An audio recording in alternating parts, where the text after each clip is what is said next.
2, 3, and 4. Count what you have now, don't count what you don't have.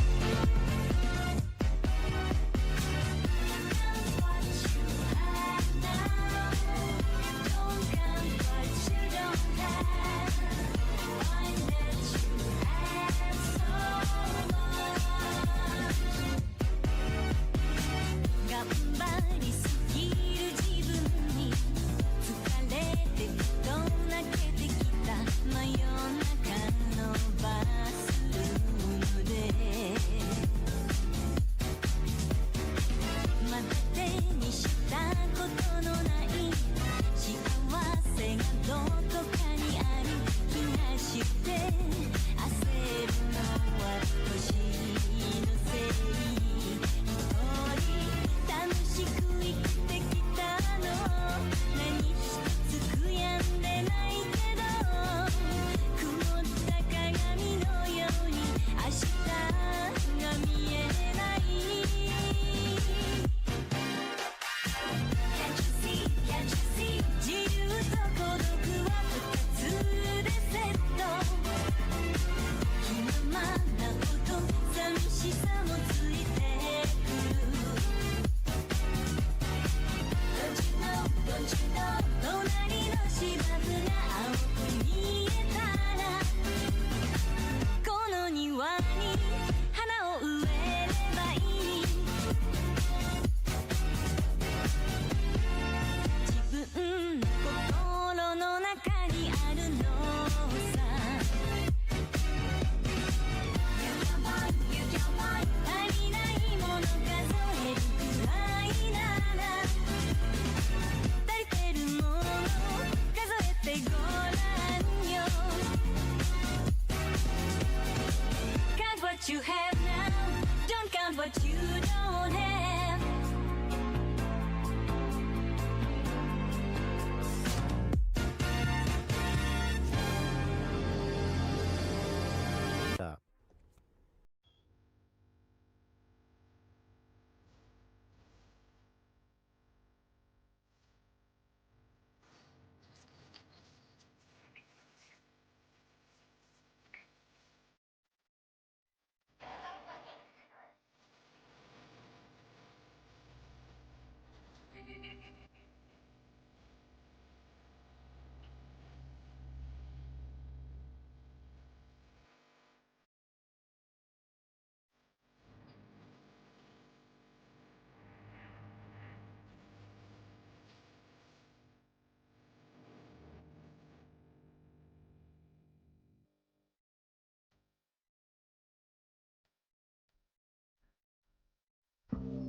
緑の5本指飛ぶ葉飛ぶ日赤目のだるまのおじきどまぐれ気質なハスラー坊主無敵の3本マイクフル MC What's my name? 凄腕 DJ マスターキー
いないならまずよく聞きない期待以上さ達成し桁違いした個性ないやつじゃ俺追い越せないそうさエルドラドキープアンダープレッシャーバカと煙より俺らハイランドご存知止まらずにこの男来てみて確かめてみろこの音を今日以上常に光る太陽みたいな才能モノホンが日本に必要 H 地方 MITO から送ろう From high dimension on エルドラドエルジャロ黄金の男がベストエルジャロ仕事いつもタイ見事エルジャロ光り輝くエメラルドエルジャロ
You know I'll still chopping on me.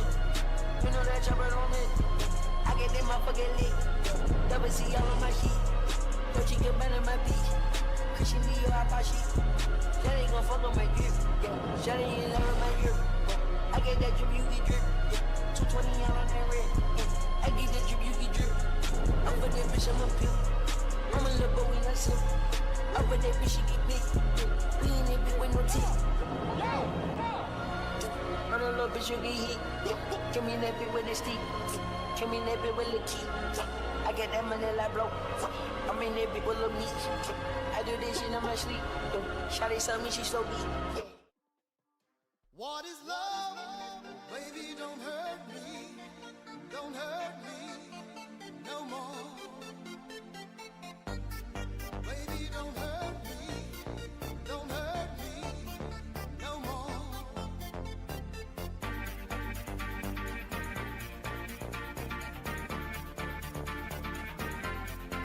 What is love?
Slip off your dress, babe, so I can slip off your dress, babe, so I can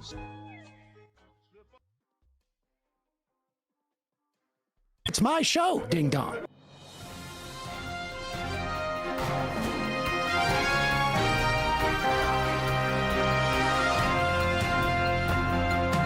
Hello!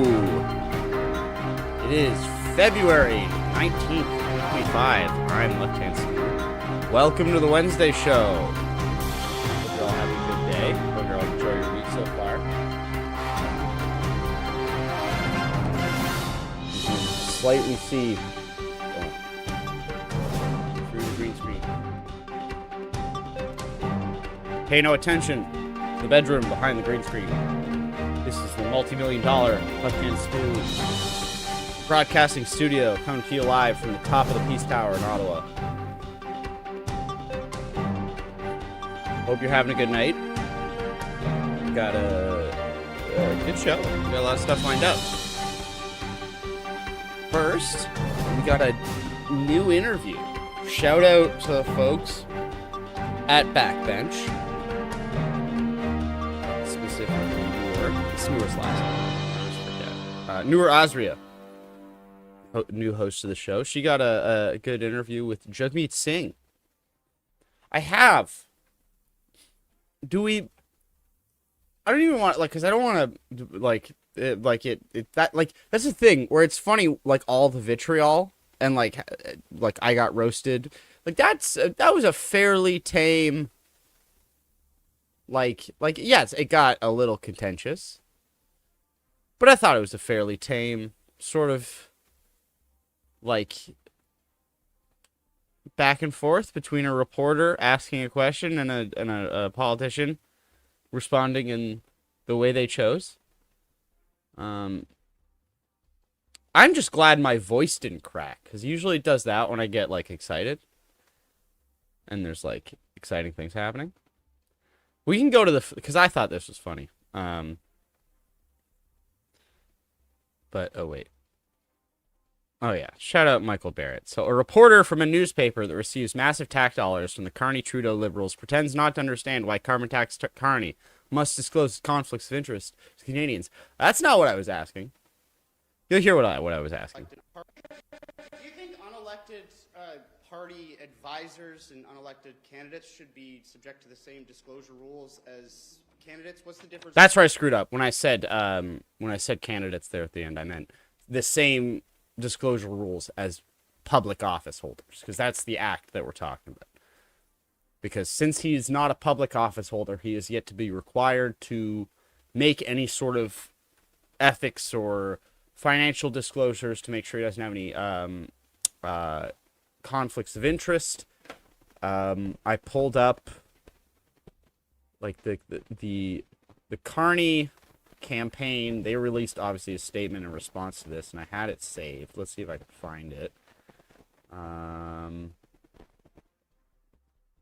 So basically they're saying that the Carney should disclose all of this because if he wins this election, he will become the prime minister, which, full disclosure, I think that's fully fair. I think that's, but the point I was making is that you'll see that there's another person who's been advising Polyev, who is a unelected office holder, does not have to make a public disclosure by law.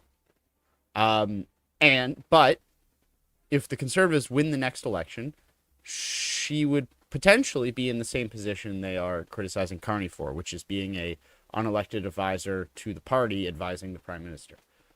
So that was basically the thrust of my question. So we can just watch how this all went down. Oh, you guys can't get here. I haven't even switched over to anything you can see, so that's probably not helpful.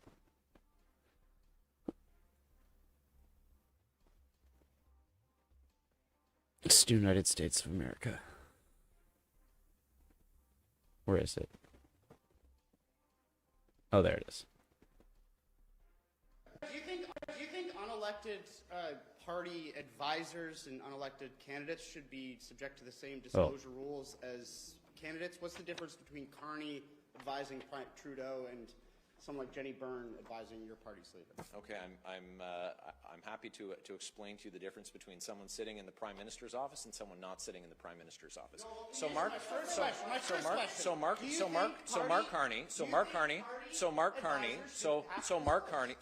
Carney, who was sitting in the Prime Minister's office, was an advisor to Justin Trudeau, and at the same time that he was an advisor to Justin Trudeau, I listed, while you wandered off, I listed a number. Because I went back because it was like the middle of lunch. Well, no, the press conference is at 1, so I'm still trying to eat my lunch, and I was away from where the scrum would be, eating my lunch, and I put down the little handout they gave, which was like the letter they had sent to Carney requesting this disclosure or demanding it, whichever the cases may be, and I didn't grab it when he started talking. So as he was talking, I realized it, and I went back to get it. So he was very upset. I did get called the F out. Of examples of how he didn't have a rapturous audience, and for that I apologize. He was advising was taking all the while. I was just trying to make sure I had all of the notes. Subjected to the standard disclosure rules that exist for someone who's advising the Prime Minister. Now, it's easy for Canadians to see why that conflict is something that we need to have rules to prevent, and the rules that existed, they went to great pains to avoid, including at committee, days and days across multiple committees of Liberals filibustering to ensure that Mark Carney, in his role as an advisor to the Prime Minister, who was not being subjected, who was being shielded. See, I didn't interrupt him at all. I'm doing it now, but at the time I didn't interrupt him. I like a little contentious at the end, and then I let him talk. They've teed this up to have him avoid the standard and I don't think, and like someone said, I was being in another post that I was being belligerent. I'm like, I can be belligerent. This was not me being belligerent. And does another. Canadians simply cannot believe what Mark Carney has said, so we need these disclosures so Canadians can get the full picture about the conflicts of interest and potential conflicts of interest that Mark Carney has. Thank you very much. Thank you very much for the question. And in fairness to Barrett's point, Carney was on the board. Oh, wait, I should read this response because I found it. So their response to this for the demands for disclosures is, I don't know my email inbox. All right, this is campaign spokesperson put this out. So Mr. Carney has always adhered to the highest standards of integrity and professionalism in his various roles in the public and private sector, and while running for the leadership of the Liberal Party of Canada. He has resigned from all other professional or advisory roles as he focuses on rebuilding the party and delivering change to make Canada the fastest growing economy in the G7. As a leader, he will work hard to earn a seat in the House of Commons, where he is committed to complying with all applicable ethics rules and guidelines to ensure that his previous experience does not create any real or perceived conflicts.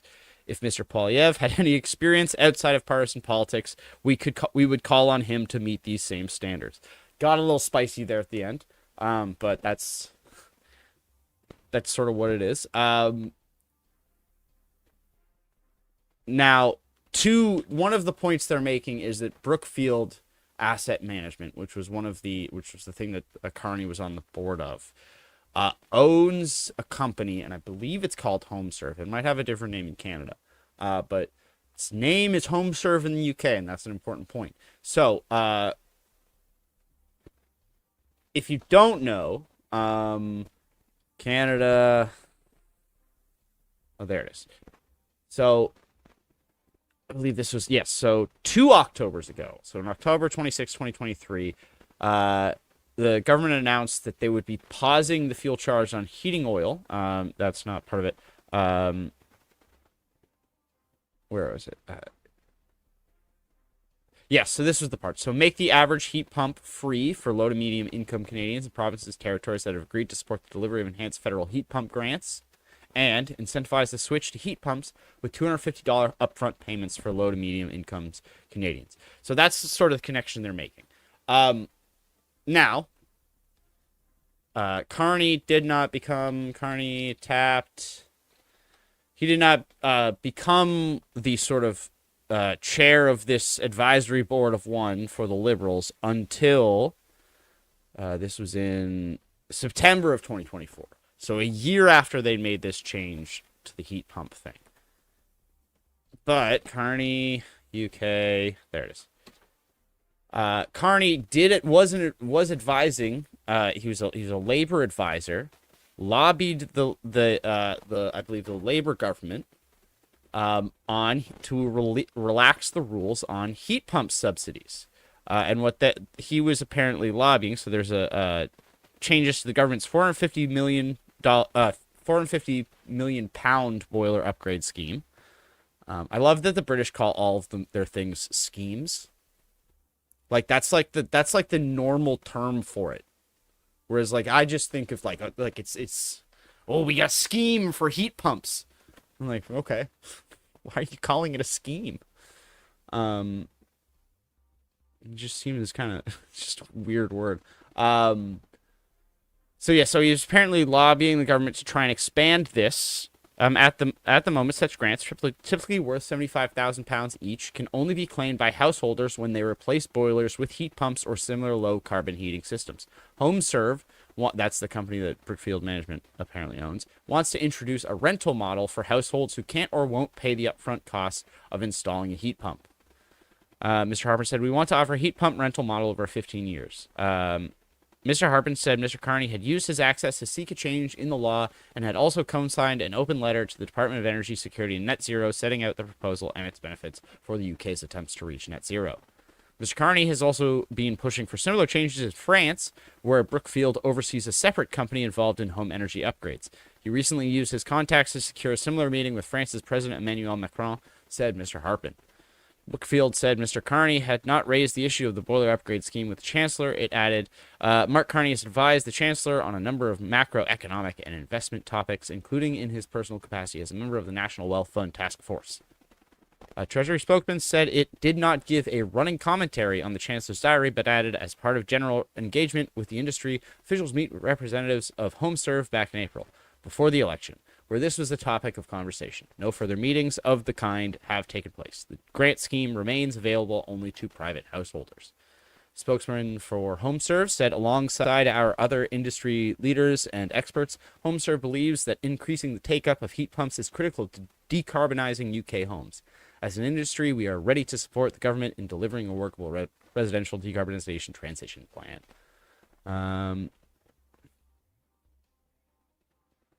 Designed. I'm just trying to see if there's anything else that's relevant to us. This is just explaining their heat pump thing.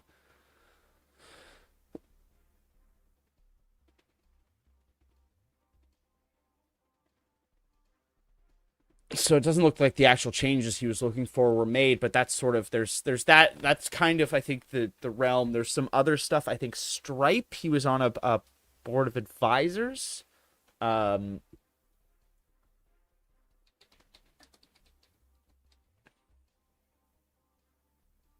Do I have the... I think I have it. So here's the whole letter. So we can just go through what their... So this is their letter to Carney.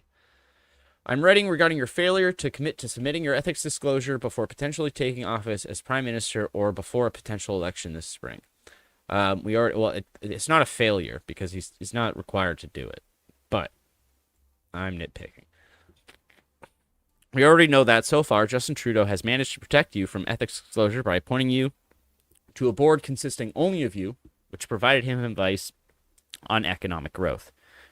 And at the time it was framed as, well, he's coming on, we won't be using any taxpayer money to pay for it. Because he's a Liberal Party advisor, basically. So we'll be paying for this through party funds. So during that time, he also advocated for heat pumps, a product tied to Brookfield Asset Management, which owns a heat pump company that stood to massively benefit from any government support. While serving that role, you're also chair of Brookfield Asset Management at a time when Brookfield was actively lobbying the Liberal government for $10 billion in taxpayer funds. Additionally, your various global positions included roles on the board of Stripe, the global advocacy board of PIMCO. What is PIMCO? I know what it is, but I don't. Okay. Pacific Investment Management Company. Okay. So I don't think I knew what that was. I lied. The chairmanship of Bloomberg, and yet you have failed to disclose how many of those roles may have influenced the advice you gave the government. In a recent interview with Rosemary Barton, you refused to answer whether you would provide an ethics disclosure before an election, simply stating that you would comply with all ethics guidelines, conflicts of interest guidelines, blind trust. There's a silent blah blah blah here that I hear every time I read this. Let's be clear about why those guidelines are insufficient for someone in your particular position. Public Office Holder Conflict of Interest Act does not require you to submit an ethics disclosure until 60 days after you were first appointed to a government role. In your case, this would mean 60 days after you potentially assumed the role of Prime Minister. You would have up to 120 days to sign your public declaration. This means you could be Prime Minister for up to 4 months before Canadians see your ethics disclosure. More than enough time for you to make decisions that benefit your rich and well-connected friends, and even after holding an election. Though, if the rumors are true and Carney's planning to just call an election on like March 10th, the day after the thing, we could have a new Prime Minister before even the 60 days would be up. Canadians expect transparency and deserve better. Today I'm calling on you to commit to fully revealing any conflicts of interest and other ethical disclosures before potentially being appointed Prime Minister, and definitely before an election is called should you win the Liberal leadership race. Canadians have a right to know about any potential conflicts a future Prime Minister could have before they take office. You must disclose all forms of compensation you received while advising Justin Trudeau and the Liberal Party of Canada, and any compensation you have received or will receive as a result of your departure from your various positions. You must show transparency on this matter. A potential Prime Minister of Canada must not hide his ethical disclosures from Canadians. Which honestly, like that, this is the funny thing, is even with as contentious as that thing is, I personally, I kind of agree. I mean, I know this sort of gets into the like, well, if you've got nothing to hide, like if you're innocent, you've got nothing to hide sort of thing. And that was kind of also my point. Well, the rules are the rules. And my druthers would be like, if we want to make it so that anyone running for office, elected or otherwise, or anyone advising the government, either through an official capacity or advising the party that is in government, let's make them do ethics disclosures. Let's do it. I am right there with you.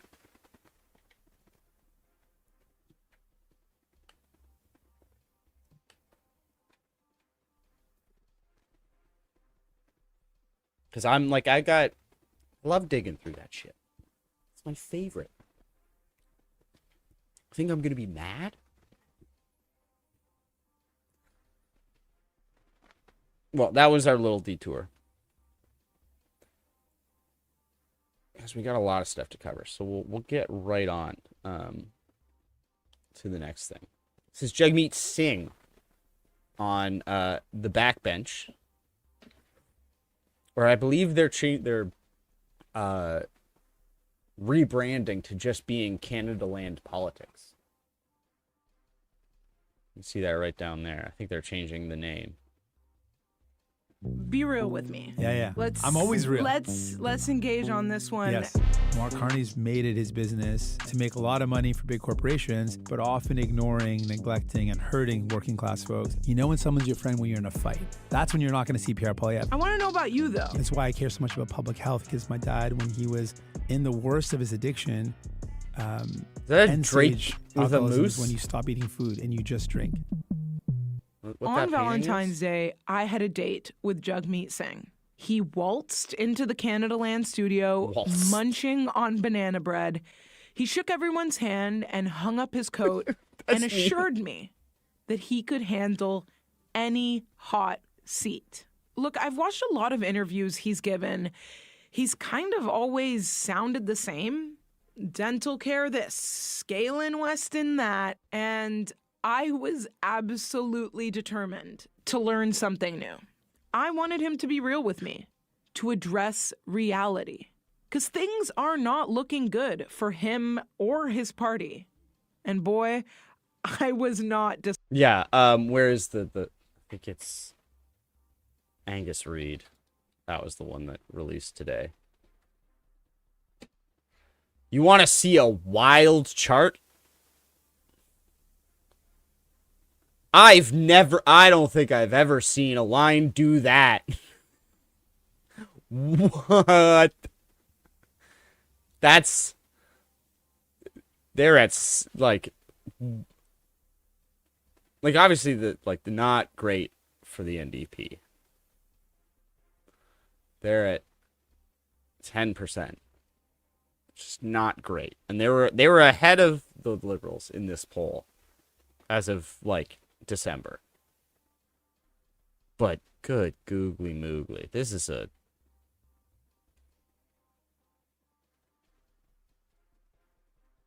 that's just a wild chart.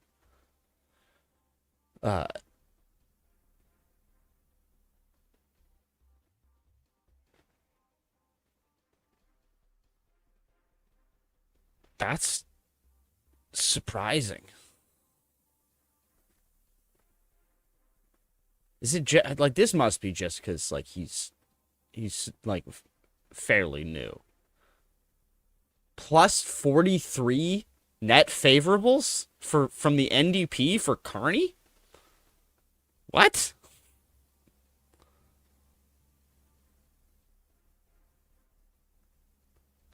Even Trudeau's? Okay, this can't be this isn't just Carney. This is Trump is just making everyone look better, I think. That's nuts.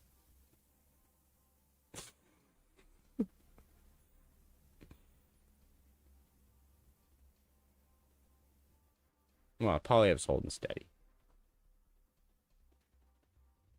But very little has been able to move either of these numbers, as you can see.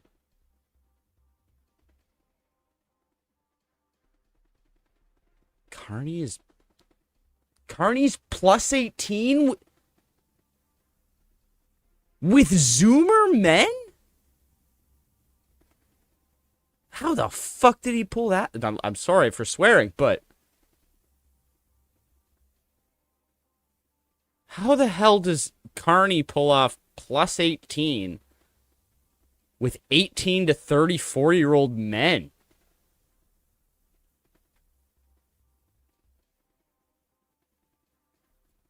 What is going on here?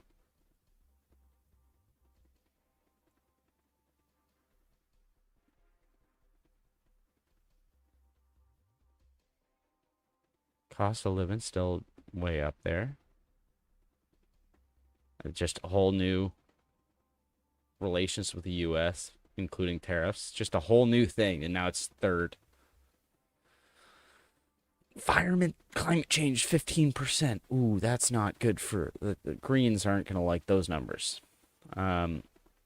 Looking at a few of the top issues facing Canada, which party and leader do you feel is best suited to improve these?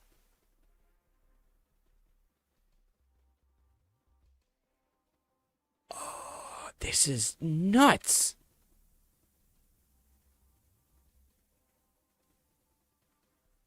Which party... Slit sample shown Chris Freeland as Liberal leader. That was Carney. Interesting.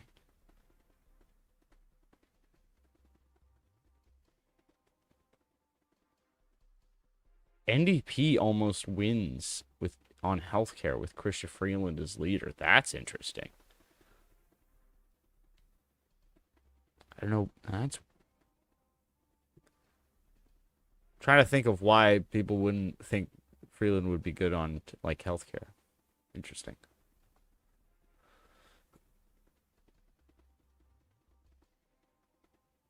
That's wild. This... What?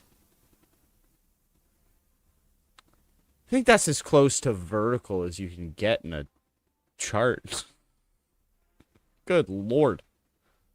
All right, that was why. That's okay, but that was supposed to be us looking at the bad news for the NDP, but god damn it, Frank Graves probably feeling pretty good right now. Disappointed.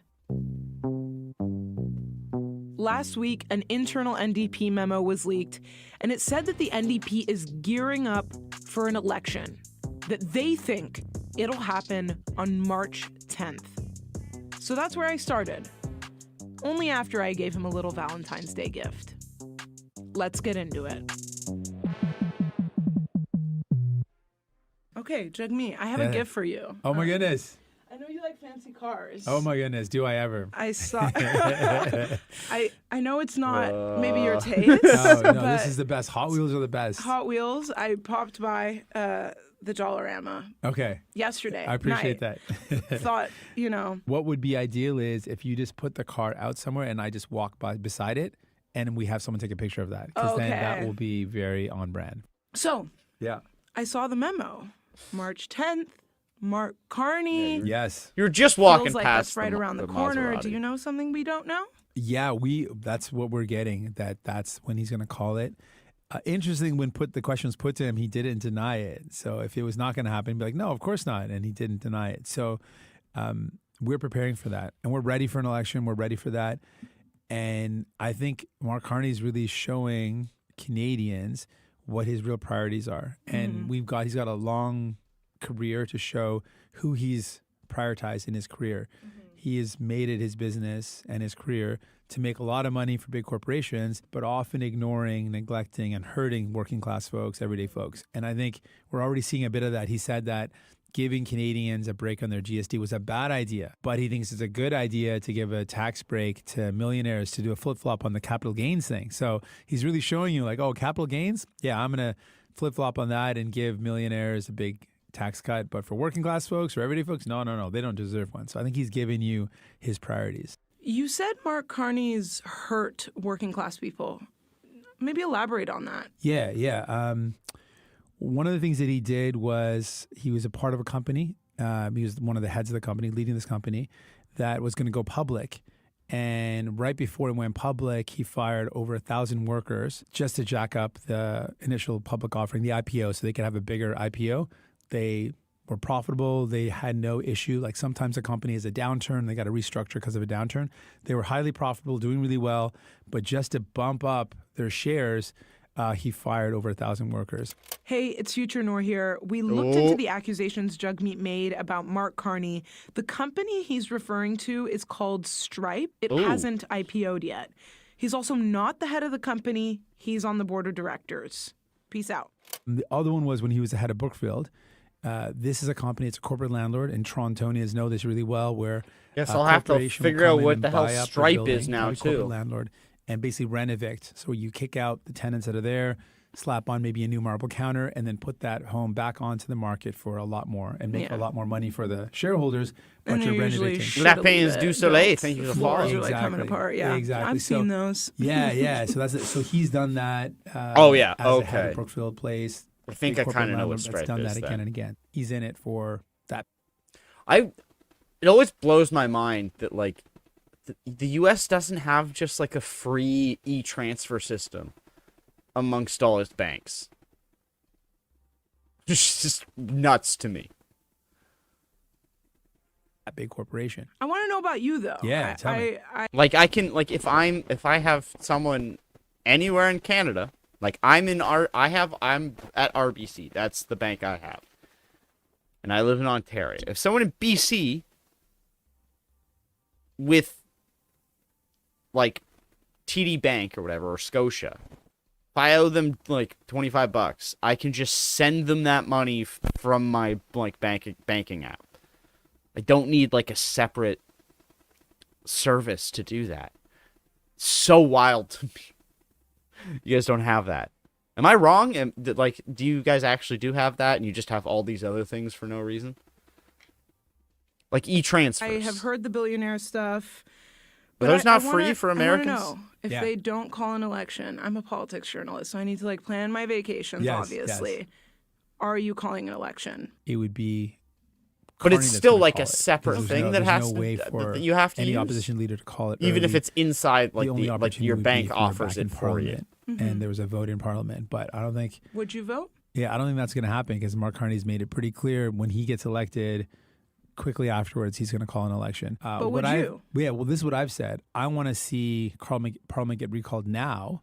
Well, we'll see how long that us lasts. put in place protections for workers now, because why wait for 2 months while people suffer? We already have workers that are being laid off and losing their jobs with steel and aluminum tariffs. Okay. We talked Mark Carney. Yeah. We're no longer talking about anybody else but you and Let's the go. NDP. I love it. Okay. I'm not the type of person to usually obsess over the polls, but I am curious if you've seen them lately, because they're not really looking too good. A year ago, when Trudeau and the Liberals were a sinking ship, you broke up with them, you tore up the supply and confidence agreement, and the Conservatives came in, swooped in, and kind of soaked up all that momentum. And now we're seeing another one of these momentum shifts. The Conservative support is slipping post-Trump tariffs, and with the Liberals teasing like fresh new leadership. But it feels like the momentum is still not shifting towards you and the NDP. Be real with me. Like, things aren't really going your way the past little while, have they? Well, I mean, it's hard. Like, what's the criteria for going our way? Like, we got 1.5 million people just received dental care. I got into politics to make a difference in people's lives, and I'm committed to that. I didn't get into this thinking it was going to be easy to be a New Democrat. If I wanted the easy path, I would have been a liberal or a conservative. But I chose a path where I believed in using the power I have to help out people. And I'm proud of that. Like, that's why I got into politics. And now we've changed the laws around worker protection. We've made childcare the law of the land, guaranteeing people access to affordable childcare. All the things you put together, funding for pharmacare, including diabetes medication and birth control for free, and the dental care program, which is a brand new program covering so many people. I mean, those are significant. Those are things that I wanted to get done for people. But the criteria is if people are going to vote for you, right? So, I don't know. I mean, I would love for people to vote for me, absolutely. But for me, I mean, it's hard for folks to imagine this. But New Democrats, if you look at our history, as a party, our goal was always to help people, number one. Our number one goal is when we're in a position of power, how do we help people out? If you asked me at the time when we said, okay, should we do this agreement or not? Lots of people told me it may not be popular. It may not be politically the best idea. Came within like a hair's we're not sure, of, but we certainly know it's going to help people out. For me, it was no debate. I'm going to help people out. Pretty dang close. Goal. My goal to get into politics was let's make a difference in people's lives. Yeah. And ideally, I hope people will see, hey, look what I did with my power. You gave me an opportunity to use power in a meaningful way. I used it for people. But ultimately, the final poll that matters is on election day. And until then, I'm going to give people the choice. People have been let down by the Liberals. The Conservatives are going to cut the things you need. It's going to cost them. Let down by you a little bit? Like, your position is really important, where you're at in the polls, how people are receiving you. Are you planning on doing things a little differently than you have in the past year? Like, is there something that's going to change? Well, I don't think, people can see like what we've done. We've always lifted up people. Like in the pandemic, we were the ones that fought for folks. In the next minority government, we're the ones that delivered anything that the Liberals can point to, anything that Justin Trudeau can point to. I guess that's that they achieved not going to because change. we forced them to do it. Every single thing. So we've always lifted up people, and there's going to be a choice in the next election, and I want to make sure people know the choice they're making. On the conservative side of things, people kind of want to change, so they think, oh, maybe conservative. Yeah. But I think people need to know the cost of conservatives. Like if they cut the things like Pierre Poilievre talks about things. No conservative talk. We're talking about you. Well, but it's hard you can't separate it, right? Because anyone wants to know about me, they're going to have to know about the choices between me and the others. Like it's inherently a part of it. So I'm saying we got to defend our healthcare system, and the conservatives want to cut it. It kind of sounds like you're saying that what the NDP is accomplishing and what it can accomplish is by forcing or influencing other parties to get things done instead of actually being the winning party. Is that fair? No, that's just what we've done. I'm just talking about what has happened so far. And so I hope that is proof to people that we can achieve things. And so when I say as Prime Minister, I want to achieve these next things. I want to drop the price of groceries by putting in a price cap. I want to lower the cost of homes by banning corporate landlords from buying an affordable building. When I say these things, I want people to know that it can happen because I've delivered on things. And there's not really been any recent New Democrat leaders that have been able to deliver things in that way. I told our listeners that we'd be chatting with you, and Yeah. I got a bunch of emails. But I got an email from James from small town Kenora, Ontario. I'm going to read you a bit of Oh, it. yeah, I know Kenora. I've been there. Okay, it says, my dad was a blue-collar worker, a mechanic and a truck driver. He supported the NDP because back then he felt they stood up for the little guy. I always took this to mean those who were less educated and worked with their hands. My dad wouldn't recognize today's NDP because it seems they're having an identity crisis. In the Jagmeet Singh era, they appear more interested in appealing to those in a gender studies faculty. And clearly, that's come at the expense of the blue-collar voter, who have astonishingly migrated to the Conservatives. What do you say to James and his dad? Well, I would say his dad now has dental care because we fought for it and delivered it. And so millions of seniors in our country now are able to get their teeth fixed because we fought for it. I would say that we fought to deliver things that actually make people's lives better. Concretely, working class folks are going to get real help from these programs that we fought for.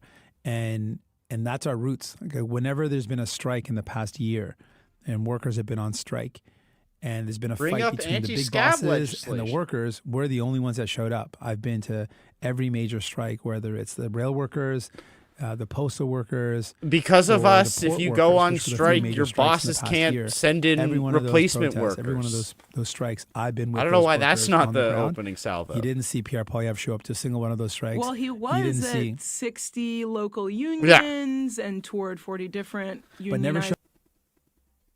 The uneducated laborer and the 18-year-old gender studies major, you both got teeth. Yeah, no, in any sort of, I think, federally, where is it? Anti-scab legislation, Canada. Bill, nope. Where is it? What? Passed unanimously.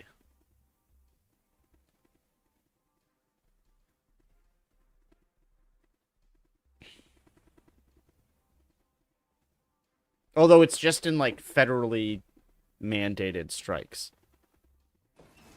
Space junk falls from the sky. And then you realize you do. Thankfully, I'm with Desjardins Insurance. You're my hero. Work stoppage is also a big topic in Ottawa today, as the federal government set in motion a plan to ban replacement workers during strikes or lockouts impacting federally regulated work. No, so like if you're working for like something that is federally mandated. So like the ports or like Canada Post. So those sort of like if you work for a crown corporation or like so like the main thing it'll affect is like ports and sort of like I think airline, that would include airline workers, but I have to double check. But yeah, not in like the government isn't mandating the strikes. Yes. Sorry, I should have been more clear. Workers. The new legislation is part of a pact with the NDP to keep the government in power. But as CTV's Kevin Gallagher reports, there are concerns it gives the upper hand to unions in labor disputes. No! When workers go on strike, there's often fears their employers will find replacements. Well, is it giving them the upper hand, or is it taking away the employer's upper hand? While they're on the picket lines. Yeah. A practice Labor Minister Seamus O'Regan wants to ban for federally regulated workplaces. For decades, the labor movement has said that replacement workers are wrong, that they distract us from the bargaining table, and that they prolong disputes. The I was proposed at that press anti-scab conference. legislation will fine federal employers $100,000 a day for using replacement workers during a strike or lockout. It's part of the government's deal with the NDP to keep the minority Liberals in power, and something Jagmeet Singh says will protect more than 1 million federal workers. Well, we would have wanted the bill to be even stronger in terms of providing even better protections for workers. But this is something we can be proud of. After tense negotiations, the parties agreed to some exceptions, mainly requiring trade unions and employers to agree to allow workers in to meet environmental standards at striking fisheries, for example, or provide routine maintenance at airports. Basically, the workplace is left whole, and that when they come back to it, it is as they left it. Some federal employers say this legislation could result in more frequent strikes. We think it adds further challenges to an already very difficult bargaining dynamic, especially in this day and age. Small businesses warn disruptive job action like this summer's BC port workers strike affects the entire economy, and this legislation will...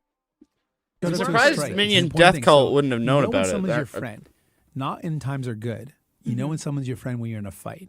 When you're squared up, you're in a fight, and you're like, all right, who's going to stand with me in a fight? And then you look around, that's when you're not going to see Pierre Poilievre. Sure, you'll see him on a good day, sunny day, having a lunch with some workers. But what about when those workers are in the cold, on strike, because they're being denied fairness by their bosses? You're not going to see Pierre Poilievre then. And that, to me, is a true test of a friend.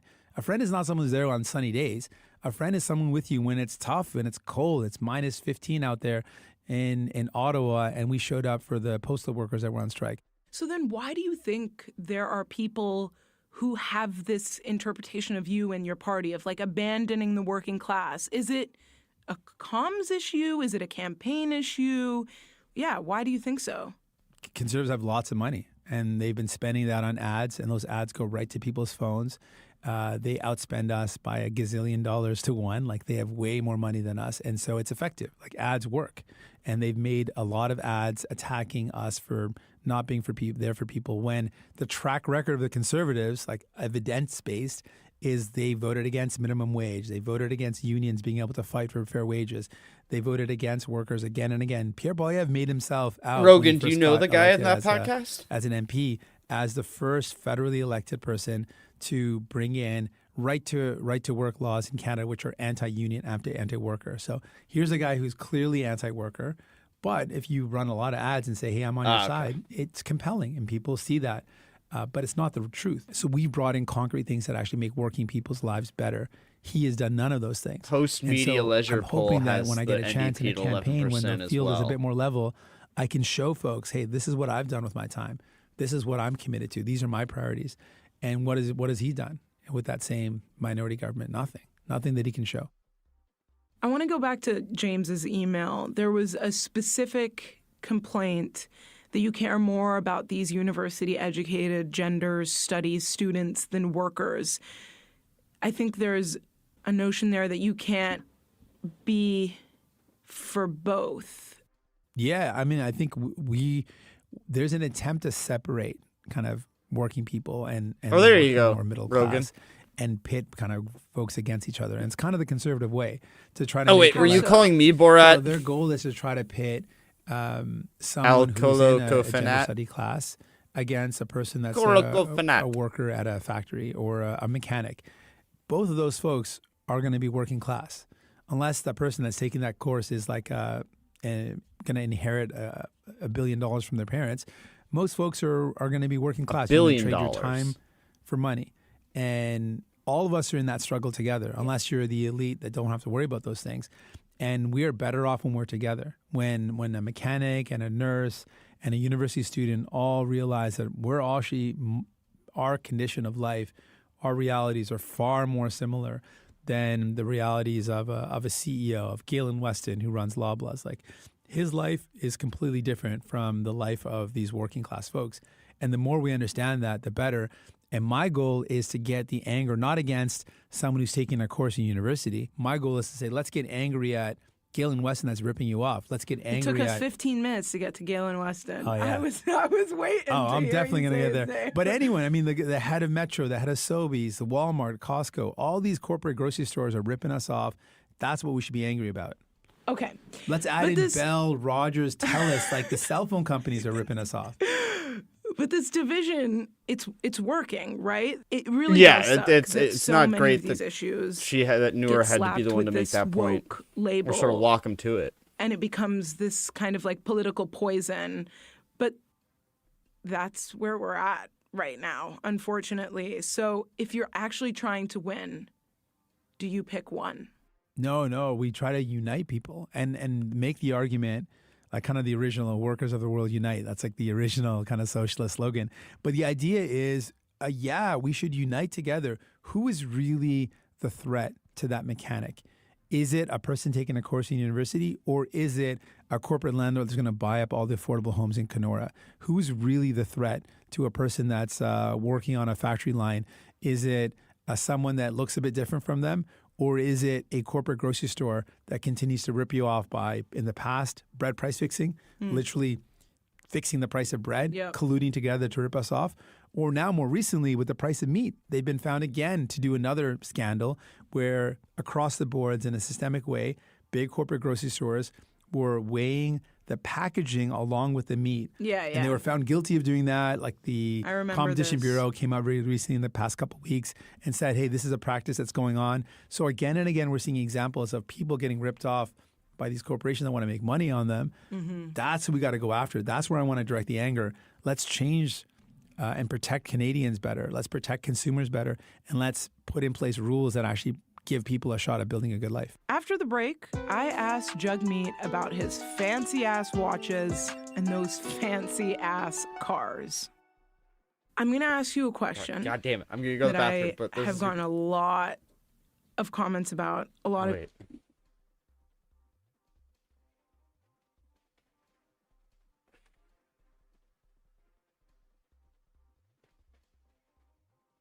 Put this on while I go to the bathroom. Brother!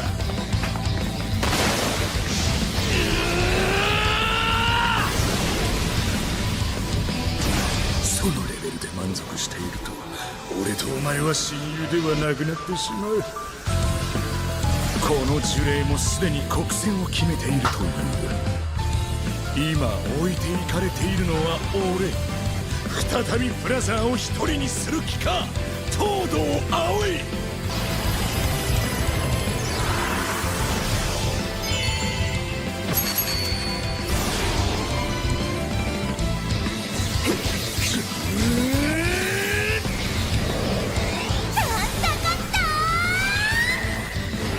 国戦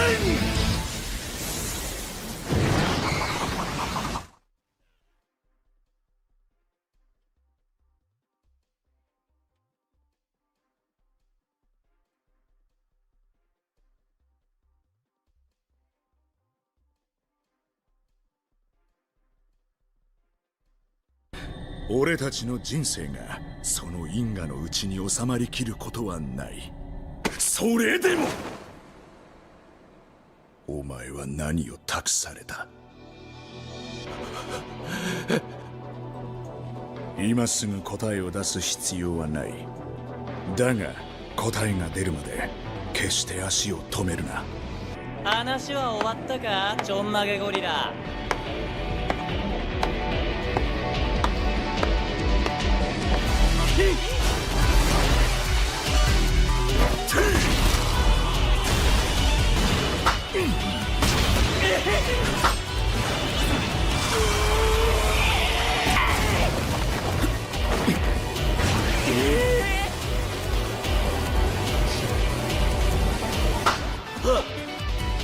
どうした？俺には触ってくれないのか？それだけじゃないんだよね。かわすか。来いよ、一ヶ江。ごめん、ナナミ。楽になろうとした。あとは頼みます。All right.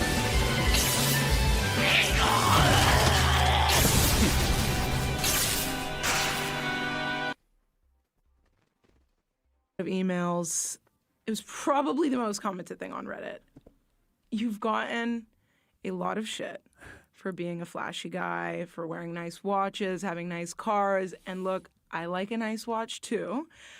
But we had on your previous comms director, Melanie Richer, on an episode, and she gave us a really interesting reason on why you do this. I'm going to play you a clip.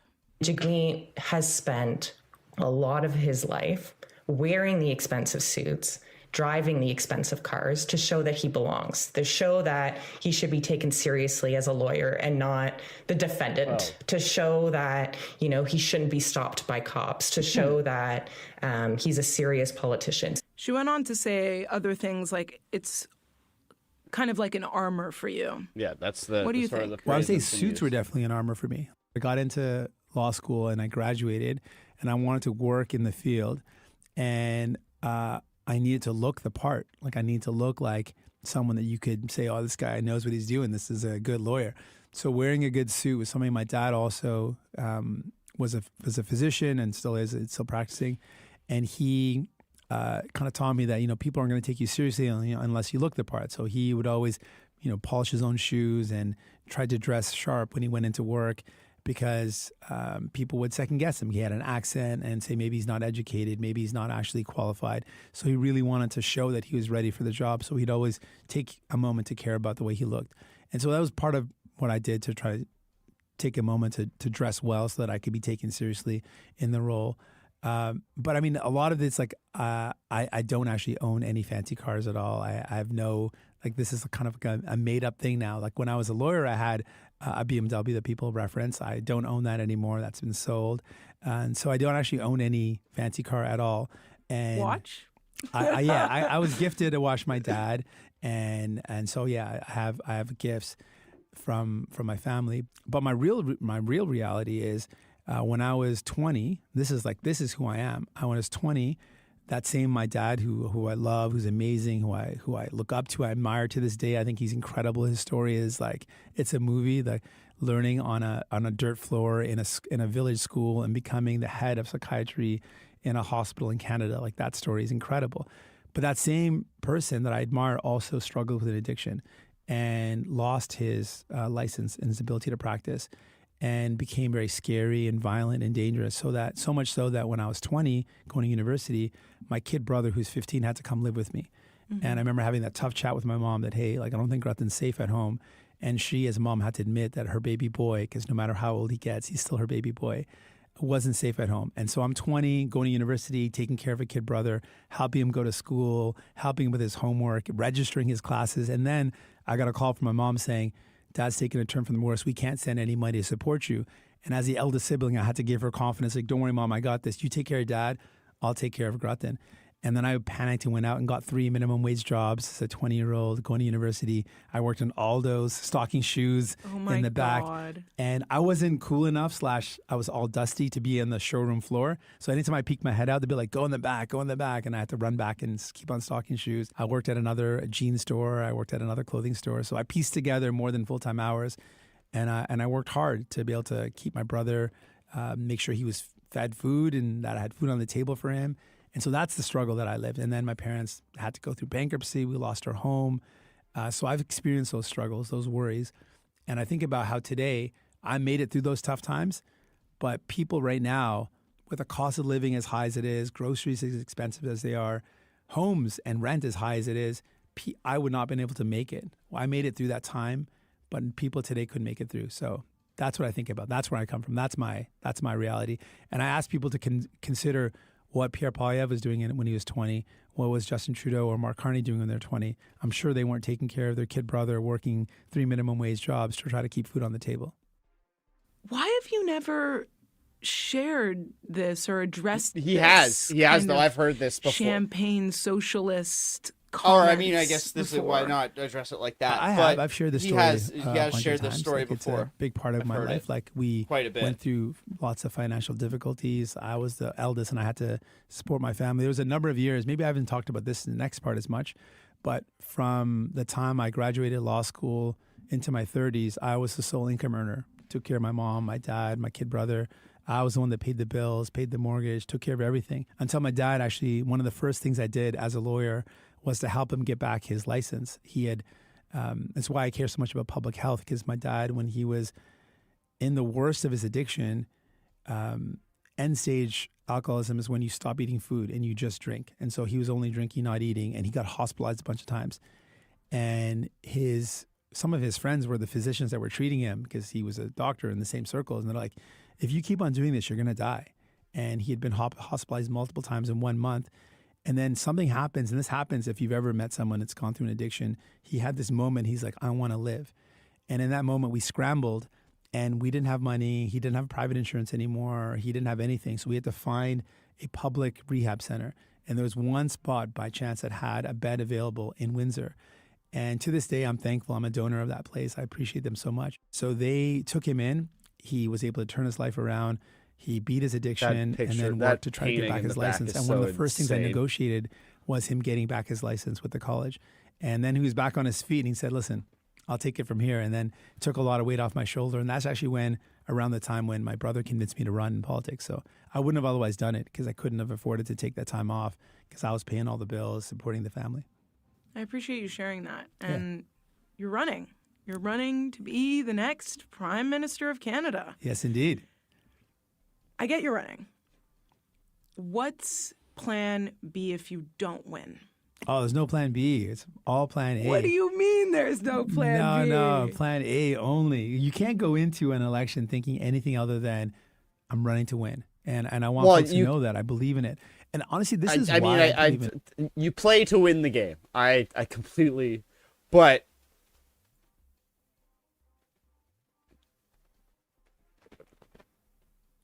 I mean, you should probably have a plan B in case you don't win the game. Because it's not like, especially parliamentary democracy, it's not a zero-sum game. You don't win or you lose. And it's changed over the years. Mm-hmm. What's changed was 2 minority governments in a row. Literally just opened my eyes in a way that I would not have had this insight before. I ran in 2019, and we had just come out of a majority government, and I wanted to become prime minister then, but I didn't have the same insight. So after 2019, we were in minority governments. Mm-hmm. So right after that election, it was a minority government, and then pandemic hit. And I can tell people genuinely, without any hesitation, that in the worst of it, the only reason why people got help, real help, was because of us. We fought and forced the Liberals to bring in the CERB in the first place. There's like lots of questions where I'm saying, hey, what are you going to do when people can't work, when everything gets shut down? And the answer from the government at the time was, EI will take care of them. And I said, EI only covers 40% of workers. And I said this again and again. So we fought for CERB to bring in that help for people. They were trying to cancel it. Through the Liberals, right? Well, I mean, we were in a minority government. So we forced the Liberals to do it. They didn't want to do it. And then initially they wanted to start at a lower amount. We forced them to double it. They wanted to cut it off multiple times. They threatened to cut it off. I said, no, if you cut it off, I'm not going to support you. It's not going to happen. We kept it going. You were in a supply and confidence agreement with the Liberals, and you pressured them to pass things like pharmacare and dental care. And I know that you're really proud of that. And I know it was a big part of why you went into this agreement. Last I heard, the relationship is on rocky waters. So how are you planning to get things like that done if you don't win? No, I'm not thinking like that. I'm thinking that... So there's no plan B? No. We're focused on, in this campaign, so it isn't I want to make the case to people. I've delivered meaningful things. As Prime Minister, I can do so much more for you. And 25 MPs, we were just 25, that brought in the biggest expansion of our healthcare since we brought it in. Because until now, until the dental care program, healthcare has been cut back. There's been cuts, it's been eroding, it's getting longer and longer wait times. This is the first expansion ever, literally, and we were the ones that made it happen. No plan B is wild. If we could do that, wild. The first ever expansion of our healthcare since we brought it in with 25 MPs, I really want people to imagine what we could do if we had 100 MPs, if we were actually in government. If I was Prime Minister, imagine the things we could do. And so, I'm all in on plan A. And there's no plan B. No, so we're fighting to win. Does that mean if you lose, you step down? No, we're not even thinking about that. Like, the way we got to go into this is people expect you. Relentless optimism. Yeah, man. you got it. Like, because if people are like, they're making an important choice. Like, they're going to vote. They don't want to vote for a person who's already thinking about losing. No, I'm thinking about winning for people. But there are people who really like you who have said, you know, Justin Trudeau recognized the moment, that previous conservative leaders recognized the moment, and they wonder when that moment is for you. Well, definitely not now. We're going to an election, so definitely not now. Obviously, at some point in life, people will make a decision, but I'm nowhere near there. Right now, we're in front of an election. I'm ready to go. I'm running for prime minister, and that's my focus. That's what you're giving me? Yeah, of course, with full confidence, 100%. I don't think people would expect a leader of a party to say anything less than I'm running to win. I mean, that's fair. And I think that's genuinely, fair. Not just I'm running to win. I'm It running to win wouldn't for be people great because if he's like, I've well, shown here's you give I'm me planning power, to come in I use it third. for you. Might I be hear more you. realistic. I guess I just but think sometimes back you want to hear from a party leader. to when Biden Again, stepped you down play and he to didn't line up win a the game. successor and he took a lot of shit. And then Trudeau stepped down, didn't really line up a successor, and he took a lot of shit. I'm curious if there's someone in. And Don Davies did make a point, and this was under Jack Layton, but in 2011 they were polling at like 13% in it going into the election, and they came out with over 100 seats. Your circles, are you lining someone up? Are you thinking about the future in that way as well?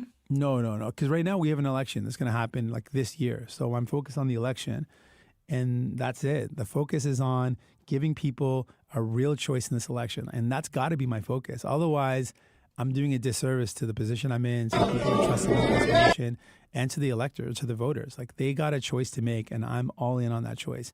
If you care about healthcare, keeping it public, I care deeply about it being public. My dad would not be here today if we had to pay for that rehab center. The only reason my dad is alive today and is still practicing is because there was a publicly available rehab center that did not charge him any money. Okay. Be real with me. Yeah. Okay? Yeah. I'm always real. Let's engage on this one. Yes. Because there is a large faction of NDPers who are disgruntled and frustrated. I have spoken to them. I see it. I hear it. The calls are coming from inside of the House, from people who want a strong progressive party in Canada. And they're frustrated and they want to hear from you authentically and directly.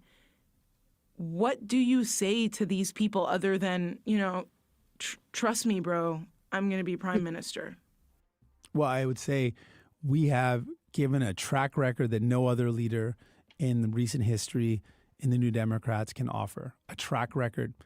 Not even the amazing Jack Layton, epic Ed Broadbent. Everyone. No one else has had a track record like we have of delivering. Right here. Look back on those days. Which is, they're amazing folks. They're epic people. Ed Broadbent was a mentor for me, someone who means a lot to me, but just evidence-based. We have delivered more recently than any other leader has. Does it frustrate you that people don't see that or recognize that no, and it's look okay. back? I just want people to know, I don't think that's why people should vote for me. I think it's proof that when I say I want to deliver something else, they can trust me. It's actually much more concrete than anyone else can say in recent years. And the thing that people have seen about me recently, I think, is that while I am very proud of being someone that cares deeply about people, my mom instilled in me this idea that we should see each other, everyone around us, as one. And it's a big part of why I believe in radical empathy. Like, you got to really believe that someone else is suffering. That means I'm suffering. And if I help people around me, I'm helping myself as well. Like, we're all in this together. But I'm also a fighter. I fought my whole life. I fought as a kid. I fought bullies. I fought in the street. You do jujitsu? I do jujitsu. I was a jujitsu champion for years in my prime. Yeah, like I've fought, and I fought in the courtroom. I fought provincially. I'm a fighter, and I always picked bigger opponents than me. When I was a provincial elected official, I took on the insurance companies. Those big buildings you see in every major city, those are insurance companies. I fought them. I'm ready to do that. And let's see if you win that fight. Yeah. But I'm going to give you one more hot seat question. Go for it. What are your favorite restaurants in Scarborough? Oh, snap. There's an Ital restaurant, a veggie restaurant. Okay. It's a Caribbean spot, and it's my go-to when I'm in Scarborough. What's it called? I think it's called Ital. Oh, Ital veggie, yeah. Okay. It's... favorite dosas? Favorite dosa. My favorite dosa would probably be a Mississauga. Okay. And it's called Guru Lakshmi's dosa. Probably one of the most delicious in the city. Doubles. Lena's Roti Shop, which is also. What just happened? I guess they.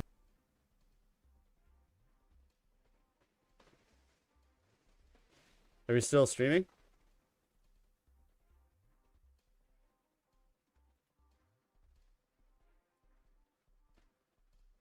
Uh-oh.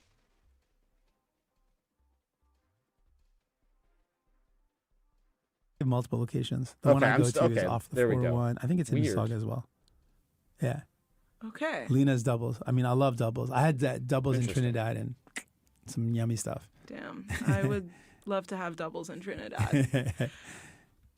Honestly, I like the random segue to food. That's great. I love good food. There were a bunch of comments on the Reddit. This was upvoted. Really? They want to know where you're eating, man. Oh, So- yeah.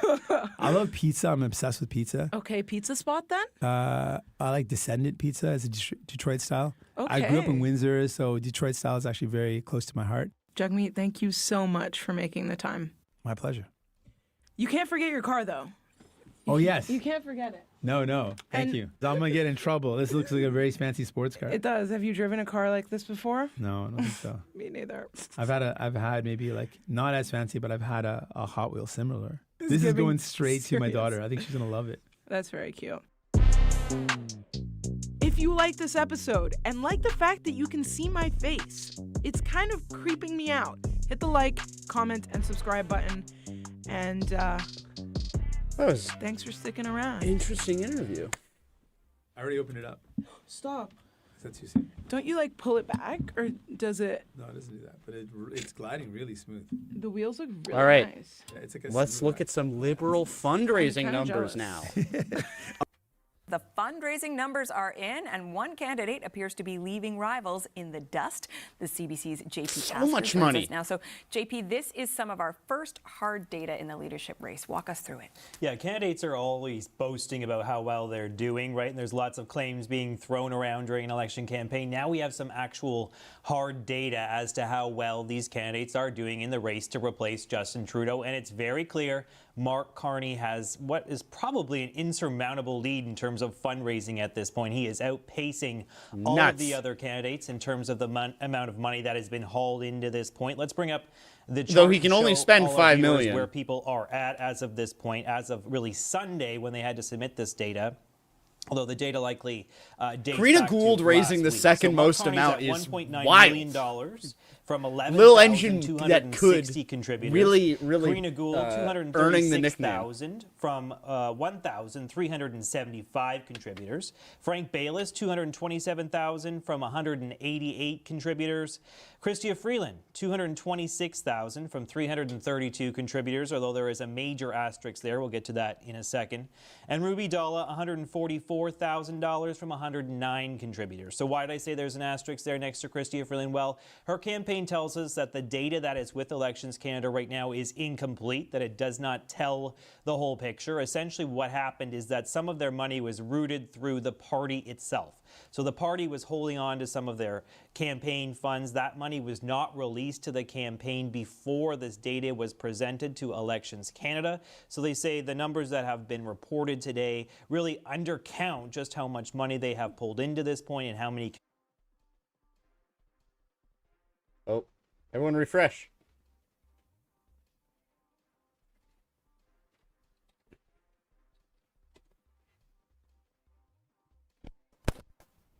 Should be back. Sorry about that, everyone.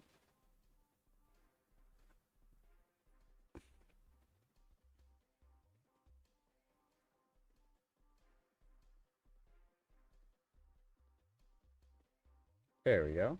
Donors. So that puts her just below Mark Carney. Yeah, and I mean, I have to say, when the Elections Canada data first came out, we were all pretty bowled over in the newsroom to see Chrystia Freeland so close to the bottom of the list. Right. Obviously, $600,000, much better, although, you know, not a third of what Mark Carney's campaign is saying they raised up to this point. Help us understand where this leaves the race. Yeah, I mean, Mark Carney has raised nearly more than 3 times the amount that Chrystia Freeland has pulled into this point if we're to use the numbers that her team has provided to us. He's got 1.9 million, she's got 600,000. His money is coming from nearly 6 times the number of donors. He's got about 11,260 contributors. She's at about 2,000. So many Carney more obviously have has opened up raised their more money checkbook to since cut Mark Carney, I think it was like a check and give him beginning some more of cash February. compared to what This they've money given goes, this Chrystia number, Freeland. these numbers And go when up you too. pair that with the 83 Liberal MPs that have so far endorsed Mark Carney, it does suggest that he is the front runner in this race. He's got a lot more money and many more MPs lining up behind his candidacy than Chrystia Freeland or Karina Gould or any of the other MPs or candidates that are in this race. And how do Mark Carney's numbers compare to Pierre Poilievre and what he went through in his leadership race in 2022? Well, they compare favorably. Dictators aren't that powerful. Basically, they're like a high school president. They have power, but there's people beneath them that pay them lip service. But the moment they push it too far, they face a coup d'etat and assassinated, get ill, or disappear. I mean, I'm not like a professor type of child, but it sounds like that's basically how it works. Is like dictators aren't like, they're not like Superman, where they can just they control everything through just like their sheer power and awesome will. Like, obviously, to be a dictator, you got to have a whole like platform of sycophants and hangers-on that are willing to do your bidding because it materially benefits them. And like, once that is no longer true, then you're screwed, basically. I feel like your history professor could probably explain it better than that, but that sounds about like that's usually most of the time, if you're like, because I mean that's what a coup d'etat is like the people who were previously supporting you in your dictatorship are like, actually this is no longer beneficial to me. It's not usually because they've like seen the light and all of a sudden they're like, actually I'm now a defender of democracy. It's usually there's the cost benefit analysis is now shifted to would be more beneficial to get rid of this dude. Frankly, I mean, we know that Pierre Poilievre raised about $10 million over the 7-month-long campaign that he was in to win the Conservative leadership. So that's about $1.4 million a month. Obviously, it's difficult to make an exact comparison because it's a much more constrained election campaign to replace Justin Trudeau. But $1.4 million for Poilievre in a month, $1.9 million for Mark Carney. So that suggests he's that's doing what I'm saying. It's reasonably probably well. like all of the dudes who it also suggests there will do probably be the a big target. defenestration are still getting paid well into enough those to debates next week. A lot of the other contenders keep him will where be he going is, I after guess. him, knowing he's in the pole position as it stands. Yeah, I mean, there certainly was a sense of that going into this, but this really solidifies it and quantifies it. Thank you for bringing us all this perspective today. And then, like, obviously you have to get a critical mass, because if you're just the one guy who's decided that actually I'm going to take him down, then the dude who's in charge, say Putin, can go to the other dudes that he would try to conspire with him. Like, actually, if you get rid of him, you can have all of his shit. You can have all of his stuff divided up between you. That's fine. Just get rid of him. Someone rid me of this meddlesome priest sort of thing. Today, the CBC's JP Tasker. You can also catch his story on cbc.ca/politics. Okay, it is time now for the Power Panel. Emily Nicolas is a columnist. Because you don't want to be the first guy to suggest that, because then you get thrown out a window. Campaign director Françoise Boivin is a former NDP MP, and here with me in studio, Kate Harrison is a conservative political analyst. Welcome, everyone. Before we get into the numbers themselves, I just want to explain that asterisk next to Chrystia Freeland's number. Her campaign says essentially that the party has been holding on to a big chunk of change, and that in fact she's raised around $600,000 for more than 2,000 donors. It's just not showing up on the Elections Canada site yet. Michelle, I'm going to start with you. When you look at these numbers, if you are trying to raise this kind of money, is there anything, I guess, how much do you sweat a gulf like that if you are not in Mark Carney's campaign? Well, quite a bit, because there were certain benchmarks for the candidates to continue in the race that they had to meet, and it looks like 5 of them have actually got there. But really, this kind of a show, when it actually gets revealed, it's another kind of indicator of just how strong Mark Carney's campaign is. The fact that, Chrystia Freeland has to go out and explain and put an asterisk behind it is not the best. It's not what you want to be doing when these kinds of numbers come out, right? I think that even more impressive is the number of donors that Mark Carney has. And, you know, quick shout out to Karina Gould. She has definitely surprised me in terms of the money that she's raised, the number of donors, you know, and just kind of how she's kind of hung in there in the race and really tried to develop a different voice that's kind of coming forward and punching through. So, you know, all in all, it's also great as a Liberal to see that, you know, almost $3 million has been raised amongst all of these candidates in a very short period of time. And I think that that gives probably a lot of party members hope as you look at the cumulative amounts. Emily, I want to bring you in here, and I wonder how we make sense of the fact that certainly heading into this moment, you know, Chrystia Freeland, finance minister, deputy prime minister, somebody with a lot of profile, somebody who in many ways is the one that sort of pushed Justin Trudeau off the political cliff, isn't getting fundraising numbers that necessarily match her public profile when you compare them to Mark Carney. How do you understand why that's happening? For sure. But I think we already had an indication of that before those numbers, and it came with the number of people in cabinet and certainly MPs as well who actually decided to endorse her. That's when we had a sense that she was not heading where she had wished to go. And so the minute that you saw, you know, it's tricky because Mark Carney is an outsider in many ways, but Chrystia Freeland, people have worked with her. She's been there since the beginning. And so if you have the people who've worked with her for 10 years being like, I'm going to pass on you and choose someone else, it's a message that obviously Liberal Party members who don't necessarily know her personally, or people who are just buying membership cards, are definitely paying attention to that signal. So I think the finance is a result of that. It's like when you don't know someone, you want to get the signals from the people who do know her, and the people who do know her have been saying, I want Mark Carney. And so that's the elephant in the room as far as I'm concerned. Françoise, I want to bring you in here and ask you, you know, can Chrystia Freeland turn this around? We haven't had the debates yet. Can, you know, perhaps Karina Gould feel that she has a path to victory? And I should probably mention this point just for transparency's sake, that several years ago, my husband did work for Karina Gould. He's a nonpartisan civil servant now, but I just want to be transparent about that connection. So Françoise, does anyone else have a hope based on the numbers that Mark Carney is putting out there? I honestly don't think so, and not to be pouring rain on their parade, because I'm also very impressed by Karina Gould's performance right now. I mean, from observing the House of Commons regularly, I was already impressed by the way she held herself both in English and in French in the House of Commons as the leader in the House. And I'm not just saying that because you have a link, because now it kind of make me look like I'm trying to be nice to you, but that was my point.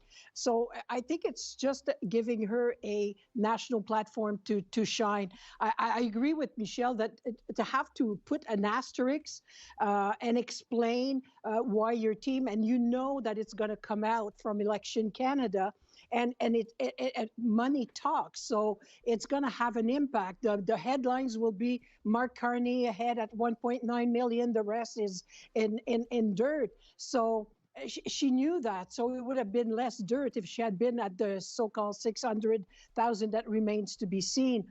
But that being said, how can they turn it around? Not even with the debate.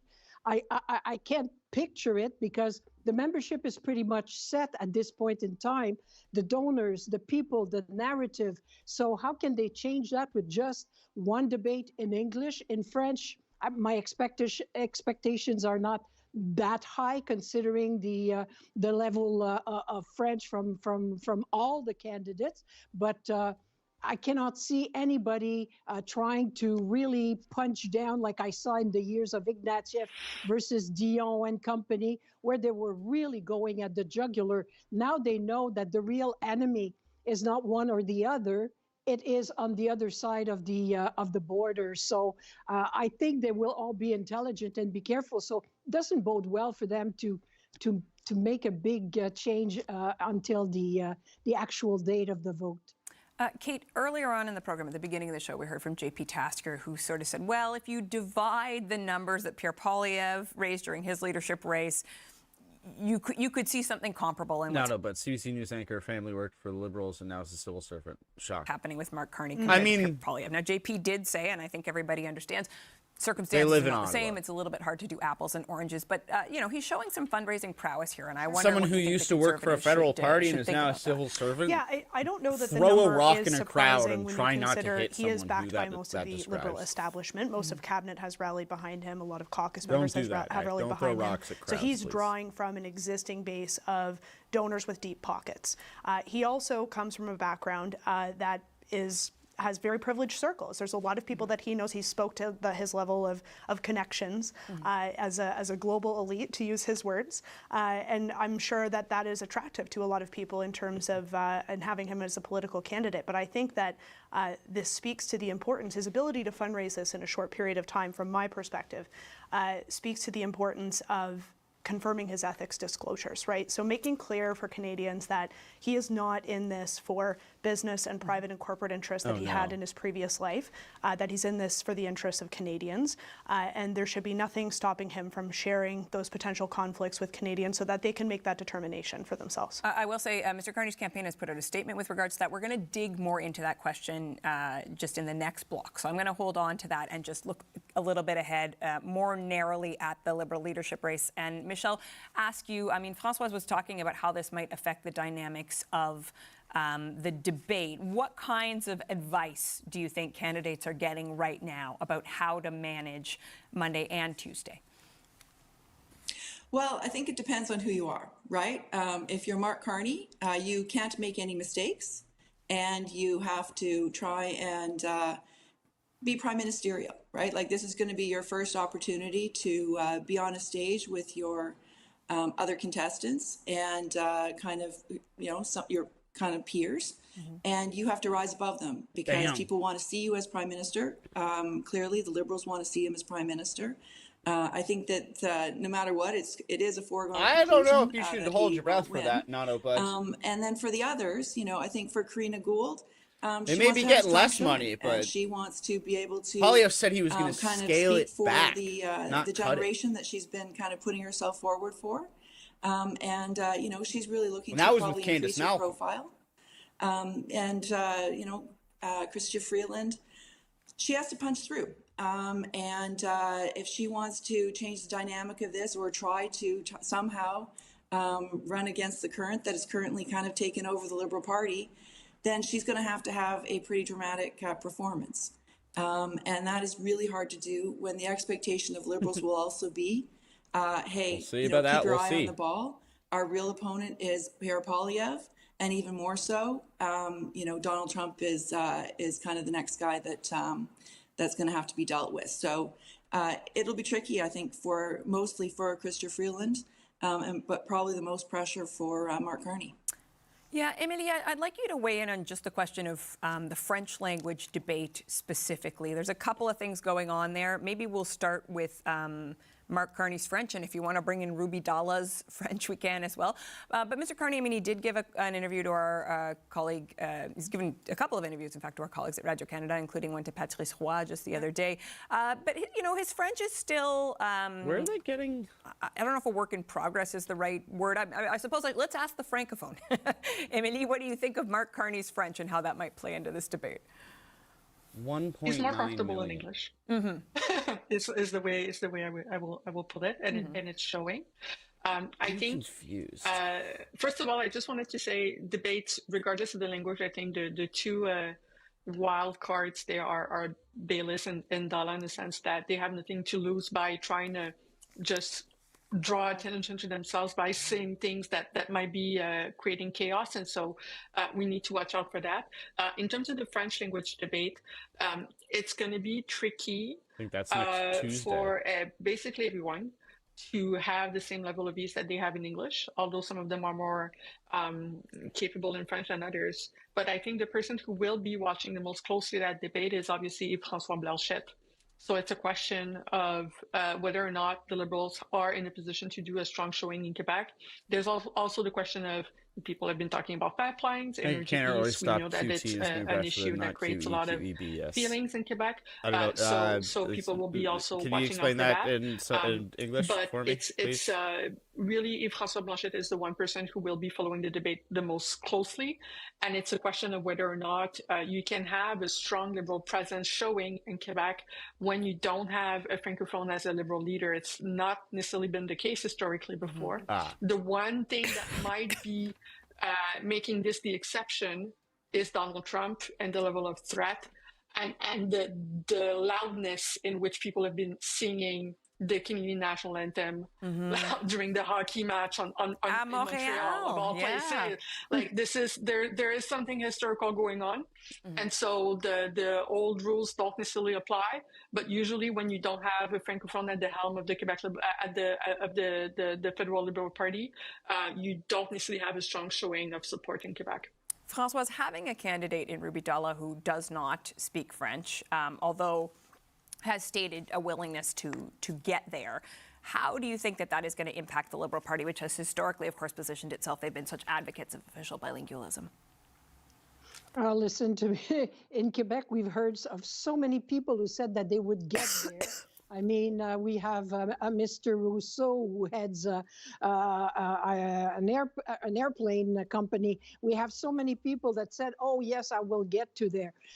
If Ruby Dalla had the aspiration to become prime minister one day, I mean, I look at Christy Clark in BC who stepped down because she knew she would not get, and out of respect. Plus the interview that I think you did with her kind of sealed her fate. So to have Ruby Dalla there and maybe do an introduction that you will read en français and then a conclusion that you will read en français, I mean, it's just going to give her visibility. More power to her. She's got the money in time. She delivered all her things, and we'll see. Well, all this will bring her. But like Emily, I am expecting, because I got elected first at the same year than Ruby, and believe you me, other candidates. It is surprising, Ruby. She might come from the right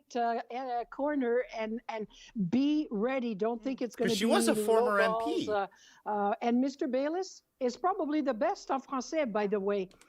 Of all of them, so it is kind of surprising she wouldn't have better on the island of Montreal, right? I do wonder quickly though, Françoise. I'm just wondering, like, could this hurt the Liberal Party? There's a risk, certainly in the francophone media, that the headlines are Ruby Dalla's lack of French. No. No, I don't. I don't think so. As long as Mark Carney did the interview, like you said, us Quebecer, I do personally appreciate people who make the effort, who converse, and imagine doing. It's not your first language, and you're gonna do a debate. I mean, every time I did a debate in English, believe you me, it was not necessarily the easiest thing to do, and the Anglophone appreciated it. Well, we do the same. We're exactly the same. So, the effort that they will put into it. I mean, they'll get good points. I'm not so sure that it's more the topic, what they will say on energies, what they will say on immigration that might resonate one way or the other with Quebecers. With Mark Carney emerging as the heir apparent in the Liberal leadership race, have the Conservatives chosen the right plan of attack? Today, they accuse the former Bank of Canada governor of not being transparent with Canadians. Carbon tax Carney must come clean with Canadians about potential conflicts of interest. This part will be a little more interesting for you, all of his business dealings. Canadians can't. Did you see Barrett yelling at me? What Mark Carney has said? I'm sure you'll enjoy They can't trust him. He's just like Justin. Or not yelling at me, roasting me, apparently. The carbon tax Carney drum. They appear to be swapping out Canada is broken for something a bit more patriotic. I'm sure you'll find it. We love our country and our flag. We are a strong people with a proud history as a warrior nation whose soldiers have proven fierce enough to crush the fascists, the communists, and Al-Qaeda, yet humble enough to never once brag about their heroism. We are mild-mannered and made of steel. Let me be clear. We will never be the 51st state. We will bear any burden and pay any price to protect the sovereignty and independence of our country. The Power Panel is back to talk about it all with Émilie Nicolas, Michel Cadario, Françoise Boivin, and Kate Harrison. Kate, I'm going to start with you. This pressure to have Mark Carney make these disclosures. He says he's resigned from all his other roles. He does not hold public office. There's not like an ethics commissioner's obligation to do this. What is the case that he ought to make these disclosures? Yeah, I think at this point, Canadians want to see the likely next Prime Minister, even for a period of time, go above and beyond the traditional rules. And the traditional rules are such that Mark Carney could become the Prime Minister and not have to make these disclosures for as long as 4 months. So that is a significant period of time to not disclose potential conflicts of interest. I also think, given the Liberal Party's history with ethics and conflicts violation issues in terms of Justin Trudeau's conflicts of interest. But what is the potential conflict if he has, as he said on Rosemary Barton Live this weekend, I mean, he's resigned from all the various boards that he's responsible to. He's no longer fulfilling these roles. So where do you see the potential for conflict? I think it would be important to know, when he was advising the Liberal Party, precisely what role he had. I go back to his Brookfield chairmanship. Brookfield was actively lobbying the Liberal government for money when he was chair of because Brookfield. he wasn't answering the question I asked. And being very clear about the positions he's held. He is not an average citizen like you or I. He has held very senior roles at high-ranking companies that often are trying to influence the government. Because I wasn't asking what the difference between Jenny where Byrne, conflict may exist, and I'm between not someone who that works in the PMO and someone who works in the opposition leader's office. He should just be very clear about I was the asking work that he did if in unofficial, while also advising the Liberal government. Yeah, and the context is that if the election goes the way that it is most likely to go, and the Conservatives win the election, before those 60 days are up, we could have Prime Minister Poilievre, because the election could be done in 60 days, and then Jenny Byrne will be an unelected non-public office holder, advising the Prime Minister in the Prime Minister's office. So I was asking, does he think that non-elected party advisors should have to make the same kind of disclosures as office holders?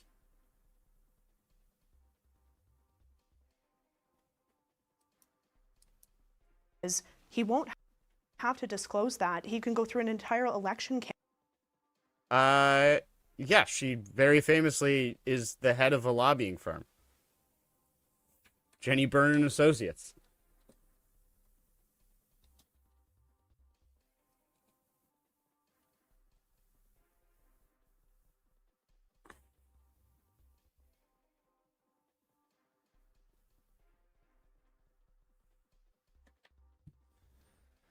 Federal Lobbying Commissioner confirmed Tuesday that a preliminary assessment has been opened into allegations against top conservative strategist Jenny Byrne and a federal lobbying firm. In March, the Globe and Mail reported that federal lobbying firm called Forecheck Strategies is located at the same office as Jenny Byrne and Associates, provincial lobbying firm. In addition to employing many of the same staff as Jenny Byrne and Associates, Forecheck Strategies is owned by Andrew Kimber and Simon Jeffries, who are also part owners of Jenny Byrne and Associates. Although Byrne's exact role with the Conservative Party is murky, neither she nor the party will confirm how she is involved. She's viewed as one of the most powerful conservative strategists in Canada.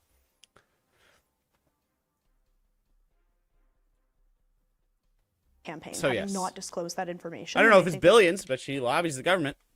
Or at least Forecheck Strategies does. She lobbies the provincial government with Jenny Byrne and Associates. That's something Canadians ought to know, again, to make sure that they are comforted that he is in this for their interests and not some of the interests that he had prior to very recently joining the political forum. Okay, Michelle, I do want to bring you in on this, but I think we should read a little bit, since this question is about Mr. Carney and his transparency and his integrity, I suppose, fundamentally. I want to read a little bit of the statement that he and his team has passed along, saying he's always adhered to the highest standards of integrity and professionalism in his various roles. He's resigned from all other professional or advisory roles as he focuses on rebuilding the party and delivering change.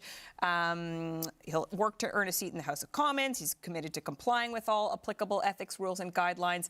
And then at the end, If Mr. Poilievre had any experience outside of partisan politics, we would call on him to meet these same standards. So I guess he's figuring out this politician thing pretty quickly. Françoise, is there a there there? I mean, it's true that this person, that Mr. Carney may well be prime minister in a matter of weeks, and because he hasn't run for public office yet, we haven't had him adhere to the standards that someone else might. Is there something he ought to do to reassure Canadians? Well, I think that for sure, when the time comes, when he actually becomes prime minister, he should put forward whatever it is that would be necessary in a very timely manner. I think that that's only fair. And I know that, when I worked with Paul Martin, he went over and above to be transparent in terms of his dealings, in terms of the private Tech Savvy is a pretty big company. And how he kind of made sure that he was completely separated from any potential conflict. And that was very important to him. And I think that Mark Carney's a man of... So it's the size. So if they're if it's only a couple of $1 million that they're lobbying on behalf of, it's only a little bit of money. So we don't need a disclosure. But because it's a lot of money, we need a disclosure. Is that a standard? What's the standard? How much money? It's or how big of your lobbying firm does it have to be before ethics rules should apply to you? Kind of trying to come out and find something on Mark Carney that might stick, and they're just throwing different things up against the wall. I think that they're trying to tie him to a carbon tax is not working. Because Canadians are very focused on what the huge threat is to us. And so now this is just a new thing to kind of, try and get something to stick. Come on, so, what? I think that it should be expected for sure. But I have every belief that he will do so in good time and well before Canadians have to. I'm not a lib. Emily, it's not just trying to I'm tie a reporter. him to the carbon tax or question My whole his thing is former, having standards. We like make whole books about employment, his work on boards. It's been interesting. very how much do conservatives not. are in some respects trying to tie him to Donald Trump with this new attack ad that they are going to be putting resources behind, where they, in fact, go so far as to suggest that policy choices around the carbon tax make him and Justin Trudeau sellouts to Canada. I wonder how effective you think the Conservatives have been thus far in trying to define Mark Carney. First of all, I think we're being very creative with the definition of conflict of interest. A conflict of interest is when you have current ties with a company, you have a business interest somewhere, or your close one, your immediate family or close friends have some immediate ties with businesses that might interfere with your role that you have in public office. It's not about your resume. And so if we are using the word conflict of interest to talk about past employers, we're getting outside of the definition of conflict of interest.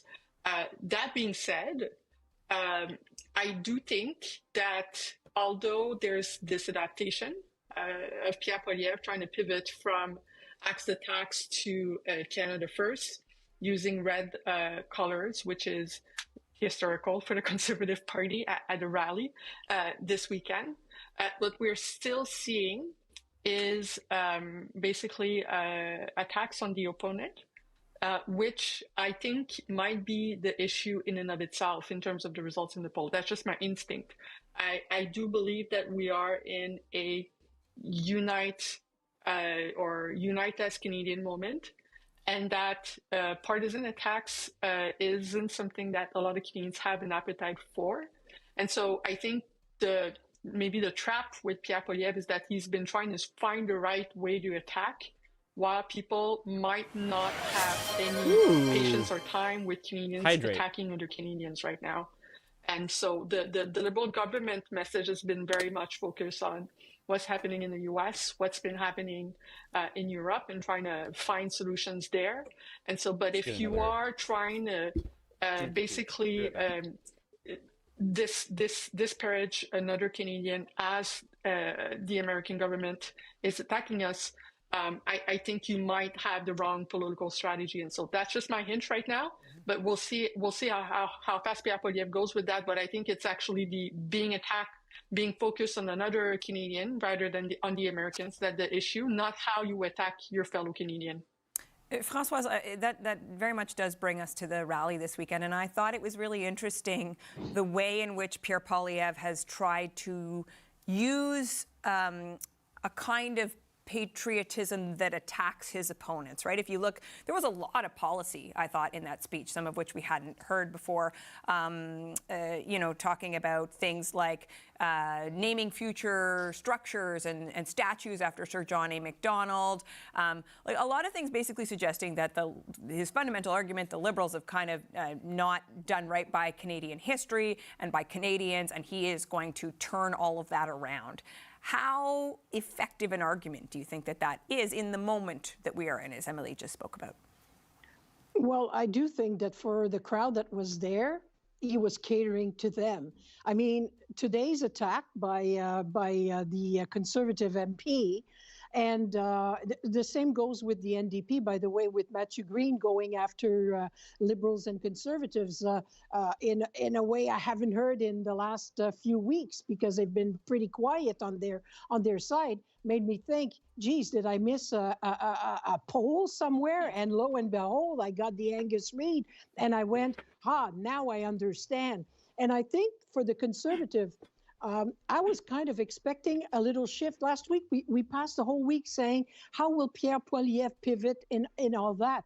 And I think they didn't so much pivot as just decided to adapt a bit their message because of Donald Trump. And they're relying again to the recipe that worked for them for the last 2 years that might not be adapted with the situation and where Canadians are right now. But it gave me an impression, and maybe I'm wrong, and maybe Kate will say you're totally wrong, but I felt like it's as if it's a desperate move in a sense that they want to retain at least their base, because that's basically the message that fits their base. But it's not a message that stands up to the level that Canadians are at, facing Donald Trump and the attack that he's making on Canada. And I do think that the Conservatives realize, I don't think we can compete on that front. We have to stick to our guns and hope that maybe the same thing will happen in Canada. You just got the drink? In America, in the United States. How do they not call you and be like, hey, we're out of the one thing you ordered? Wants to go back to the good old Would way you like of something doing else? This, of doing that, and that it might be their only key to success compared to Mark Carney, who's going up really quickly. Okay, to try to keep this fair, I think what we're going to do is I'm going to ask for a last comment from Kate and from Michelle, get at least a Conservative and Liberal perspective. The most important thing that you want to communicate vis-a-vis what Pierre Poilievre is doing right now. Yeah, I think what I took away from the Canada First rally on Sunday, twofold message. One, Conservatives are not dancing around the Donald Trump issue. Talked about it at numerous points, spoke directly to Americans, have taken out advertising with Donald Trump's face to say, this person is a threat. There's nothing Canadians love more than a European technocrat, Nato Bud. Clearly, that will never be the 51st state. So for all of the critics that said Conservatives were being too light on Donald Trump, or that we may be too light on Donald Trump, I think the proof is there that that's not the case. But more importantly than that, I think really now a focus from the Conservatives on the substance and policy of what they want to see Canada become. And yes, there was a time and a place for a message that talked about how we got here. And I think that still it's fair to point out that Liberal policy has brought us, of the last 9 years, has brought Canada to a place of weakness, particularly economic weakness. But now the attention needs to be, what would Conservative leadership look like for Canada? Emphasizing to voters, if you want Conservative policy solutions, you have to vote Conservative. You can't vote for Justin Trudeau 2.0. So that is the more optimistic side of the equation, the more forward-looking side of the equation that I think the Conservatives are going to be leaning into for the next many weeks. Michelle, your thoughts? Well, I think that clearly the red and white and definitely, showing the Canadian colors at a Conservative rally isn't something that you usually see. I think that him trying to shed the angry man and desperately trying to pivot and just to find something that's going to work probably gives legitimacy to a lot of these polls and showing that they are converging. Not a bud. Making you watch a CBC panel must just be torture. And I think that he's struggling to find his feet So right I now. apologize to you for And that. I But think I that appreciate it's you not the sticking campaign it that out. they thought they were going to run. And he has to now be a different person. And he has to now actually stand up and be proud of Canada at a time when he's been trying to knock it down for the last number of years that he's been leader. So, I think that as they continue to struggle, I think that Mark Carney just has to stay focused on getting the job done, introducing himself to Canadians, and making sure that he is ready to go whenever it is that we have to go, because and keeping the eyes wide open that the biggest threat is Donald Trump to this country, and that's where his focus has got to be. Okay, lots of perspectives to consider. Thank you to all of Well, you. For your I input today. respect Our your power panel, attempt Emily to Nicolas, listen to Michelle the other Canario, side, Françoise even if Poirin, it's and Kate Harrison. psychologically harmful to you. It's commendable.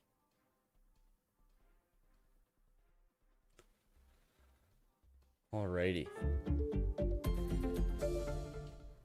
Hello, everyone. I'm Michael Serapio. Got Thank the you for joining us here Ontario on CPAC. Leaders we bring you Debate. special coverage tonight of For those of you that Green missed Party it on leader Monday. Mike Schreiner and Progressive Conservative leader Doug Ford. To my left, Liberal leader Bonnie Crombie and NDP leader Marit Stiles. Hello to all of you.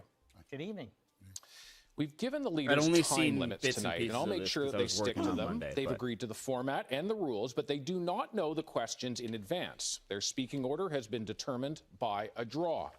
And so let's get right into it. Our first question is on the issue of leadership. You each have 1 minute. I will turn to Doug Ford first. What makes you the right leader to respond to the tariff threat? Well, this election, folks, is all about leadership. It's who do you believe is going to protect your family, protect your businesses, protect jobs, and protect your community. It's about who you believe is going to protect Ontario.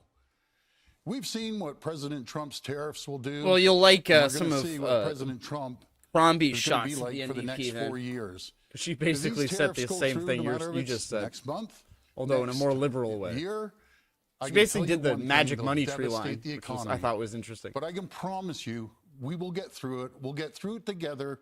We'll be more united than ever before because we already have a base on our economy. We have a strong base. We're going to expand our economy, diversify our trade, bring companies in from all over the world, just like we've done for 7 years. Over $70 billion of investment have come to Ontario, 850,000 jobs. And I can tell you, I will fight like I've never fought before to protect the people of Ontario. All right, Doug Ford, that is your time. We'll turn to Marit Stiles. What makes you the right leader to respond to the tariff threat? Well, thank you, and hello, everyone. Bonjour tout le monde. I'm Marit Stiles, and my promise to you, first of all, is as Premier, I'm going to be on your side, fighting rising costs. When I moved to Ontario more than 30 years ago, where I grew up in Newfoundland, Ontario was a place of opportunity, but not today. After 7 years of Doug Ford and the Conservatives, the cost of everything is through the roof. There's been bad hey, deals, Sloan, how are you? waste, and of course, lots of promises, but nothing really delivered. As we face this big threat from Donald Trump, something we've never faced quite to this extent before, Doug Ford quit his job. Well, I'm applying for that job. And my promise to you is this. We're going to fight the rising costs. We're going to hire doctors and fix the healthcare crisis. We're going to build the affordable housing I don't think you're people giving need, money to the and NDP. we are going to make sure we protect and That would be defend very every funny job if we found in out every that after all industry. this you're an That's my NDP commitment voter. to you. Marit Stiles. I don't thank think you any of very your much. Bonnie taxes Crombie, are going same to the question you. What NDP. makes you the right leader to deal with the tariff threat? Thank you, How would they David, be, and unless maybe I honored to don't be here understand tonight. So for how me, provincial politics work leadership in is Ontario, about but how would your vision. taxes be going It's to the also NDP? about priorities, and it's also about having integrity. Oh, it's about like stepping Ford? up when you need to see something done. Oh, My you mother don't always like told me, Ford. Bonnie, Okay, yes, if you don't I like what you remember see, this. then change it. So that's why I'm here tonight running to be your premier. When I look around Ontario today, I can't recognize it. After 7 years, 2.5 million people don't have a family doctor. People can't pay their groceries and their rent in the same month. 1 million people are using a food bank. That's Ontario today, very sadly, and we need to change it. And we need a leader who will not only protect jobs, but a leader who will get you a family doctor. And that's what Ontario Liberals will do. We'll get the basics right. I'll ensure you have a family doctor. I'm the only one on this platform that will cut your taxes. We're going to cut income taxes. We're going to take the HST off home heating and build homes that are affordable. That's what you get when you vote Ontario Liberals. All right, Bonnie Crombie, that is time. I'll turn now to Mike Schreiner. Again, the question is about the tariff threat. What makes you the right leader to deal with that? Good evening, everyone, and thank you, David, for the question. When was that? When they were in government? For me, leadership is about putting people before self. I would not abandon my job at a time when we should be coming together to show strength through unity to push back against these tariff threats. As someone who grew up in a rural community, I know what it feels like to have a government abandon your community. It's just not fair in Ontario right now that we have a government wasting $2.2 billion on a spa in downtown Toronto, or tens of billions on a tunnel under the 401, or millions ripping up bike lanes in Toronto, when so many people across this province are looking just, how do I afford a home or find a doctor or not have my rural hospital closed? Mr. Ford is handing out $200 checks to millionaires and billionaires at a time when we need to be investing in helping people afford homes, fix health care, and make life more affordable for the people of this province. That's the kind of leadership I would bring. All right, Mike Schreiner, thank you very much. Many serious subjects on our agenda tonight, but we also want to help you, the voter, understand the person behind the politician. So we have some quick personal questions. I'll just ask the candidates 30 seconds each to those leaders. I'll start with Bonnie Crombie. What was your first job? And what did it teach you? Oh, great. So I got a job when I was 14. I lied about my age. I was a cashier at Woolco, and I did a lot of retail at the mall and jean shops. And then I worked in a home 2027 store for many years. So I always had a part-time job. I wanted to on the to the family 27th, yeah. income, All and right, I wanted to be able to, pay for my own expenses. I think it's so important that our young people, if they can find a job today, go out and work and contribute. Bonnie Crombie, I'll turn to Marit Stiles. Your first job, what it taught you? Well, let me see. First job, babysitting, but I'll go to the second job, which was I was a swimming instructor when I was from the time I was about 15 onward, and I worked every summer doing that, and on the weekends, and mostly I taught little kids, really, really little kids. I learned that parents can have really strong opinions about their kids and how they should be learning swimming lessons. I learned the responsibility of taking care of others, and I got to bring home money to my family, which was welcome and helped to contribute to going to university. All right, Marit Stiles, thanks. Yeah, if she's going to lie about her age to get a job, what else will she lie about? My very, very first job was when I was in grade 2, delivering the newspaper in the freezing cold weather at 5 in the morning. But let's say the real job, when I was about 16 years old, I went over to Canada Packers on St. Clair, worked there for 4 years. What other jobs did you maybe have, Ford, when you're in your late teens, early 20s? Paycheck, I remember $310 because you're only allowed to work 24 hours. But man, did we work. We slugged that beef day in, day out and loaded up these 40-foot trailers. But it was one of the great jobs when you're a teenager. Doug Ford, thank you. Mike Schreiner, your first job, what it taught you? Yeah, I grew up on a farm, and my first job was feeding cattle, driving a tractor, and driving a combine. Probably at an age that my parents would admit was the far problem too with young. child labor but they is didn't pay me for tax that fraud. because that was my contribution to the family farm. So my first job was actually my father loaned me the money to buy a lawnmower, and I went out and mowed people's yards and brought some money home for myself, and I learned how to be an entrepreneur. And I've been an entrepreneur most of my life, and I'm really proud of what I learned as a kid from my parents. All right, Mike Schreiner, thank you.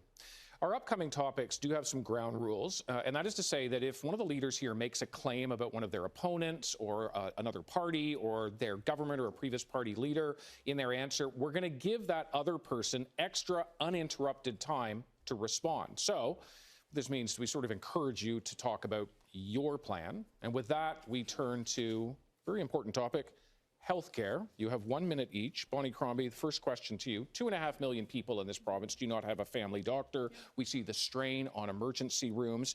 You all have different proposals for a fix.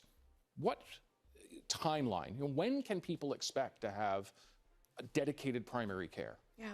Within 4 years, David, is the answer. So I talk to people across the province, and they tell me they're afraid to get sick. Within really 4 years, so you got to give her a majority. The worst thing that can happen to them is to have to need a family doctor because they know they might not have one available. That's not the kind of Ontario that I believe in. The kind where 2.5 million people don't have a family doctor, 11,000 are waiting for surgery or care or treatment, or people in the north have to drive 4 or 5 hours to see their family doctor. And that's because Doug Ford doesn't believe in our public health care system. One of the things that make us so proud to be Canadian. It's time for a change. A vote for Ontario's Liberals is a vote for family doctors. And how am I going to do that? By paying them better, bringing more of them, bringing in those internationally trained doctors. They could be your children who are trained in the US or the UK. Let's bring them back home by doubling the residency spaces, by paying our nurses and our PSWs a living wage. But none of that can happen while Doug Ford is Premier. So it's time for a change. All right, Bonnie Crombie, that is your time. Because you mentioned Doug Ford twice, I'll give him 30 seconds to respond to those claims before we move further. Well, first of all, there's no government in the history of this country that's invested more. Well, if you pay them more, then your tax, they're getting taxed more just by definition. That's over $30 billion.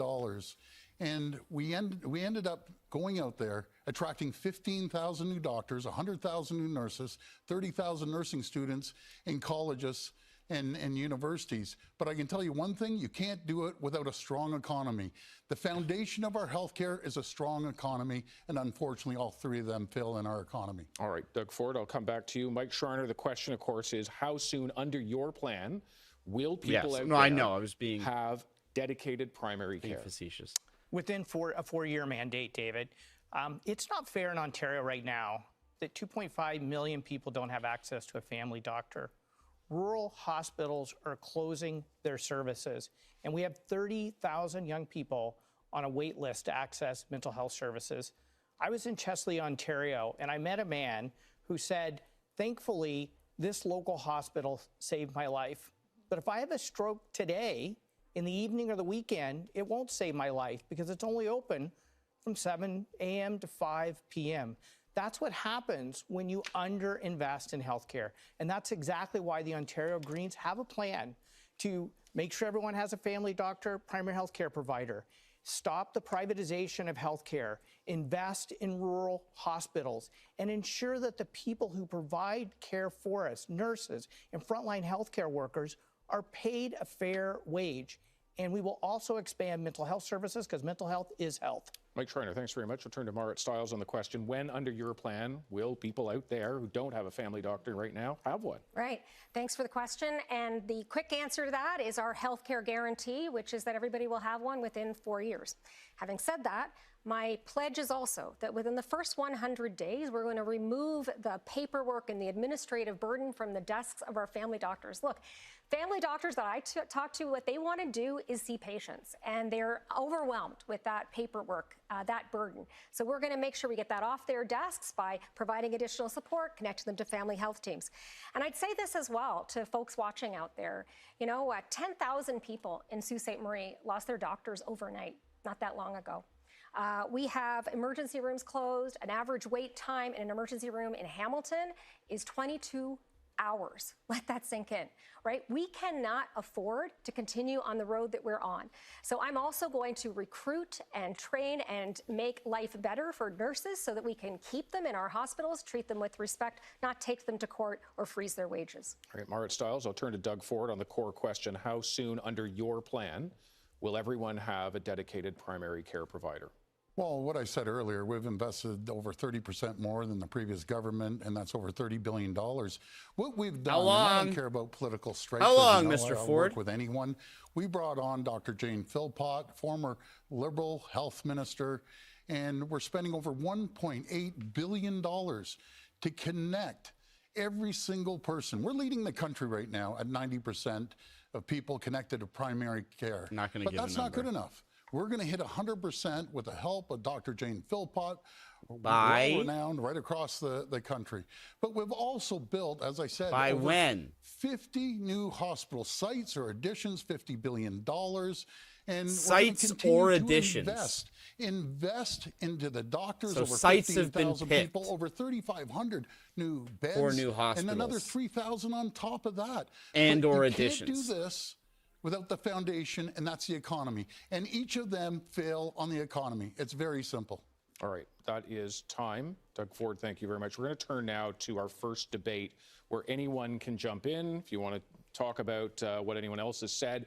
I will step in if it turns into everyone just speaking over each other. And of course, we reserve the right, don't want to, but we reserve the right to mute microphones if the audience just can't understand what's being said here. Our subject continues to be healthcare. I'll turn to Mike Schreiner. And the question is a family doctor for everyone realistic and affordable? It absolutely is, but it won't be if Ontario continues to be dead last in per capita healthcare spending in the entire country. It would take an additional $12 billion just to get us up to the average. That's why you have rural hospitals closing their services. That's why 2.5 million people don't have a doctor.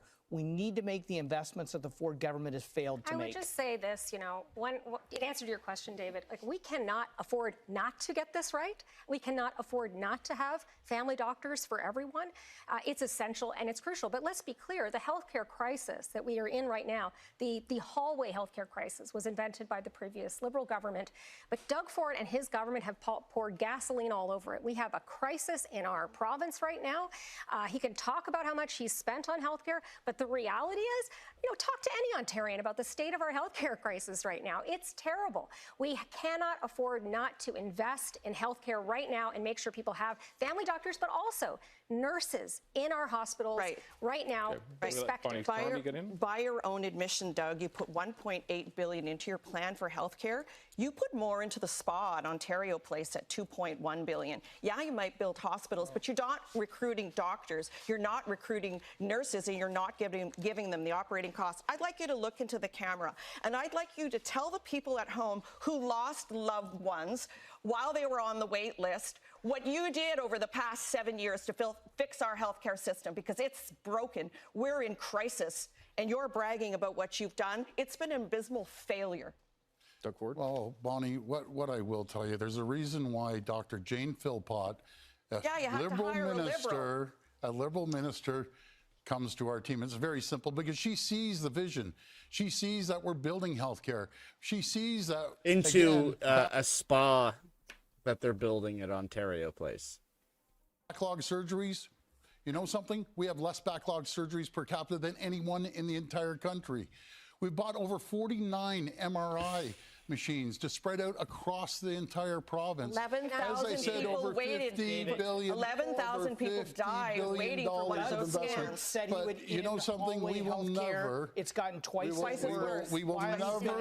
Can he explain to people? We got 10 seconds. We'll use a credit card. We'll use your OHIP card. That's what we're going to do. Private medicine. That's what you want to take us to. Private medicine, Doug. That's what we're going to do. With that, we've run out of time in this segment. We're going to continue with another important subject, and that is the cost of living. Once again, you have 1 minute to answer. Mike Schreiner, I'll start with you this time. Groceries, rent, and mortgage payments have all gone up for many people, and yet also for many people, salaries have not kept up. What will you do to help ease what is for many people a daily struggle? Yeah, times are tough right now. I hear it every day. And unfortunately, in Ontario, people in the city are getting good health care? Rich insiders are getting richer. Right. And the rest of us are just struggling to get I think in November I spent rent. I think about 6 hours in the emergency room with my mom for her to get anywhere in Ontario. Work done. Food bank use is an all-time high. To make sure she didn't have 78%, a clot. Like just to confirm just in she the didn't last have 2 one. years. And it's not 6 fair hours.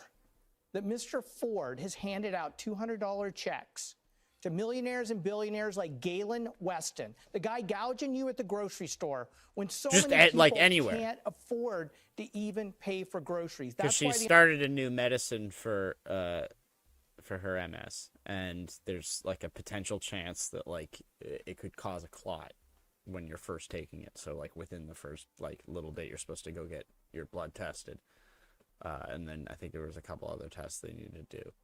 But yeah, so it was to make sure she didn't have a clot, because I guess it's like I feel like it doesn't really matter where, it just usually ends up in your brain, and then it's bad.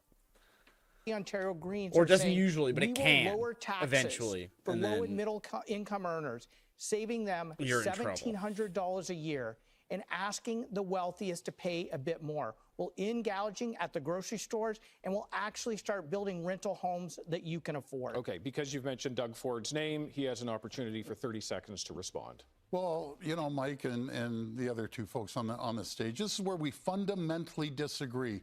See, Yeah, no, Mike like it looks was at as that $200. almost pretty 100. Like we were 99% sure she wasn't. But it was one of those things where you like they're like better to find out and make sure than leave it to chance, sort of thing. And then she got eventually got tests done and confirmed that in fact did not have a clot. But 6 hours. It was she doesn't have we don't have a family doctor. And there was nowhere really else to go. That was just that was where they told her to go. And so do my other two colleagues. It's their money. That's what they believe. It is the government's money. Well, let me tell you, folks, it's your money. That's what you paid into. And when we saw more revenue come up to the coffers, we believe that it goes back to the people to stimulate the economy, to go out and you might be able to do something you might otherwise not be able to do. I think so. I don't like. I'm not. Taxes, that is time. You guys believe? I didn't take charge notes. Taxes. Doug Ford, thank you very much. I'll turn to Mark Stiles on the original question. What will you do to help alleviate the cost of living? I mean, I guess so. I don't know. You mentioned rent. I'm not. Rent in Ontario is I am not a doctor. 38%. Right? Let that sink in. 38% across the province on average since 2018. Well, if you say that's what they probably gave her, I assume that's what it was. And it's not just in cities like Toronto. It's in every community across this province. We are seeing that. I have a plan to not only bring back rent control, but also keep more money in your pocket by bringing in a grocery rebate program. And I think it's really essential because people need that now. What that means is that every month you're going to get a check back that covers some of the costs, money back in your pocket, and you can spend that on food. And we're also going to fix the problem of price gouging by all of these grocery CEOs with a consumer watchdog. It's about time we did that. And one thing I can tell you is you're going to get about a check for about $120 for a family of 4 back every month. And let me tell you, I am not going to be giving a $200 check to Galen Weston. All right, Stiles, thanks very much. I'll turn back to Doug Ford to have your core response to the question, what will you do to help ease the cost of living? Well, this is where we fundamentally disagree. Which part is delusional? That it's happening? We're the only government in the history of Ontario that's never raised taxes. We've seen more revenues come up because we've created the climate and the conditions for companies to invest. Now, these three, they'd bring back the gas tax. And I know they've admitted it, that they're going to bring it back. They'd bring back the one fare that saves people. I mean, there was I forget which grocery store it was that just got caught selling beef by weight, and part of the weight and the pricing was the packaging. They'd bring so it's back not the tolls completely on the 412 delusional. and 418. They'd bring back the tolls on the 407 that we just ended up getting rid of. And the difference is, I don't believe in taxing people, and I will never take money out of your pockets. They believe it's their money. There's never been a tax they don't like or a toll they don't want to hike. That's the difference between myself and my three folks on the stage here.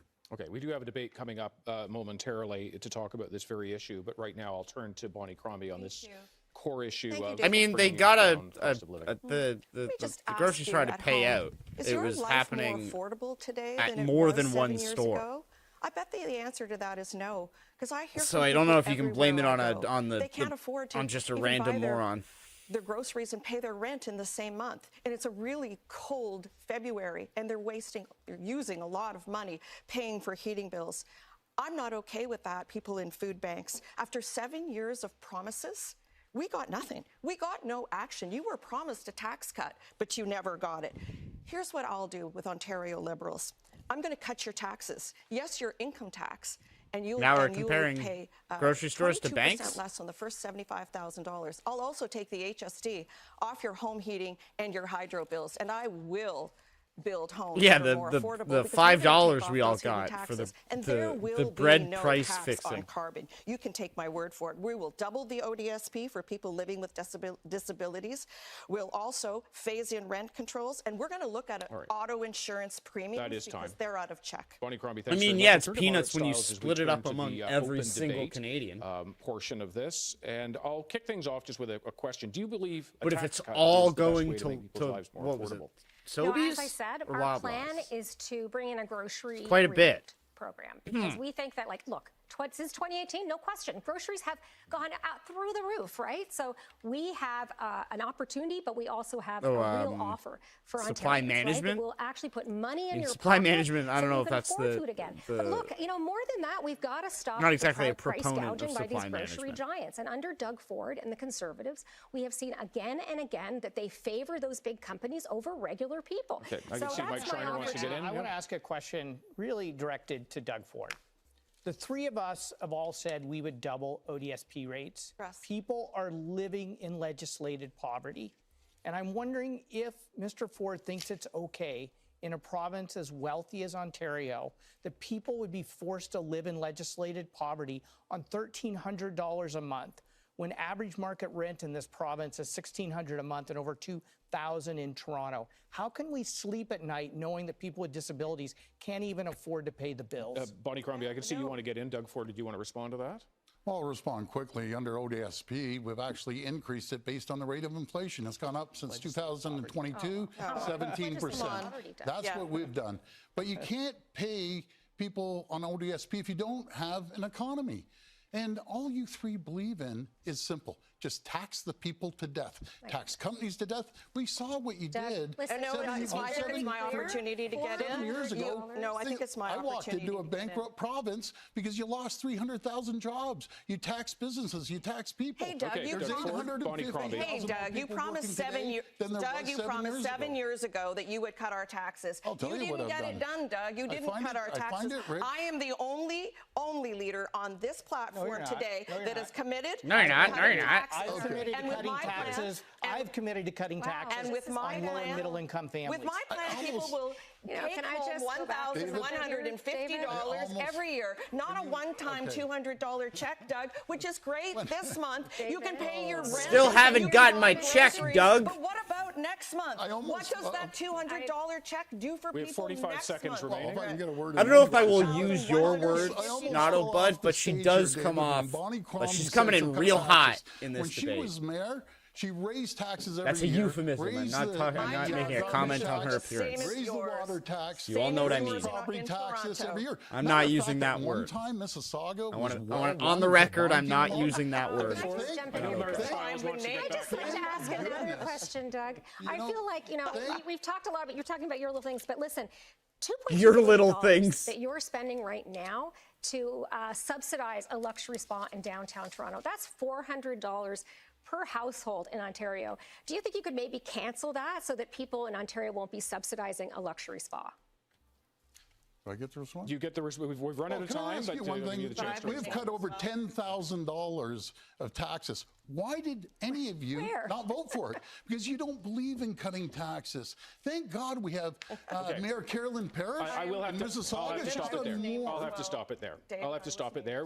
Unfortunately, we are out of time just for this particular segment, but we have many more to come, including public safety. You have 1 minute each for your answer. And a reminder, if you make a claim in this section about one of your opponents, in your answer, we do have to give that person uninterrupted time to respond. And now I turn to Doug Ford with a question about youth crime. Teenagers are being arrested in smash and grab robberies, in car theft, and in some cases, murder. What will you do to deal with youth crime? Well, first of all, we led the way on bail reform. I don't believe that no matter if it's a 17-year-old or a 22-year-old, that should get a slap on the wrist when they kick in the door and put a gun to someone's head or, unfortunately, murder someone.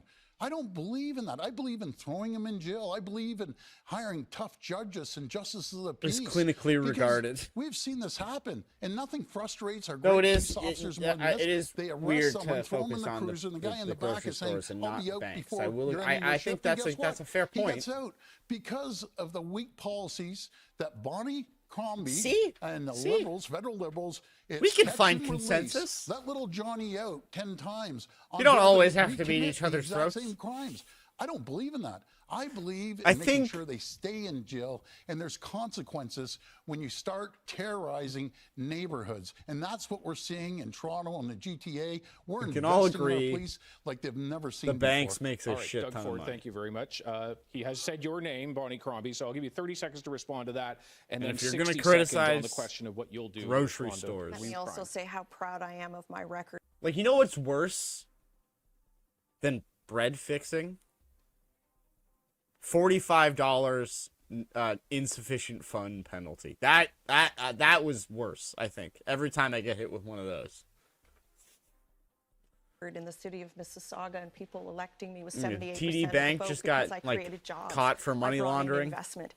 I set us up for growth and economic development. And I'm very proud of that. But you know what? Something in Ontario has changed. People just don't feel safe anymore. They lock their doors. They put their cars inside their garages because we see carjackings and break-and-enters and home invasions like we've never seen before in the past 7 years. Under this government, things have gotten out of control. Oh, I get slammed with those all the time. Despite what some people might want you to think, I'm not exactly rolling in money. I joke about the $5 million studio. It's all a facade. This is my bedroom / office in my house that I share with 4 other dudes. I mean, it's not like it's like the Trudeau, like the subsidies that is like $29K, and I think maybe in some change per journalist. Now ask yourself, do you think I'm getting my salary plus, or do you think they're using that and just a little bit more? What do you think? And I'm not, like, I don't begrudge that. I know it's like, it's not exactly a lot of money in print. So I am very happy to have a salary in journalism. Yeah. Everyone's a critic. Yes, we will be hard on crime, but I will also tackle the causes of crime because we need to invest more in our youth and get them invested into programs. And on the question, I produce. I think we've covered it there. So we can shift on now to Mike Schreiner on this question around.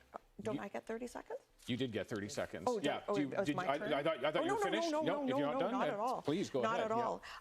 Let me say that things have really changed in Ontario. It just doesn't feel safe here anymore whatsoever. Violent crime is on the increase. We see carjackings and break-and-enters and people breaking into your home to steal your car keys so they can steal your car. An increase of 350%. What happened with Politico Playbook?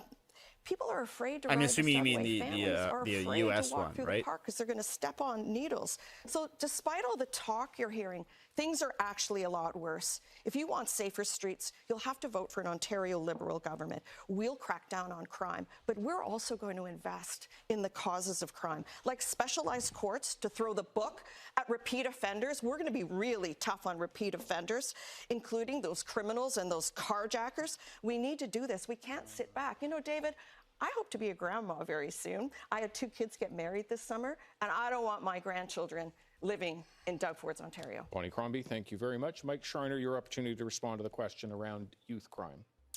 Yeah, Mr. Ford talks about bail reform. That's a federal issue. I would suggest he look in the mirror at the fact that 80% of people in provincial jails right now in Ontario are awaiting trial. One of the reasons people who are accused of crimes are getting off is because there's so many delays in the Ontario courts. Oh yeah, no, they're all running against the federal federal Liberals because of that. And now this Mr. Ford wants to make it even worse by criminalizing people who are experiencing homelessness. We need to invest in housing people, not throwing them in jail. We need to invest in treating people with mental health and addictions challenges, not threatening to throw them in jail. People need public services. That's what a caring Ontario looks like. That's what fighting for fairness looks like. Ontario Greens will put care over crime. That is time. I will turn to Doug Ford because his record has been challenged on 2 occasions. I'll give you 30 seconds. Well, thank you so much. As the Liberals were closing jails, we're building jails. As as the Liberals and NDP were getting rid of our police, we're hiring more police. Actually, over 2,000 more police officers through our colleges, and we're paying for their education. Yes, I believe in making sure we hold people accountable. You know, I find it ironic. How is Ford is the guy who's been saying about the police. premier, not You partially said on tape that you're scared of the police. partially and as for responsible you, for Merritt, some of these things. Your own members want to defund the police. All right. Like, who wants to defund the police except the NDP? And that Only is, your group. That is time. Not in this response. It's tricky keeping it all straightened out. But Marit Stiles, this is your opportunity to respond to, what was our original question? Youth crime. Youth crime. Yeah, thank you for that, David. And I will start talking to youth and about youth because that was the question. But let's be honest, the rest are far worse. Really, if we want to address a rise in I'm youth not crime, like here's the thing. I'm not a fan of any of these people. Make sure they are full of caring, qualified. It's my job adults to watch this to stuff. Teach and provide lots of youth programs and community support. But look, I mean, there's no question. We know this, that everyone deserves to feel safe. Someone wants to pay me a salary to play Project Zomboid, and auto theft in our shut up. I'll take it. People are worried for their safety. I know. I hear it a lot. I'll quit my job and just play video games. Just you got to if you're gonna you just got to make sure you pay my bills. Taking care of young people. It also means ensuring that people with addictions get the health care support they need. It's going to be a lot. Who are living in encampments and homeless get housing. But look, we need to fix our court system. And right now, it is so you better start backlogged gifting some that subs, it Nato means Bud. that dangerous people are falling through the cracks, and many others who deserve their day in court aren't getting it. We need to fix that, and that's an issue that the provincial government can address right now. And that is time. You're all slinging things at each other, so it seems like a perfect opportunity to have an open debate. You can all jump in, but I'll start with Bonnie Crombie on this instant. Violent crimes up. What do we do? You know what I think is really important? That we have a dedicated bail court for repeat offenders, so they are dealt with harshly and right away. This is the problem, the catch and release, and this is something that Doug has done 7 years to deal with and has done nothing about. We also need a plan for people who are of addictions, not just use a notwithstanding clause to get them off the streets. There's no plan on where to put them and give them the treatment that they need. We haven't really talked about here at all are victims. And as I was saying in my response earlier, what we're seeing right now is because of the backlog in our courts, we're seeing the dangerous folks get out. Innocent folks actually can end up behind bars for far too long, but cases are being thrown out under the conservative government of Doug Ford. And of course, many others are not getting the justice that they deserve, including, by the way, victims of gender-based violence. So, I've talked about this a number of times, but I want to make sure we remember that there are victims involved here too. This government cut back on the Victims' Compensation Fund. They have failed to declare intimate partner violence an epidemic. And again, he always wants to talk about throwing people in jail. I want to talk about how we actually prevent that in the first place, as well as making sure that people actually get their day in court, which you're not seeing under the current. We've only got about a minute left. One of the ways we prevent people from being thrown in jail in Ontario right now, with the government saying they want to actually criminalize homelessness, it's just horrible. Like, we're better than this. We need to build a caring Ontario. It's a crisis of caring if the government's going to say we're going to criminalize homelessness. Let's house people. 93% of the deeply affordable homes built in Ontario were built before 1995. 3 decades of underinvestment. That's why we have 81,000 people. The most viewed. The government has said no Ottawa-based to solving that, and now they say they want to criminalize homelessness. Print journalism streamer. Well, we've invested into our police like no other. $75 million into guns and gangs. We're buying more helicopters. We're getting more boots on the ground. We've hired more judges, over 25 judges. Crime is up. We've hired more prosecutors. We're getting the backlog. But do you know what the problem is? Do you know why there's a little bit of a backlog? Because your catch and release policies, you don't believe in mandatory sentences. None of them believe in mandatory sentences. No, that's actually not true. That's not what we said. And they're back on the street and they're kicking down another door. I don't want those people kicking down doors. I want those people in jail. That's what I want to do. For 7 years. 7 years. years, you haven't done anything. I want to say Talk to the police. I'd like to. Very simple. I'd like to Folks, know what when you our see a plan police is. officer, please go up to him and say, "Thank you." Has the PC government supported you? Oh my goodness. Or has the previous government? Oh my God, Bonnie, come on. Moving on. And I have your backs too. We need a plan for homeless people. They are our family members. Okay, we're moving on. We're moving on. Thank you very much. I'm glad to see everybody's as passionate as they are. I'm the referee. I got to keep us on schedule here. We are looking for a quick answer in this next segment, a maximum of 30 seconds, and a yes or no will do. Mike Schreiner, I will turn to you. Would your government build housing on the Greenbelt? No. We will unlock housing that people can afford in the communities they know and love, instead of opening the Greenbelt for development, which would only benefit wealthy, well-connected insiders. That's why we have a housing crisis in Ontario. The priorities are wrong right now. Bonnie Crombie, would you build housing on the Greenbelt? Absolutely no. When I was chair of Big City Mayors, we made it very clear that we could accommodate the housing that was necessary, all within the municipal boundaries that had existed. The mayors have a plan, and they would have stuck to it. Doug Ford told his donors that he would open up the Greenbelt, then he promised us he wouldn't, and then he went ahead and did it anyways. And of course, we pressured him to do the right thing and pull back. All right. Merritt Stiles, the question is, would your government ever build housing on the Greenbelt? Absolutely not. Look, Doug Ford and the Conservatives decided to open up the Greenbelt, even though he said he wasn't going to do that. I am so happy and proud to have stood up against that move and pushed them back on their heels, and we won alongside farmers and everybody else. But look, our farmland is not up for grabs. It is not up for grabs. We have plenty of other opportunities and space within urban boundaries to build the housing we need. What we're missing is a government that has the political will. The reason we have a to build housing the bubble truly is very deeply easy. The government in this country owns the most of the land, control most of the land through regulations. Now they buy the most of the mortgage-backed securities. It's literally government.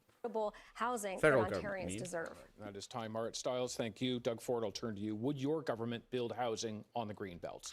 No, and I think it was pretty clear. I said I was, then I wasn't, and I went ahead and did it. But in saying that, I didn't. There's a lot of federal land. You know, something I apologize to the people. Unlike any of you, and I mean, technically, a lot of it is owned by the fucking literal king.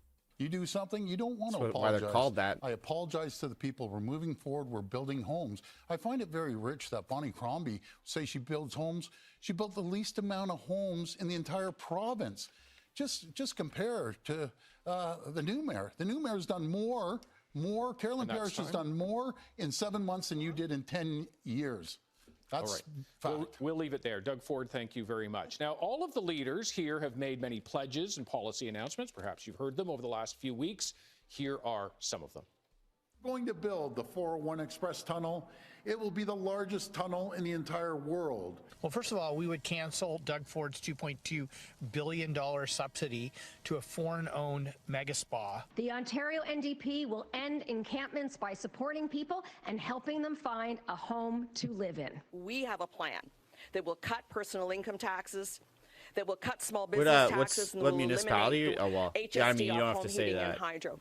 if you don't feel like Okay, it. you've heard the promises. Now let's talk about the plan. You And don't we'll have do to that dox with yourself. Global News' Colin DeMello. How are you? I'm doing well, thank you, David. Colin, as many people will know, is the president of the Queen's Yeah, I Park was like, Press wait, Gallery, so we're glad to have you. don't Thank actually you so say much, that. and hello to all of the candidates. Good to be with you today. I'm here to ask you some questions on specific policies that you have been presenting to voters. Can you tell me will your have limited address, time, postal just code, and 1 minute to answer, so we ask you to please talk social about your insurance number, policies and not please? that of your Just so I can get to know you better. You have to each answer. And also, Another what one was your of you will have the favorite, opportunity to your ask a first pet's follow-up name, question, your mother's and then maiden debate name, back and forth. first job you Randomly had? selected who will be asking that follow-up.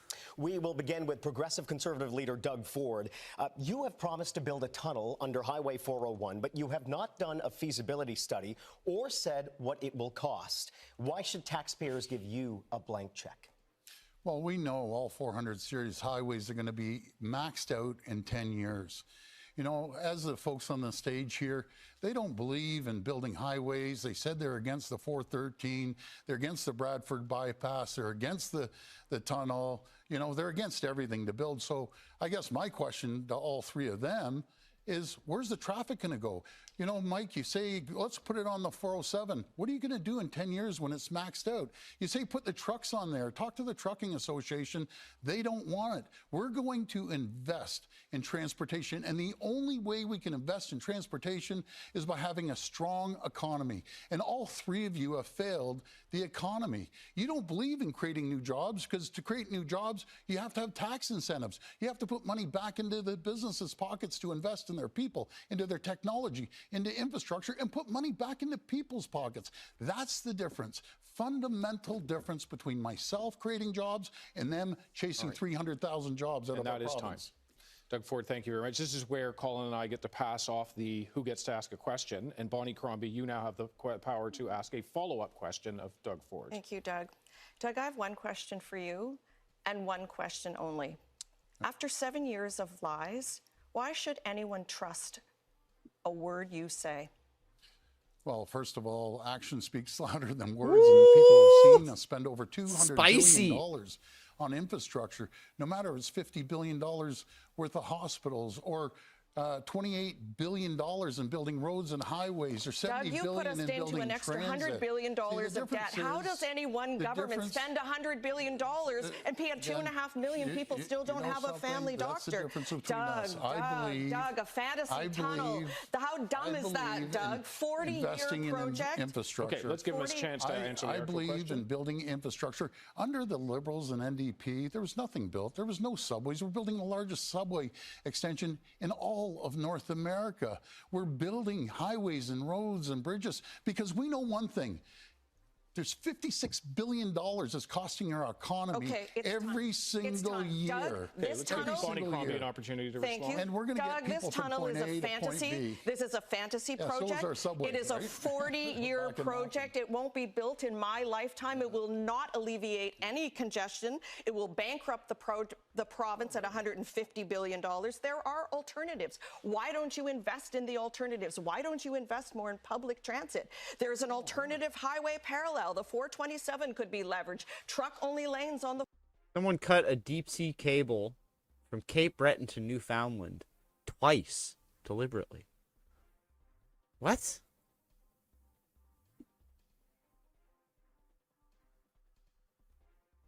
Sorry.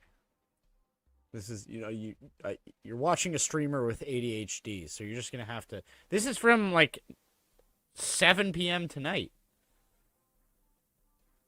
Bell is looking for answers after its subsea fiber optic cable connecting Western Newfoundland to Nova Scotia was severed for the second time in a space of a year.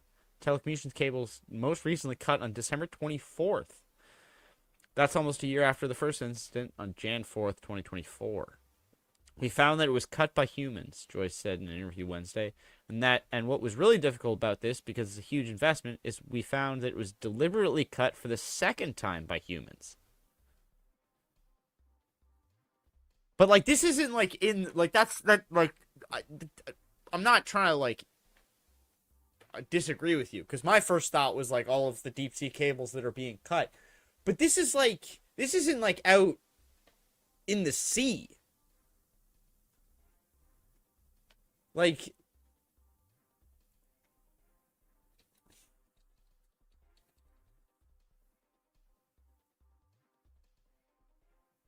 We can zoom in enough to see where, like, I mean, we're not gonna, but, like, between, where was it, did they say? Between cable stretches across the Cabot Strait.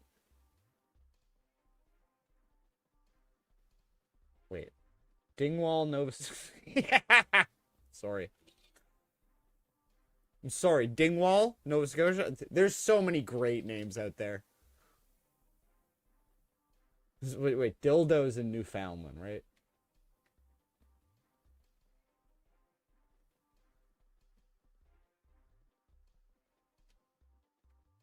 Sackville's great as well.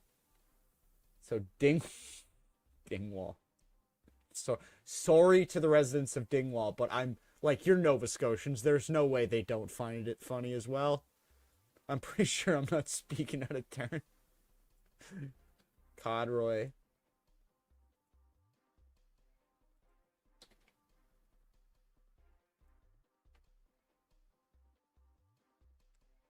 Okay, so, like, through here,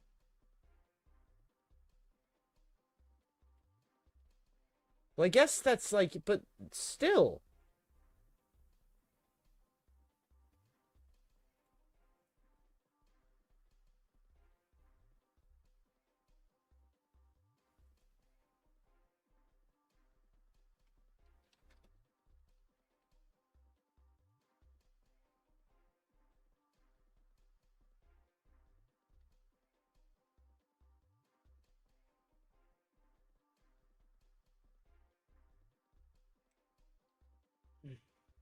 Where's that clip?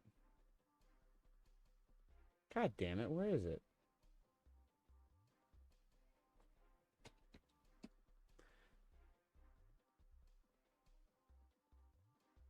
Today,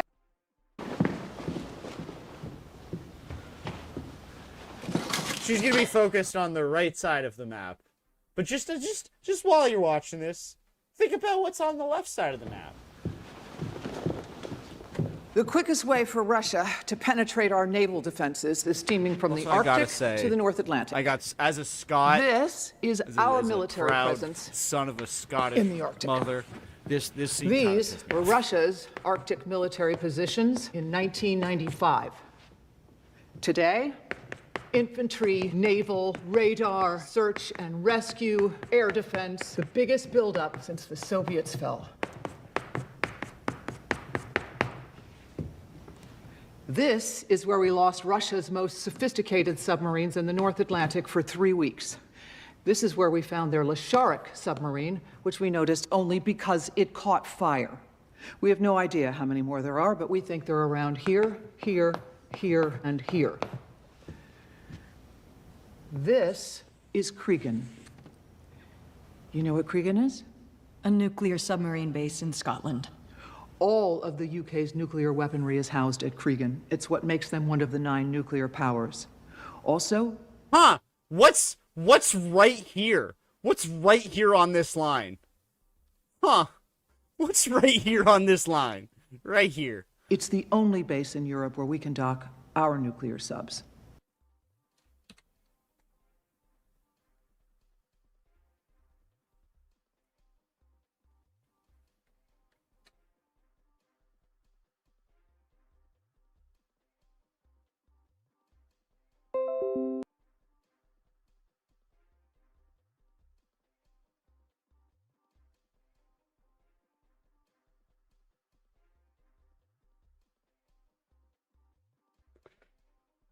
Just things I notice. Also, it's the only base in Europe where we can dock our nuclear subs. It's the last place we have any hope of detecting a Russian sub before it's in the vast Atlantic barreling toward New York. Cregan is target 1 in the European theater of war. The Scots hate nukes, and they hate English overreach, but they really hate having a bullseye on their heads. And the third. If Scotland had gone independent, they would have closed the base. In a second. When we took our forces out of Iceland, Russian sub-activity skyrocketed, as did air incursions. When we pulled our combat brigades from Europe, anyone? Russia annexed Crimea. Is there a universe in which the United States could afford to lose the base in Scotland? No. But you went to Margaret Royland. So did you. I didn't ask her to blow. They did Gulf of Tonkin to stop Scottish independence so they could keep a nuclear detection base. Up a ship. Neither did I. It was supposed to be some bent metal and we pushed Russia in the arms of China, and now we're carrying Chinese waters to undermine the U.S. We're carrying Chinese water? The 407. When did we start doing Doug, that? this is a fantasy that would bankrupt our province. No one believes you. You make other promises, and you don't get it done, Okay, Doug. that marks time for us. I'll turn back to Colin now. Thank you very much. Our next question is to Green Party leader Mike Schreiner. So you have promised to scrap the current plans to redevelop Ontario Place. What would you propose to do with that land instead? Well, first of all, I think it is a huge mistake and an insult to the people of Ontario that the government is subsidizing a foreign-owned spa at the tune of $2.2 billion, privatizing public space. Ontario Place is for the people of Ontario. It's public space that should be publicly available. And unfortunately, the current government has torn down all the trees and now they want to subsidize it. Imagine what an insult it is and how unfair it is to people across the province saying, I can't afford a home. Hospitals are closing in my 2018, when community. Trump tried to tariff We can't Chinese get steel and access aluminum, we allowed to a Chinese family transshipment to doctor. skirt American And tariffs. this government is subsidizing That was a foreign 6 years ago. spa at the tune of $2.2 billion. That is not what the people of Ontario want. They deserve better. They deserve fairness. That's exactly what the Ontario Greens are fighting for. Mike Schreiner, thank you. I'll turn now to Doug Ford. You get a follow-up question. I would ask that you begin it with a question. Well, first of all, we're building a world-class destination. We're going to see over 5 to 6 million people go there. And under the Liberals and NDP and the Greens, they let it deteriorate. It was just dandelions coming up and everything else. And we're going to build an amphitheater that's going to attract millions of people. We're going to have 50 acres of public realm that you have to be more informed, Mike, because you didn't even know that. 50 acres. No question. We're going to question. build a destination, the most popular destination in the entire province. And all these people, ironically, they're going to show up. We're going to build a new science center. They're all showing up. That represents time there. Well, you can. Yeah, absolutely. Yes. Was there a question? There was no question there, folks. Let's be clear. There was no question there because nobody can defend why you would waste $2.2 billion subsidizing a foreign-owned spa. If it's such a great destination, why are Ontario taxpayers on the hook for this? When our kids are learning in overcrowded classrooms, people can't afford homes, rural hospitals are closing, people can't find a doctor. And you're wasting $2.2 billion on this mega spa in downtown Toronto. It's the same kind of waste that the tens of billions that you're spending on this fantasy tunnel that will create traffic chaos in Toronto. I want to build things, but I want to build things that make sense for the people of Ontario, like homes they can afford. I do want to give Doug Ford an opportunity to respond. Well, first of all, let's address this tunnel, and it's going to be one of the largest tunnels in the world. Let's address it. And I understand. We'll You believe in bike lanes and riding bikes and planting trees. I get it, and you're good at that. So, but the problem is you won't be able to afford the trees because the economy will go down the tube with all three of you. Can't afford the trees. We're going to continue building transit, building infrastructure, getting people from point A to point B, and we're Can't even afford to plant the magic money tree. Instead of losing the economy. Why don't we do that? They're all Why don't great we build talkers, homes? but none of them have solutions. All right, and that is time. I'll turn back now to Colin. We have another question for NDP leader Marit Stiles. You have promised to end encampments. It is estimated that more than 80,000 Ontarians were homeless last year. What will your party do to end homelessness? Well, first of all, I mean, the answer to homelessness is building homes. So the first thing that we announced as part of our big platform was Homes Ontario, which is where we get the government back in the business of finally building affordable, permanently affordable housing again. And we had programs like that up until the mid-90s when the Liberals in Ottawa and here, the Conservatives here in Ontario canceled all of that. We'd be way ahead right now if we still had those programs, but we don't because they canceled it. We need to get back in the business of building those permanently affordable homes. And really crucial in all of that is 60,000, so the 1.5 million homes, but 60,000 of those are supportive housing. And that's really important for a lot of the folks that we're talking about in our encampments right now. And let's be clear, there are encampments, there are homeless tent encampments in every corner of this province, in every community under this premier and his government. So we have to build supportive housing with wraparound support for people. All right. And with that, we'll turn to Mike Schreiner with a follow-up question, please.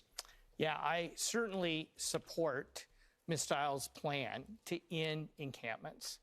We actually have to get back to building deeply affordable homes in this province. 93% were built before 1995. The question I have for you, though, is do we need to create a whole other government bureaucracy to do that? I've talked to nonprofit and co-op builders who have said, why don't you just flow money to us and we'll get it built? That would be more efficient and effective to achieve our shared objective. I'm happy to respond to that, Mike, and thank you for your support. Look, Every other province except Ontario has an organization Damn. that manages this and that coordinates it. And that's what we will need. Oof. And that means absolutely working with builders, working with nonprofits, working with municipalities.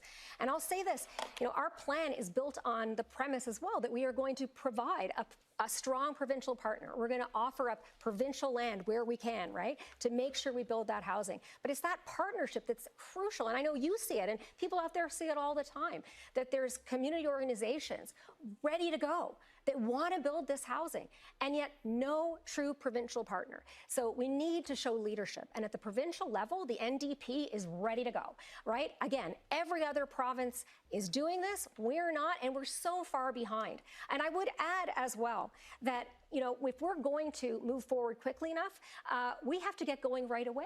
I'm going to start this within the first 100 days that we form government. And that means as well getting Ontario building again, because right now, I would just add one other thing, which is that Ontario, and you know this as well, of course, is like building less housing than anywhere else in the country right now. Well, sorry, our housing we only have 20 starts are seconds down left. to Go ahead. 50s levels. I agree with you. We need to get going right away. This is exactly why. Let's not create another bureaucracy. Yeah, I mean, we have a ministry in place. Should be. Let's just flow the money to the like as long as nonprofits you're and like co-ops not and drilling into supporting like builders so they can get going gas right lines away. or whatever. All right, that is time. It shouldn't be Thank you difficult, very I much. would Our next think, question to is for build Liberal leader something on Bonnie your Crombie. own lot. Your party has promised to cut middle-income taxes for middle-income earners, but your plan doesn't actually cut taxes for anyone earning Like less. maybe I'd put a rule where it's like it can't be taller than the like whatever building you already have. And if you wanted it to, it'd have to be, have to get more permits maybe. Just to stop people from just building a giant like stone middle finger because they're pissed at their neighbor or something. Less than $50,000. What will you do to help lower-income Ontarians? Yeah, so that's a great question, and I really thank you for that because people are hurting right Ban now. You know, I'm in the homeowners grocery store associations? and I see moms picking up meat and putting it back down and going to the checkout aisle and holding their breath. So I thought, what can we do to make life more affordable for people? Yes, we're going to cut small business taxes, but we're going to cut income taxes for people earning $75,000 or less. And we're going to take the HST off home heating and hydro, and we're going to build homes that are more affordable. But for other folks entirely, we're doubling the ODSP for people who are living with disabilities. I believe in phased-in rent controls over a period of time. And by the way, we're going to look at auto insurance premiums because they're out of control. So overall, my goal is to cut your taxes, to grow the economy, much like I did in Mississauga. And I'm so proud of my record in Mississauga, attracting investment, creating jobs, setting us up for growth, and getting elected by large margins because I think the people of Mississauga had a lot of confidence in what Really I did trying to hard not to stimulate bite my the nails. economy and build jobs. All right. Thank you very much, Bonnie Crombie. Marit Stiles, you get the follow-up question to Bonnie Crombie. Well, I'm going to take a slightly different tact. I heard a few things there that I think the Liberal leader needs to read some of her own policy on this. But, I wanted to go after another thing because what I'm finding increasingly as I go around the province is that people are paying out of pocket for healthcare. For actually things that we, as Canadians believe should be absolutely free. You should be able to access healthcare when and where you need it, not out of pocket. And I was really shocked to see that the Liberal leader, that her party has received $25,000 in donations from private healthcare insiders. Do you have a question? And I'd like to know how she can stand here and say she's going to save healthcare, which, by the way, was created. Hallway Healthcare was created under the previous Liberal government. When she's receiving those Smile through it, Bonnie. from private healthcare providers. Okay, we'll get. Yeah, Bonnie I Crombie. think the NDP leader is envious of my fundraising record to date. I will say that the NDP thinks that money grows on trees.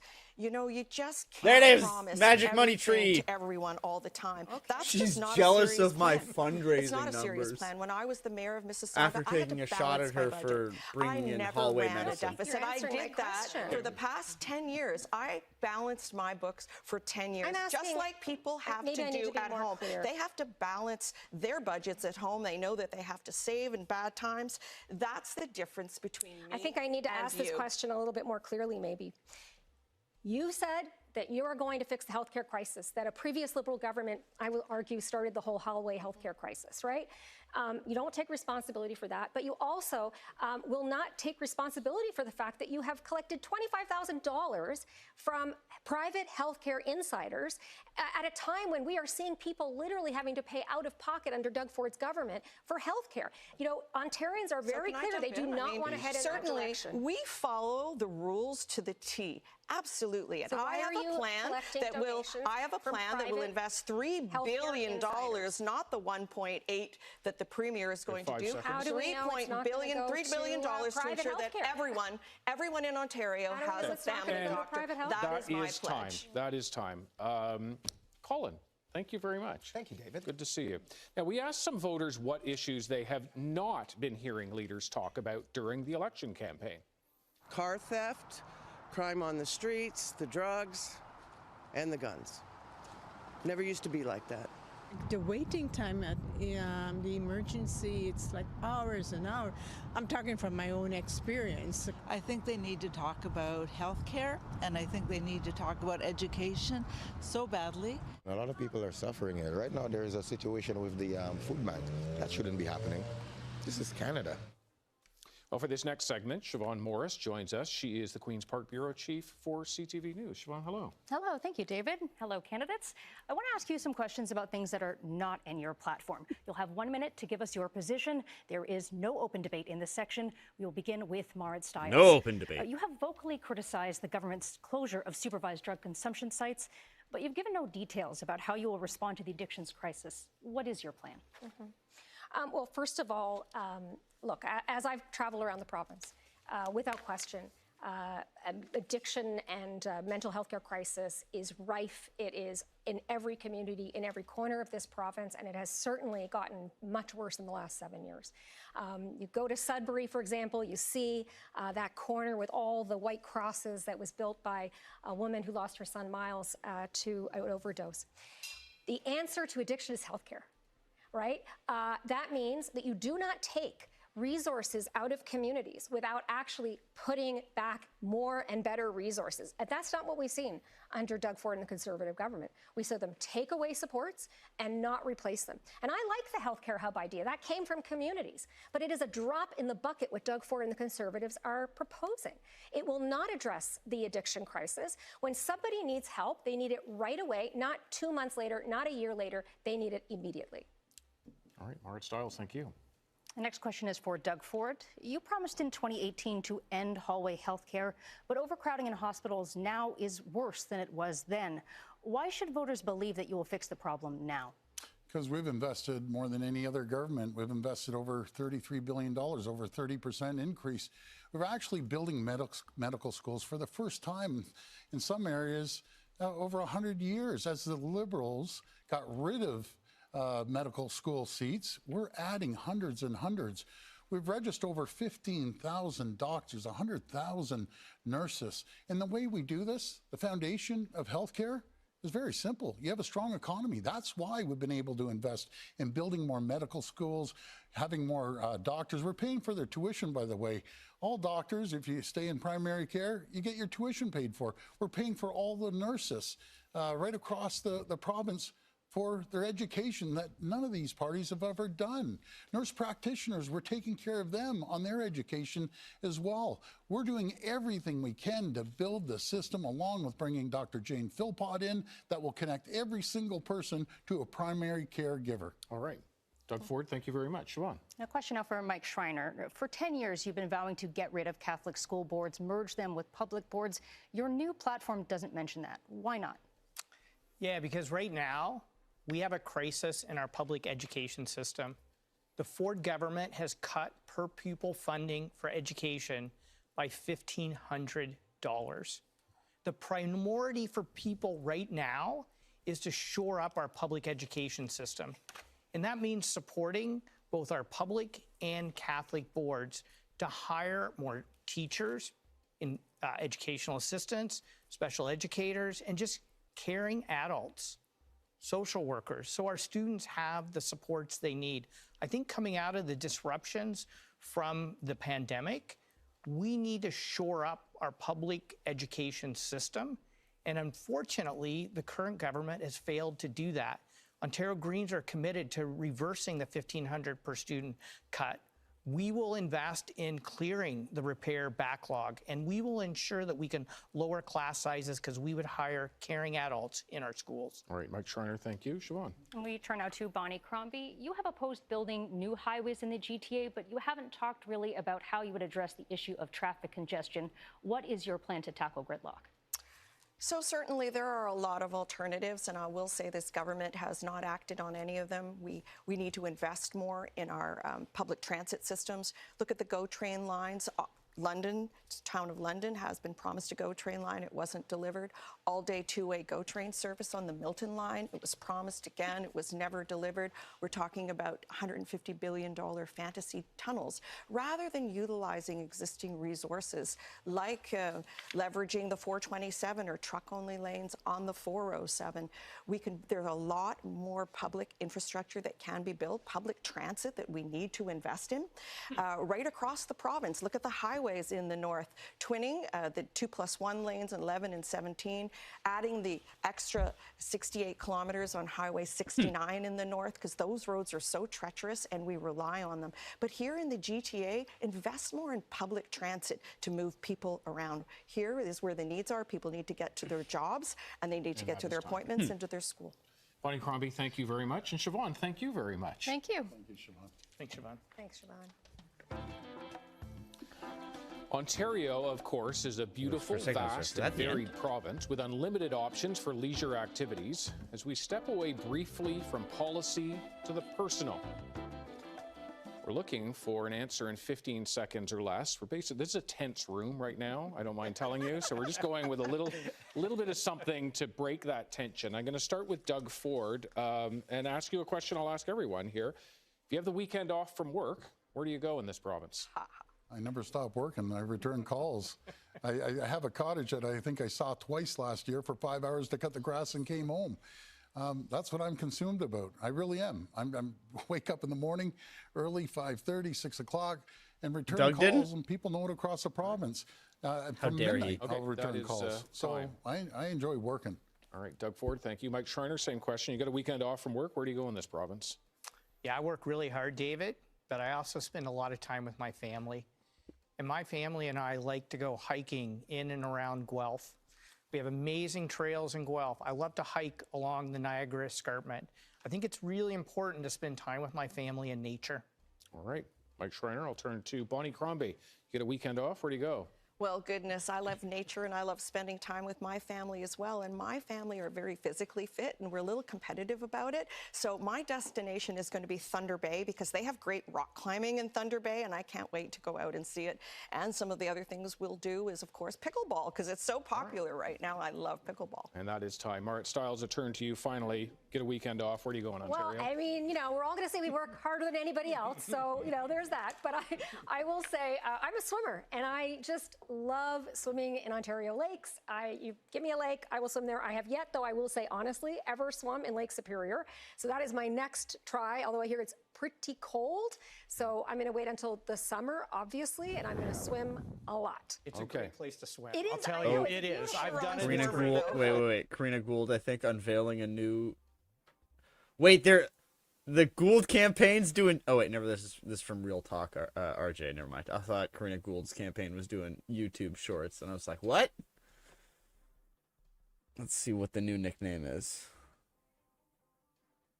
Wait, why is it...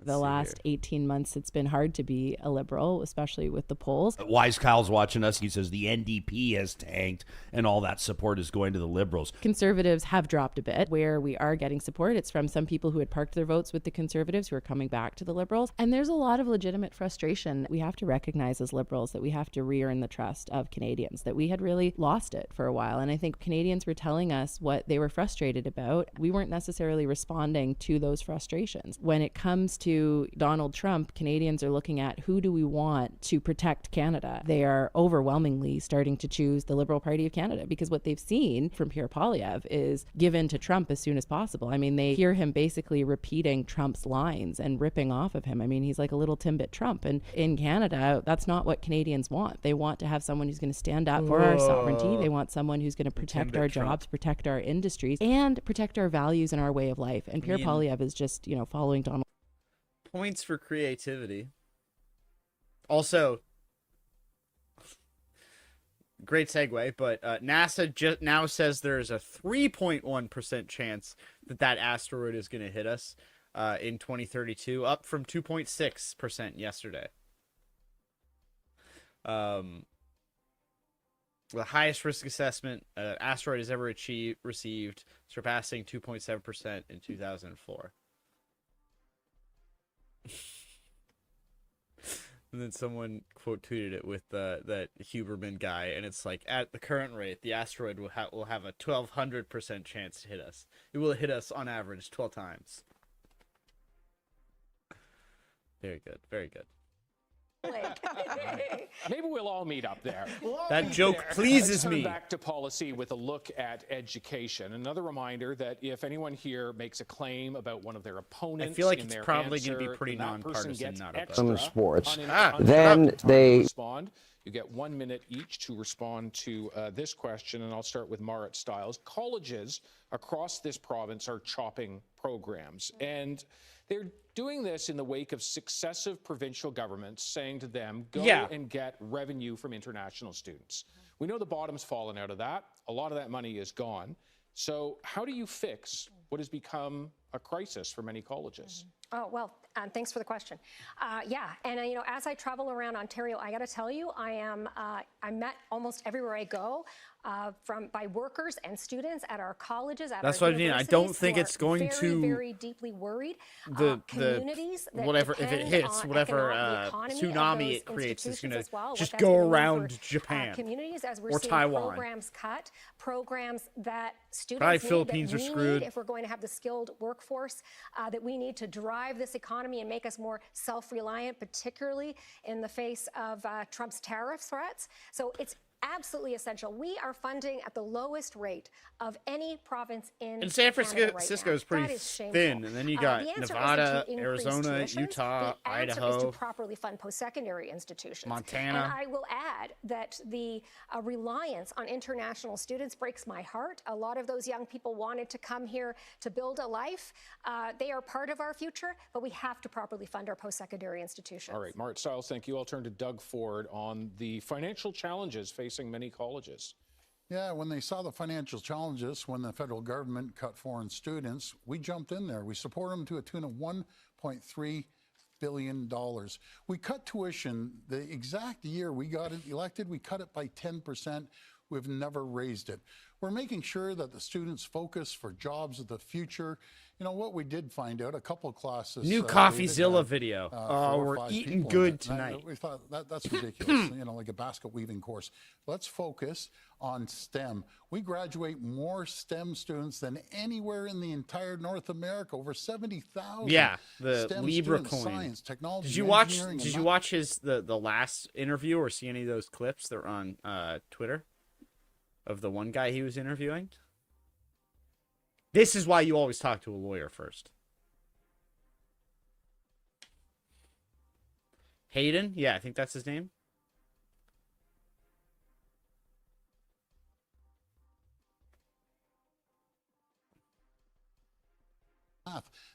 Those are the jobs of the future. We're going to continue investing in it, not to mention the skilled trades. There's a reason why all the trade unions are supporting us. At one time used to support you, but they know there's no future with any of your parties. And we're spending over $2.5 billion training skilled workers. And like he implicates Trump's coin too. Says that was basically they were like offering people to buy it at $500 million before it even went live. Bonnie Crombie. I think it's so important to educate our kids and prepare them for the jobs of tomorrow. And we don't even know what those jobs will look like now that AI is here, and it will change a lot of things for us. But what I do know is Doug Ford has set up a Ponzi scheme for our for our universities and our colleges, that they're relying on Isn't it foreign like students 'cause he crashing never though capped too? them.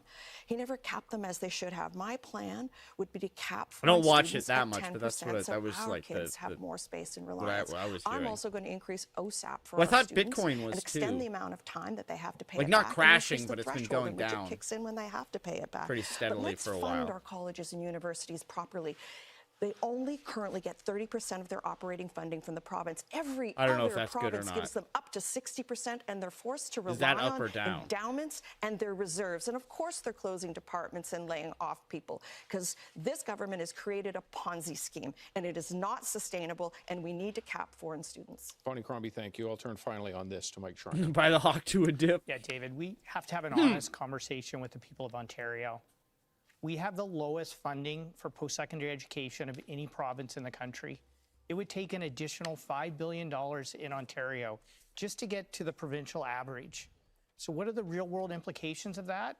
Colleges cutting programs to train people in the trades, train nurses, train people for vital jobs. I'll give it a peek. As somebody who's started a number of businesses, Yeah, no, I can't now tell is you how definitely important the it time is to buy Libra. have our post-secondary It's education going to rebound. sector available to train the workers for my businesses and businesses across this province.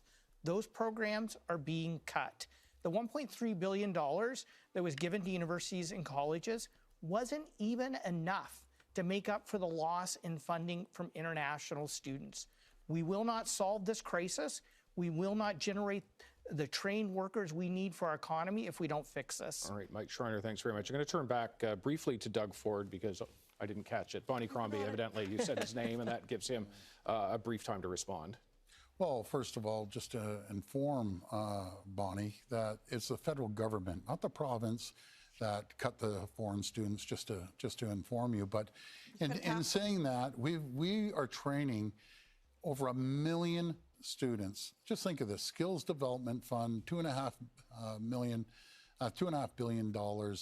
We've already seen 600,000 people go through the system in all areas, not just skilled trades, but other skills that they have out there. Right, We're going to don't continue investing in the I think people that's and that the should students be of this pretty basic province. We're going to advice, continue. I would think. They've ever seen before, which we're doing. We'll continue on this same subject, post-secondary education, as it faces huge financial challenges.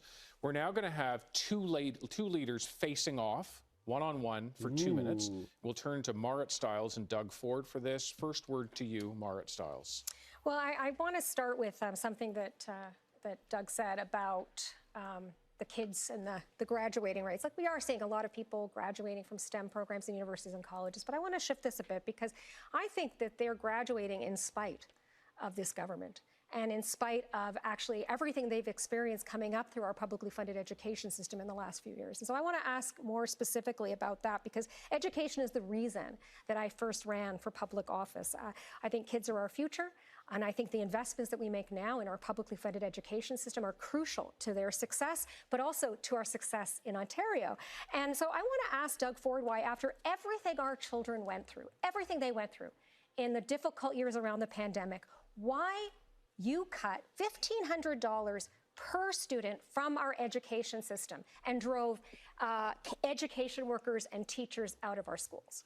Well, first of all, that's an inaccurate statement. I'm going to tell you what the facts are. I know, and the three of you aren't very good with numbers, but the fact is no one's ever invested more in education than we have.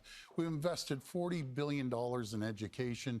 That's $10 billion more Doug, than the NDP and the Liberals when you prop them up. Yeah, you know something, we actually hired 9,000 more educators. No, Doug. Even though the population of students have been stagnant around 2 million, 9,000 more educators. As you two are closing 6. That's the number of students has remained stagnant. Even with the increase in foreign students, is he only counting students who are citizens? Schools. Doug, we're building $16 billion of schools. As you were laying off teachers, we're hiring So more, I'd like to get back more in here, teachers. if I may, David. That's the Doug, difference. Look, the foundation of education is built on our economy. Parents with kids in our schools right now, they know that that's not true. Okay? classrooms. The class sizes are huge. We cannot find education assistants or teachers or other caring, qualified adults to work in our schools because you took them. I don't think AI is you at that tried to point freeze yet, their wages, my friends. But you have actually reduced funding by $1,500 per student. That is, I'll have to stop us there just to keep us on time here. The next debate's going to happen between Bonnie Crombie and Mike Schreiner. You have 2 minutes. First word to you, Mike Schreiner. Yeah, thank you, Ms. Crombie. As you know, our education system is hurting. Our post-secondary education system is so underfunded, and K-12 is underfunded. Absolutely.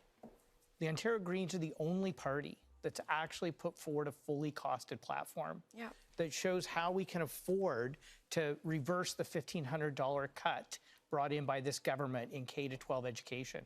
We've shown how we can increase funding, base budget funding for our colleges and universities. Will the Liberals bring forward a costed platform so people have the transparency they need to make a decision in this election? Thank you for the question, Mike. And yes, absolutely, we will bring in a costed platform. But you know what I also wanted?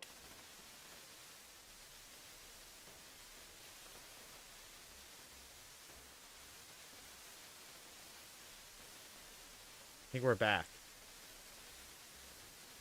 We should be back.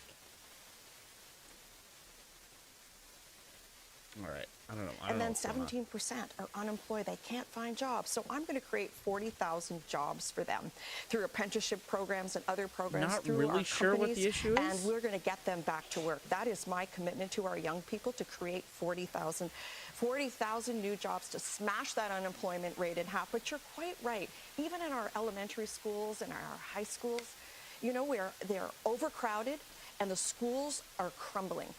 Teachers are forced to pay for supplies from their own pocket. You know, they don't even have children. Our youth don't even have a textbook, one per each child. Can I ask mind if I ask just a follow-up? Sorry, don't mean to interrupt. But it just, when are we going to see the costed platform? Because I think people like, where's your platform? A couple weeks away. People want to know that when we're all up here making promises, and these promises, they're like a sacred trust with people. I agree. And they want to know how you're going to pay for it. Let's get an answer. We would absolutely have our platform released. And I would think every one of us on this stage should make that commitment, David. Why don't you ask each one of us whether they will release their platforms costed? I'll give you the opportunity to do that because you will have in your closing statements the opportunity to do that. We have a lot of issues facing this province, and trying to narrow them down is a challenge. Housing, absolutely a big one. And so each of you will have 1 minute to answer in these questions. Bonnie Crombie, I'll start with you. Our home is our safe place, supposed to be. But for many renters, they face the threat of rent eviction or a landlord saying, I'm going to move in, really just as a way to get them out.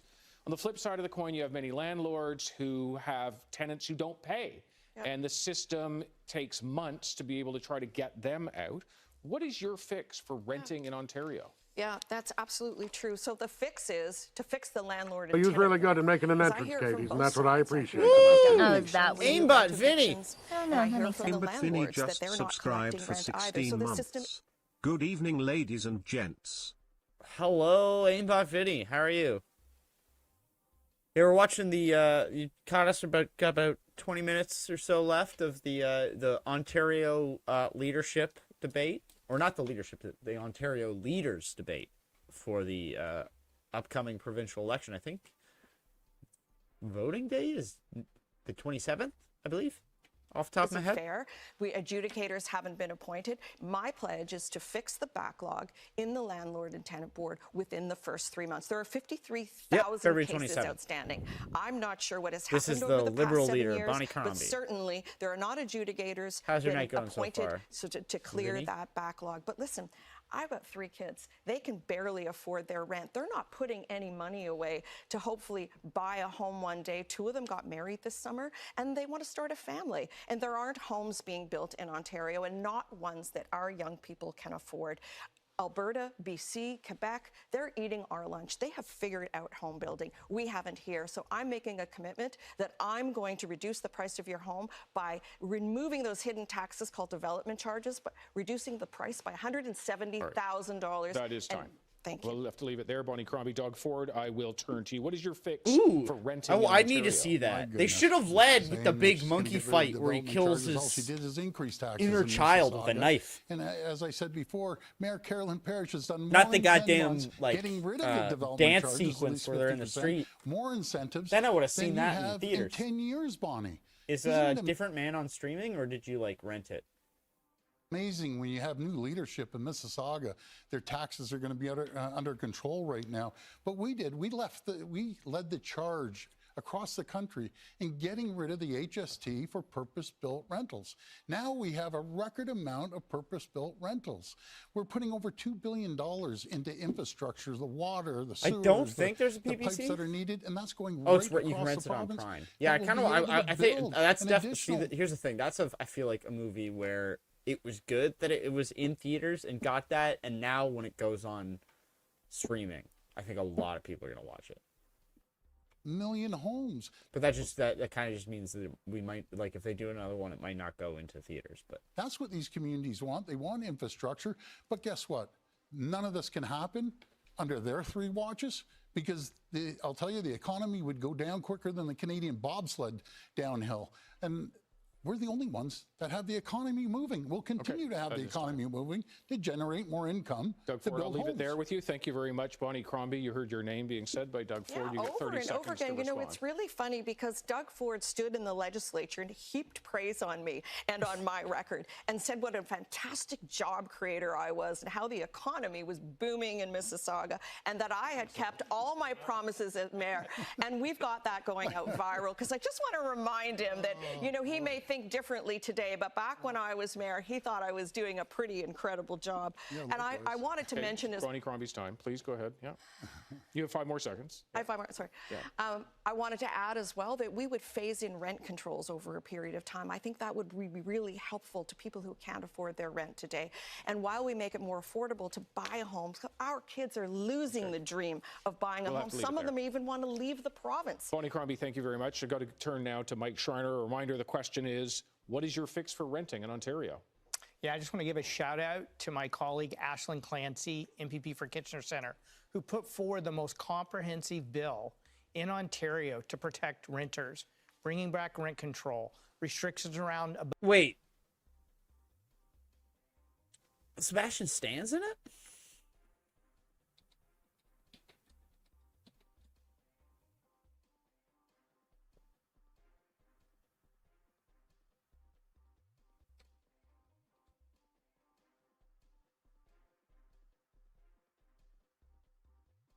Oh, wait, I'm thinking of a completely different movie. See, when I started talking about the monkey, that should have been your clue. I was not thinking of the right movie. What's the Robbie Williams one called? Though I do want to see Different Man. That one looks good.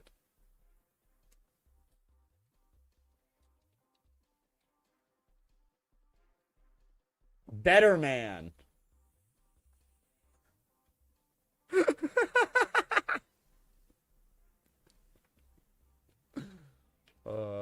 That's a very funny. Just imagining a dude who like gets the 2 mixed up. He wants to go see Better Man and accidentally buys a ticket for Different Man and just spends the whole movie like, when's the monkey gonna start singing? Where's the monkey? Above guideline rent increases, restrictions against rent evictions, because we need to protect renters in this province. Ways to fix the landlord-tenant board that works for landlords and for tenants. David, we have a whole generation, my daughter's generation, saying, we're never going to be able to afford a home, let alone pay the rent.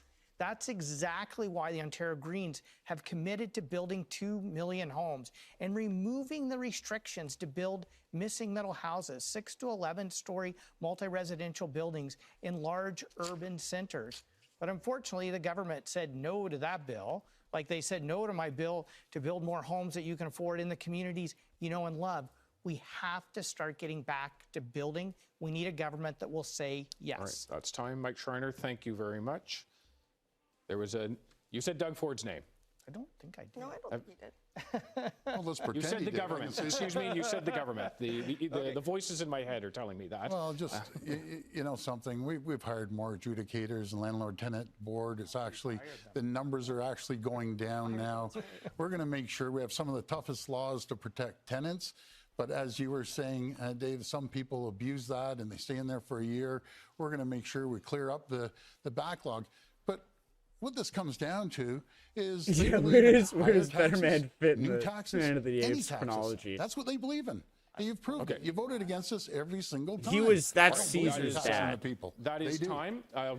Chimp Robbie Williams Mark Stiles, fixed for dad renting in of Ontario. Caesar. Yeah, well, look, I mean, first of all, these two, once again, fighting over who builds the least housing in the middle of a housing crisis. Go figure. But look, Doug Ford has talked a lot, a good game about housing, but where is the housing, Doug? Where is it? Not being built. And we know, as I mentioned previously in this debate, that rent is up on average of 38% since 2018. Oh wait, I found how Better Man links into the Planet of the Apes chronology.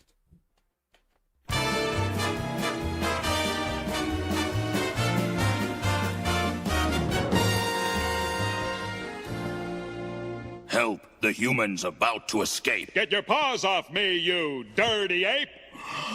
He can talk. He can talk, he can talk, he can talk, he can talk, he can talk, he can talk! I can sing!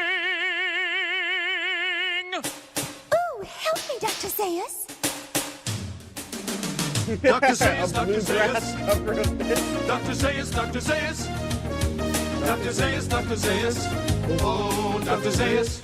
Dr. Zayas, Dr. Zayas. What's wrong with me? I think you're crazy. Want a second opinion? You're also lazy. Dr. Zayas, Dr. Zayas. Dr. Zayas, Dr. Zayas. Dr. Zayas, Dr. Zayas. Oh, Dr. Zayas. Dr. Zayas, Dr. Zayas. Can I play the piano anymore? Of course you can. Well, I couldn't before.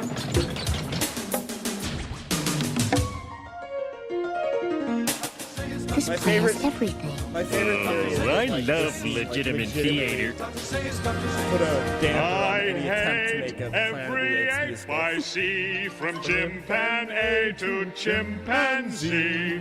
No, you'll never make a monkey out of me. Oh my God, I was wrong. It was Earth all along. You finally made a monkey. Yes, we finally made a monkey. Yes, you finally made a monkey out of me.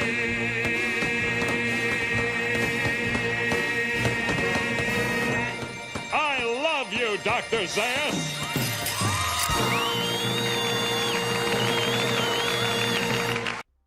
And that, children, is how the Better Man movie fits into the Planet of the Apes chronology. When his government came to power. We have generations of people in this province who are never going to be able to imagine owning a home under this government. I want to tell you, though, about a woman named Lynn, 64 years old. I met her in Basically, Ottawa. any excuse to watch a Simpsons clip, I'm going to when she went seize into the upon hospital for immediately. some issues, she came out, rent was through the roof, couldn't afford it, bad luck. Ends up in living out of her car for 8 weeks before she get into a shelter. She said to me, please raise this issue with Doug Ford. Please tell him, never in a million years would I've imagined myself here. The answer to what Lynn needs is rent control, and it is truly affordable homes. The NDP is the only party that is actually committed to real rent control and building truly permanently affordable housing. Art Stiles, thank you. Doug Ford, you get 30 more seconds. Your name was mentioned. Well, we believe in making sure that we continue building more and more. And you know what it is, Marit? All you have to do is look outside the door. There's more cranes, and I want to do more, believe me, because I understand there's more cranes going up in Toronto, right in your own backyard, than in New York and Chicago, Dallas, San Francisco, Seattle, and a few other cities combined. So they're being built up. But do you know what we need to do? We need to cut the red tape. We need to get rid of the development charges and all the fees, the parks fees, that fees. Okay. And again, I just believe is making sure you put money I'll just have to cut you off there because we're moving to an open debate on housing. Doug Ford going to begin here. The rest of you can jump in as you see fit. Plenty of talk about building new homes. The challenge is many developers not really doing all that much building. Doug Ford, how would you change that? Well, first of all, you have to have people that can afford a home, and how you do that is by employing people, not taxing them to death. I'm going to But that's right. We have more people unemployed today than we've had in a decade. In taxing people to death. Under your watch, 300,000 jobs were lost immediately. 850,000 people have a bigger job and a better Mr. Ford has said, Mr. Ford has loud said noises taxes on housing. He's absolutely wrong. Our first-time home buyers plan would lower taxes and fees so you can afford a home in the community you know and love. We'll shut this down. We're going to shut it down. Let's be honest. Shutting it down to move on to our next subject, and that is climate. Given the time frame we're up against, we have 30 seconds on that. Mike Schreiner, I start with you. It would appear that the federal carbon tax as it currently exists is going to disappear. How do you reduce emissions quickly? Addressing climate starts with protecting the people and places we love in this province. We have to protect Ontario from Mr. Ford's attack on our farmlands, our wetlands, and our greenbelt. We need to ensure that we protect the nature that protects us from these unsafe weather events caused by the burning of fossil fuels. We need to stop the government from ramping up fossil gas plants, which will increase electricity prices and pollution. And we need to stop subsidizing big oil and gas companies. All right, Mike Schreiner, thank you. Mart Stiles. Well, I mean, first of all, yeah, we absolutely have to protect our farmland. You saw under Doug Ford, he wanted to carve up one of the most important carbon sinks that we have in this province, the Greenbelt. And that's what Doug Ford will do. Every time he says one thing in front of the camera and another thing behind closed doors, you can't trust him on this. And with somebody, making some big changes in the South, where we're going to have to step up as a province, I think, in a bigger way to promote climate action. I just want to say thank you to all of those young people who are fighting so hard for climate action in the province of Ontario. Okay, that is time. I'll turn to Doug Ford. Do you know what killed more jobs than anything? Is the carbon tax. The queen of the carbon tax, Bonnie Crombie, she believes in the carbon tax. And my other two colleagues here, they love the carbon tax. And it just doesn't cut it. We have the greatest reduction of emissions anywhere. We're at 90% clean energy, one of the cleanest grids in the entire world. And do you know how we did it? We invested. We invested with DeFasco and Algoma, putting electric arc furnaces in. That's like taking 2 million cars off the road. We're building the Ontario line. That's taking 28,000 cars off the road. Okay, I'll have to jump in on you, Doug Ford and Bonnie Crombie. Unfortunately, Doug, you don't get the plight of real people because you were raised privileged with a silver spoon in your mouth. You didn't have to work for anything. You got a company handed to you, Doug, so you don't understand how expensive things are today. I bet you couldn't tell me what the cost of eggs are. I am the first Liberal to stand up and say it's too expensive to have a consumer carbon tax. I was the first Liberal to say there will be no tax on consumers. There will be no carbon tax, Doug. I have said that repeatedly, but you just like your friend Donald Trump make things up. You are saying lies. That is time. Thank you. We'll continue moving on. If you were to have the leaders over for dinner to your house, what would you make them exactly? Simple things like the soup, because we show them that there is no money so we can buy the groceries. Hamburgers, fries, sausages, and the best French fries in the city. I don't cook. My partner would do it. And it would be pasta. We start with some cocktails, some wine, and maybe some pasta, and maybe food of the poor, so they realize what people really need in Ontario. Oxtail. Why? I mean, being in Canada, Toronto, it's lots of culture to share, lots of different perspectives and viewpoints, and that's part of being Canadian you love is sharing your difference in cultures. That's what some Ontarians told us they would prepare for these leaders. So as we try to have a bit of a lighter moment here, if you had the other leaders over for dinner, what would you make? 15 seconds, Mart Stiles. Boiled dinner from back home in Newfoundland. Stand this stuff. Very inexpensive. Why do we have to salt keep it meat. light? Why? Who wants to keep it light? You know something a lot of us could probably Who is relate to. asking Delicious, keep it and light? make a really good one. Mart Stiles, thank you. Doug Ford. Macaroni and cheese. All right, very simple. We'll turn to Mike Schreiner. I love making homemade pizza with all Ontario ingredients, which is why we need to protect Ontario's farmland. Nice. Bonnie Crombie. There you So go. I'm There you Polish, go. You got to and I work grew that up one with in my there. grandparents in a rooming house, and I learned to cook Almost under gotta my respect it, at grandmother's least. wing. And so, of course, you're going to get pierogies in cabbage rolls, and you're going to get borscht, beet soup, and you're going to get all kinds of Polish delicacies, because that's what I love to cook, and I thank my babcia for teaching me. Bonnie Crombie, thank you. Okay, we have time left for each of you to make a closing statement. That is one uninterrupted moment, and we will start with PC leader Doug Ford. Well, folks, we're going to have a very clear choice in this upcoming election. This is all about leadership. We've seen what Donald Trump is going to do in the White House for the next 4 years. And no matter if he puts a tariff on us today, tomorrow, next month, next year, you know, it would devastate our economy. There's one person on that stage that's going to protect your families, protect jobs, and protect businesses and protect communities. And that's myself. We're going to reinvest into the economy like we did, and we saw over 850,000 jobs. We're going to diversify trade around the world, which we did. We saw over $70 billion of investment. But I can't do it without a strong mandate. If I get a strong mandate from the people of Ontario, I will work harder than I've ever worked. I will fight against Donald Trump like you've never seen before. On February 27th, I'm asking for your vote, and may God bless the people of Ontario. Doug Ford, thank you very much. We'll turn now to... Toronto is in Ontario. Yes. Toronto is like the capital of Ontario, biggest city in Ontario and Canada, for that. Liberal leader Bonnie Crombie. We need a premier that will protect everyone's job, not just his own, and who is able to get us a family doctor like they had promised. You know, tonight we talked a lot about some really important issues, no question. And I want to leave you with this. If we want to change our healthcare system and a family doctor, you need to change the government. So today I'm asking those of you who voted NDP in the last election to vote Liberal, to vote for a government that will fix our healthcare system and to get you a family doctor. And together, we can change government. Thank you. All right, we'll turn begging for votes from the third place When times are tough, party. People look for hope. And for me, I find that hope. Well, I mean, that's just a word they all throw around. Like, if you think you're going to win, you start saying mandate a lot to try and get as big of a majority as or minority as possible. Strength of the people that I meet all across the province of Ontario. But after 7 long years of Doug Ford and his wasteful scandals and his broken promises, rising costs are really hurting a lot of people in this province, and they are weakening us. He has left us weaker than ever before.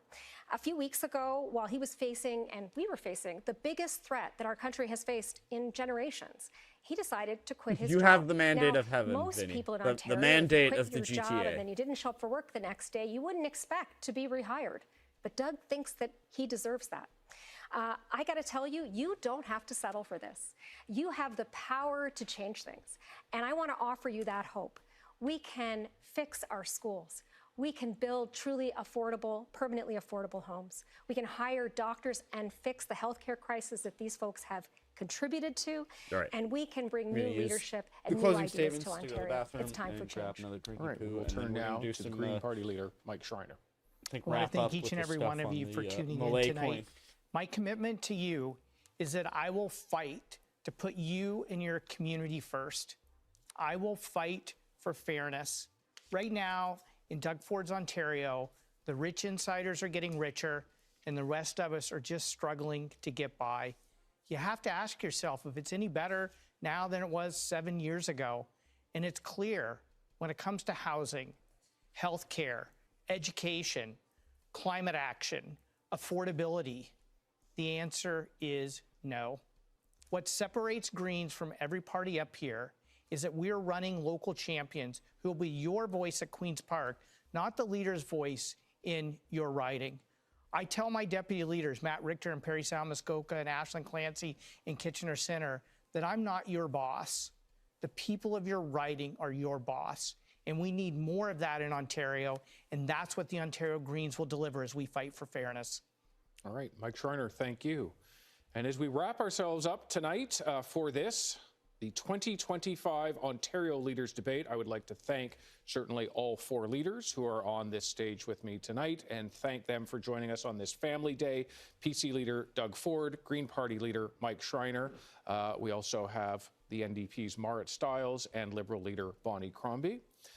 Thank you all for those watching and listening, for engaging in your future. As we know, Election Day just 10 days away. It'll happen on Thursday, February 27th. I'm David Common. Thank you very much for watching. Thank you to everybody here, and have a great night.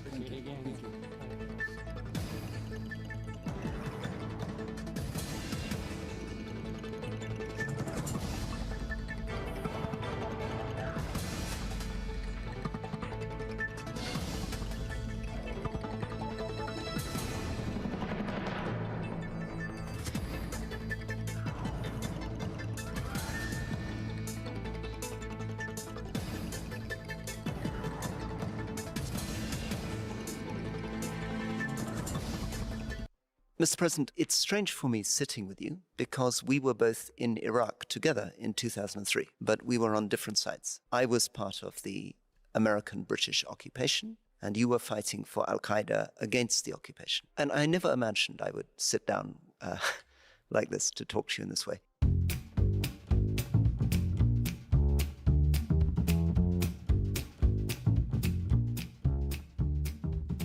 Welcome to The Rest is Politics Leading with me, Rory Stewart. And with me, Alistair Campbell. And you're about to listen to an interview that Rory and I did a few days ago in Damascus, in the Palace of the People, as Bashar al-Assad insisted on calling it, which is now occupied by a man that many of you will know as al-Jalani, but actually is called now President Ahmed al-Shara. And a really, really interesting interview.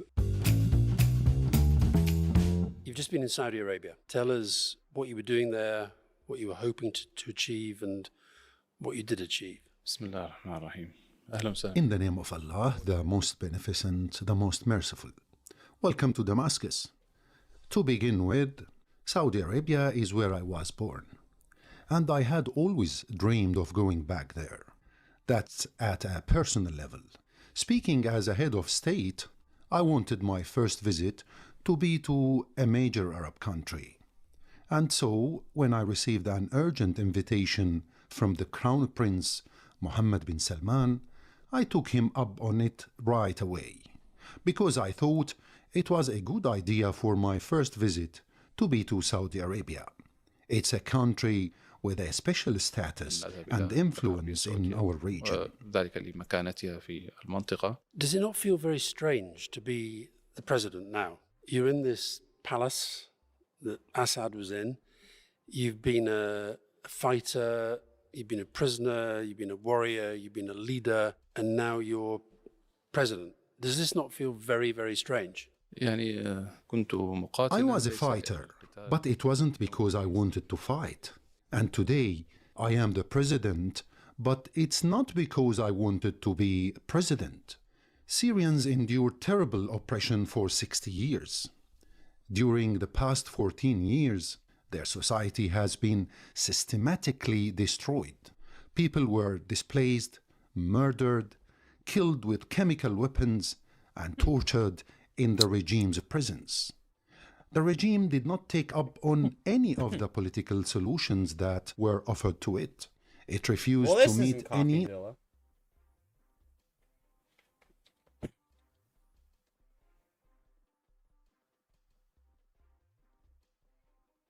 48 minutes ago. Argentina launched a meme coin through their president Javier Milei, or at least that's what people thought. Now there are currently accusations of scams, insider trading, and the president of Argentina may be charged with fraud and faces possible impeachment. I'm here to break down what happened because I got insider access to the real story. I even got offered control of the missing $100 million+ that was made in ill-gotten gains. What? Welcome back to the $10 million studio. Who's Our story offered starts on February 14th, 2025. What? Javier Milei, the president of Argentina, tweeted about a meme coin called Libra. The details at first were sparse. Quote, liberal Argentina grows. This private project will focus on encouraging growth of the Argentine economy, funding small businesses and Argentine adventures. The world wants to invest in Argentina.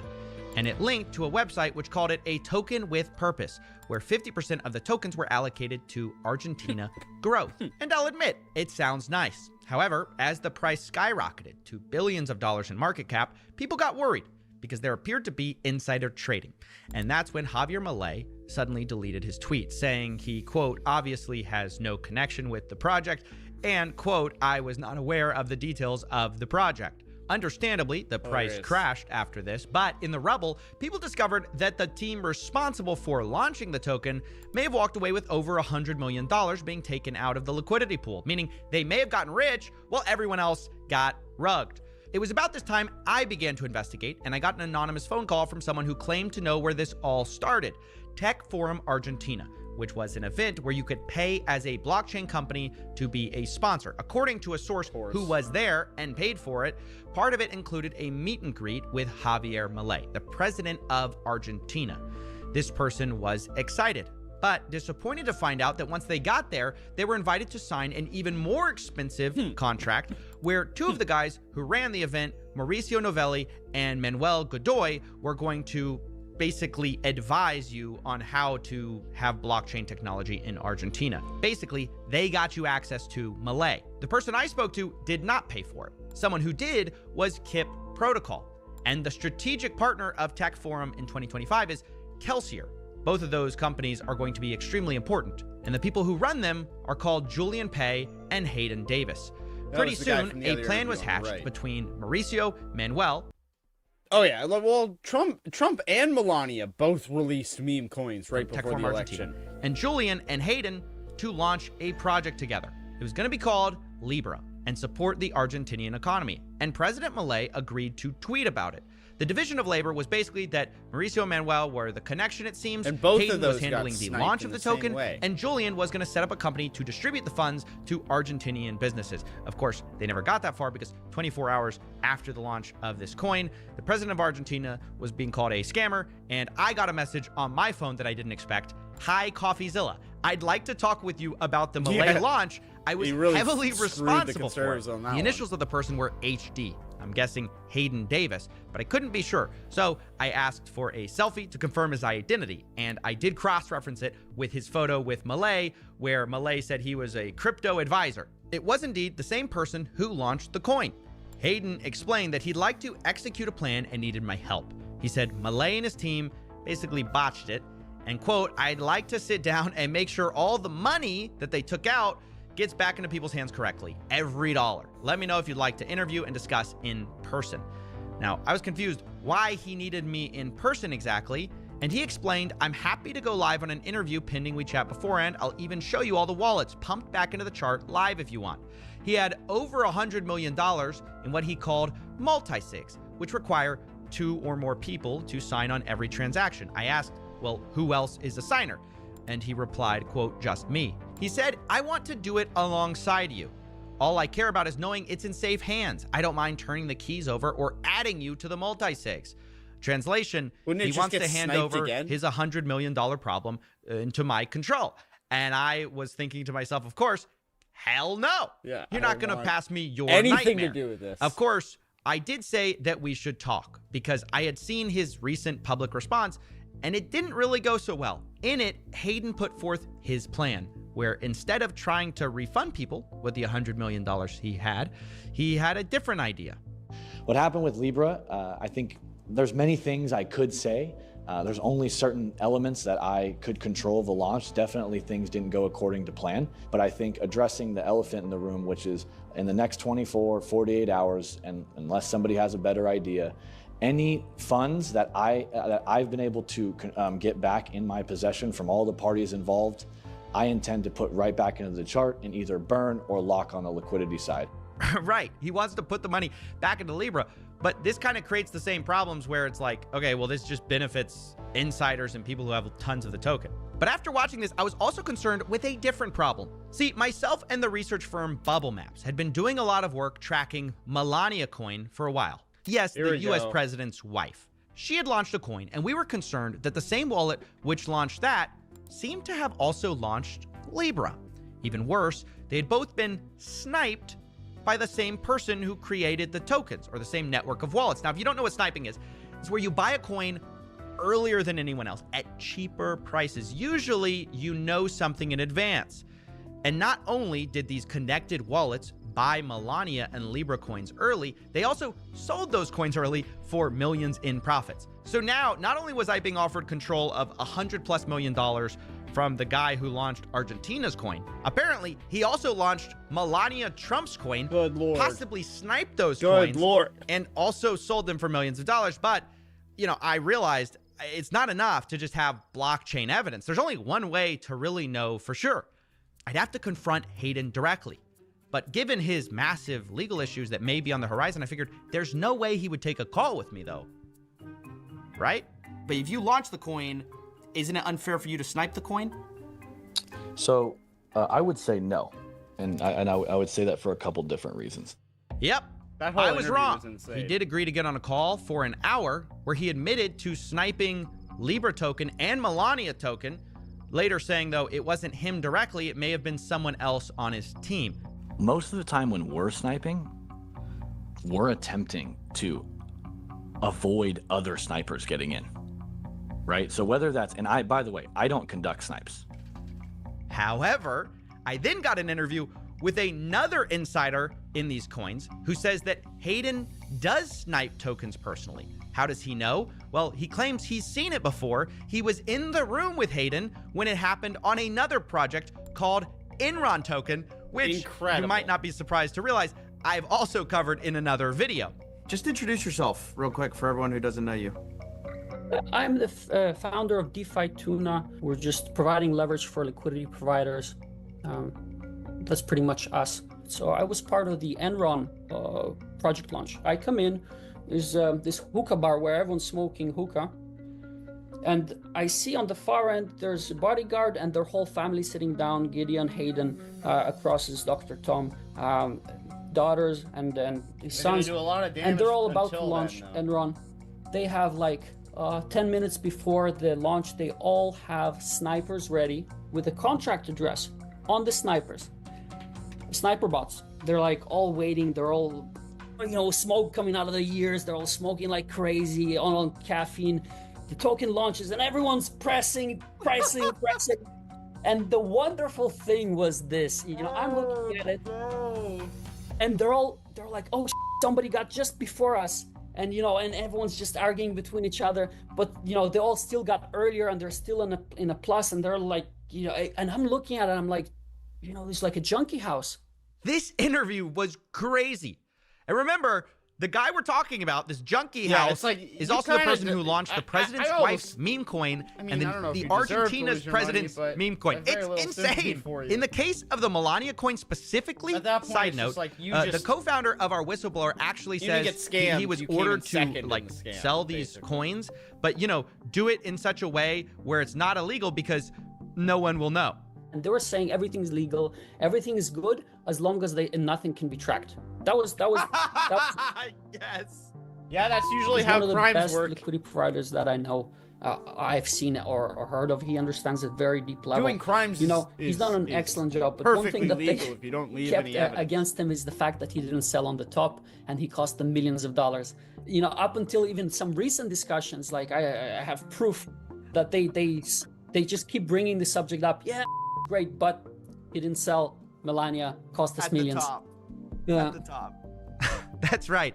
Supposedly, this guy got berated for, you know, costing the millions of dollars by not selling at the tippity top. So, you know, I did ask Hayden about profiting from Melania token, and here's where we had a bit of a confusion on what exactly we meant by, like, did you swap it? Did you sell it? I didn't swap it. I just sold it. There was no money made from the Melania team on we didn't take any liquidity out. Zero. You said y'all didn't sell any liquidity, but didn't swap liquidity. Didn't swap liquidity. Didn't swap into single-sided. I didn't say there was no money sold.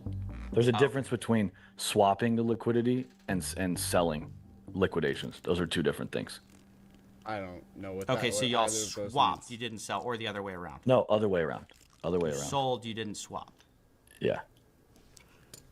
Well, there you have it. 2 independent pieces of evidence from people who were on the inside of the Melania token, saying that Hayden and his team sniped tokens and wanted to dump for high profit secretly, while Hayden himself does admit that they, sold. They just didn't swap.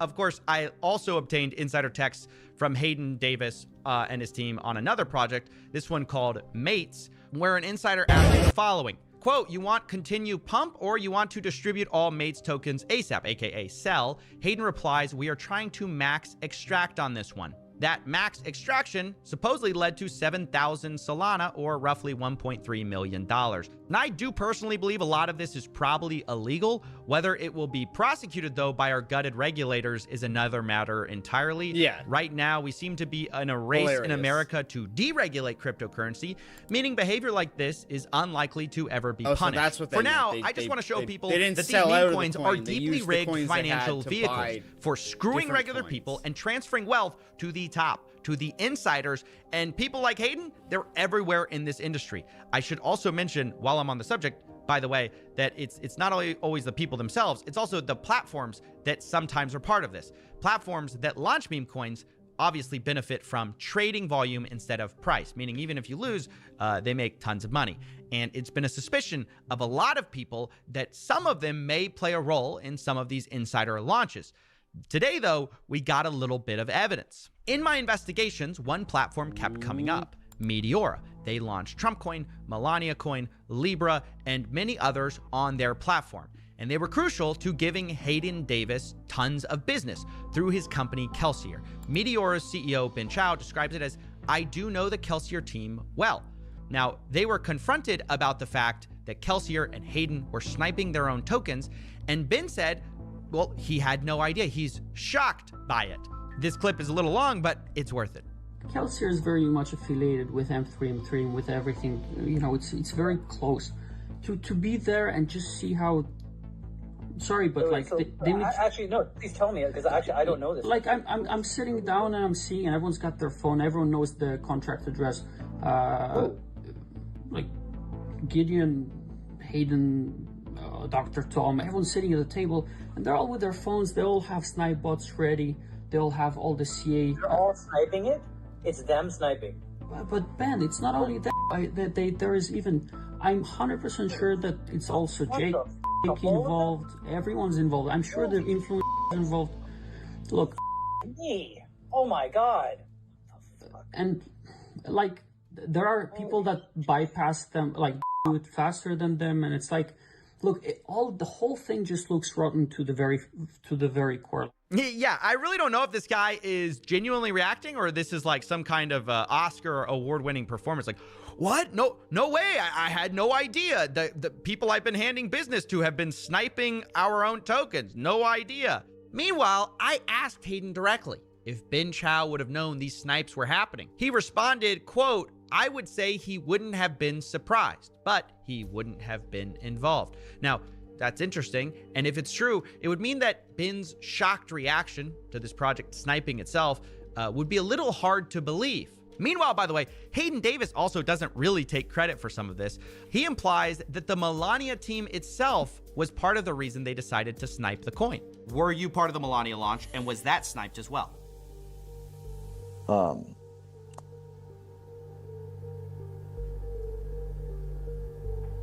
I mean, look, I think that, I told you like beforehand before this started, I'm happy to share the truth, but,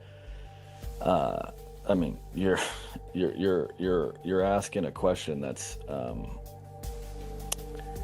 it's just, I'll answer, but it's factually going to put me into a lot of danger. You shouldn't answer which that. is fine. I'll answer. I was part of it. I think the team did want to snipe it because of how big the snipe was on Trump's. So let me get this straight. Ben Chow has no idea. It wasn't Hayden's idea. Can the real sniper please stand up? All of these people just deny.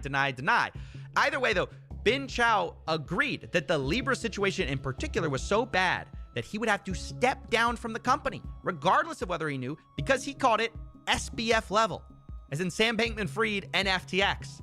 This is like 200, this is FTX type of Fucking hell, man. I feel sick. I feel so sick, man. Holy shit. I feel really, really sick. Oh my god. This is like Doc One or what's his name type of money. I mean, this is SBF level, man. I feel so sick. Yeah, but it's like at a presidential level. Because I gave him Javier the money. Milei, the Trumps. I didn't know he was a rugger. I feel so sick. I think that kicks it up a notch. I feel like I'm super exposed too. But I f***ed up because I enabled a guy who I should not have enabled.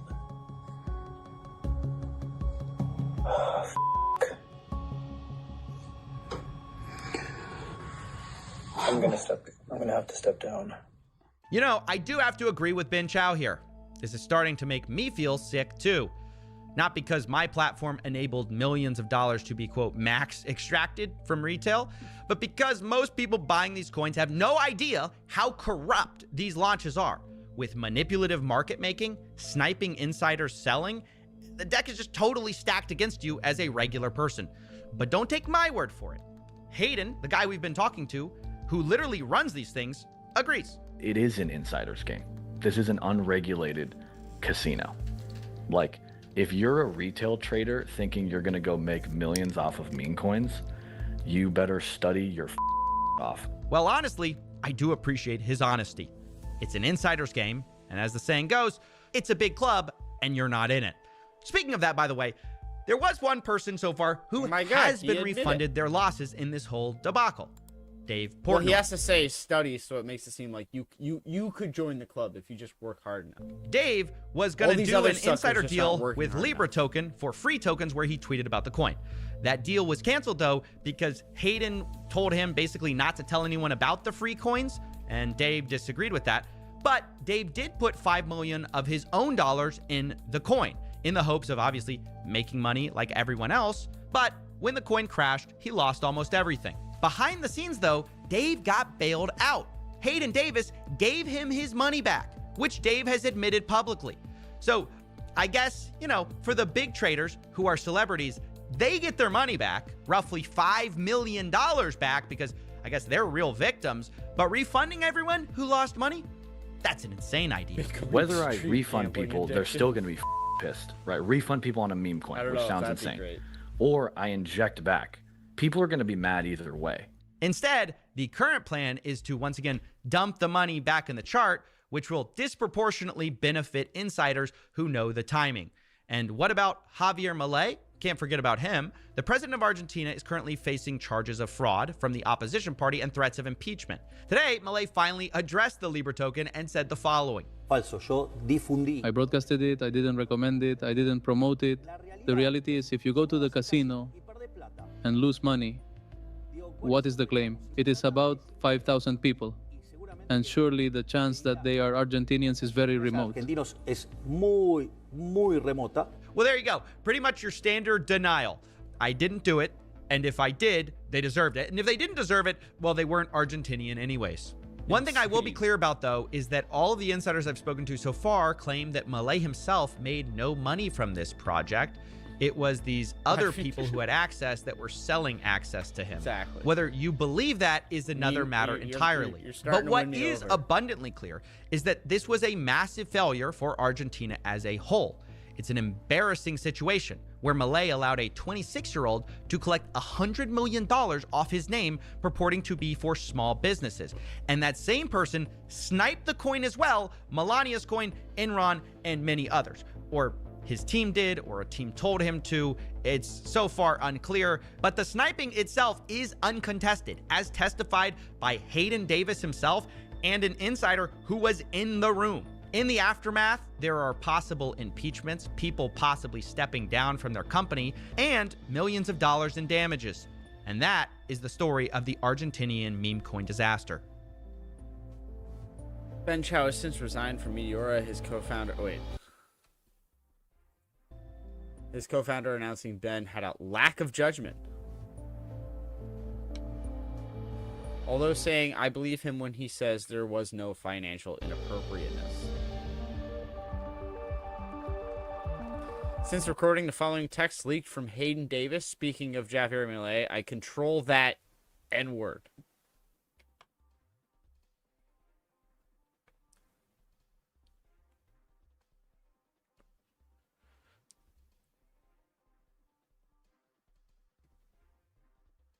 It's not even. I'm not even gonna address it. There's so many things you could say, and I'm like I can't pick one. So we're just gonna move on from this. I send money to his sister, and he signs whatever I say and does what I want. Reporting by CoinDesk. Good lord.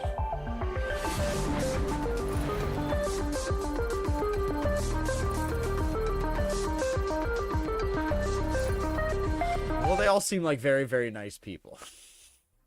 All right. It is nearly 11. We've been going for, I don't know, almost, what is that, 4 hours? Who's online? Coffeezilla has been exposing shitcoin scams for feels like it. Yeah, well, yeah, and it's, I think if we actually go back, he hasn't actually been around for that long. He just sort of blew up in the space because he just really knows his stuff.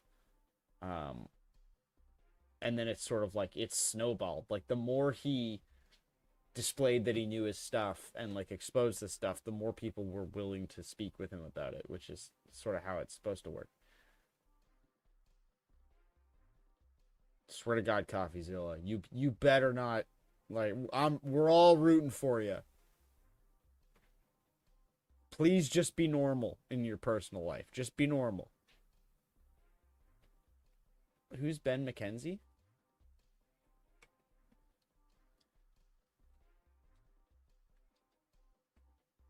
Oh, yeah, actually. You know what? Yeah, he's like, because he's like really into this stuff, isn't he?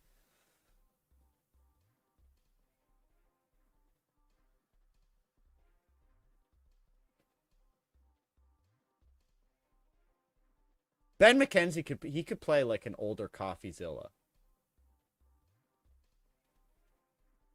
It's just too bad, like, because he could maybe he plays Coffeezilla's dad in the All the President's Men for the Trump era.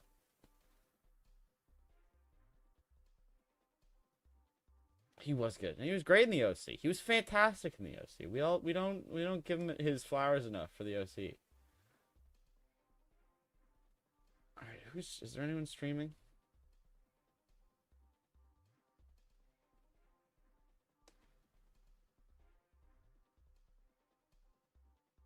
Doesn't look like it.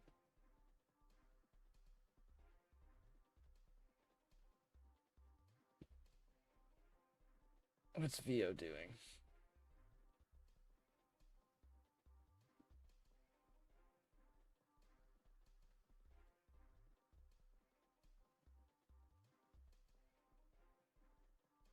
It does look like it's loading. Oh no, come on. Please don't.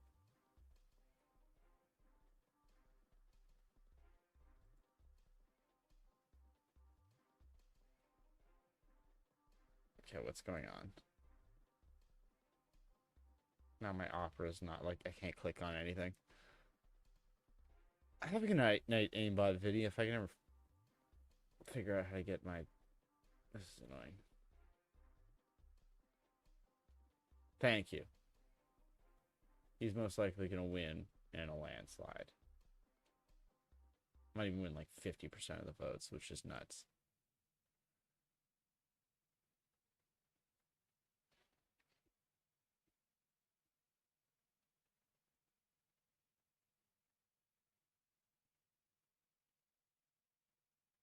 It's not even letting me close. All right, whatever. Well, no one's getting rated. So, have a good night, everybody. I will see you soon. Possibly, if all goes to plan, we'll be streaming on Monday for the English Liberal leadership debate. And then probably back on Wednesday to do a rerun of the French debate because I am busy on Tuesday. So, see y'all there. Good night. Good luck.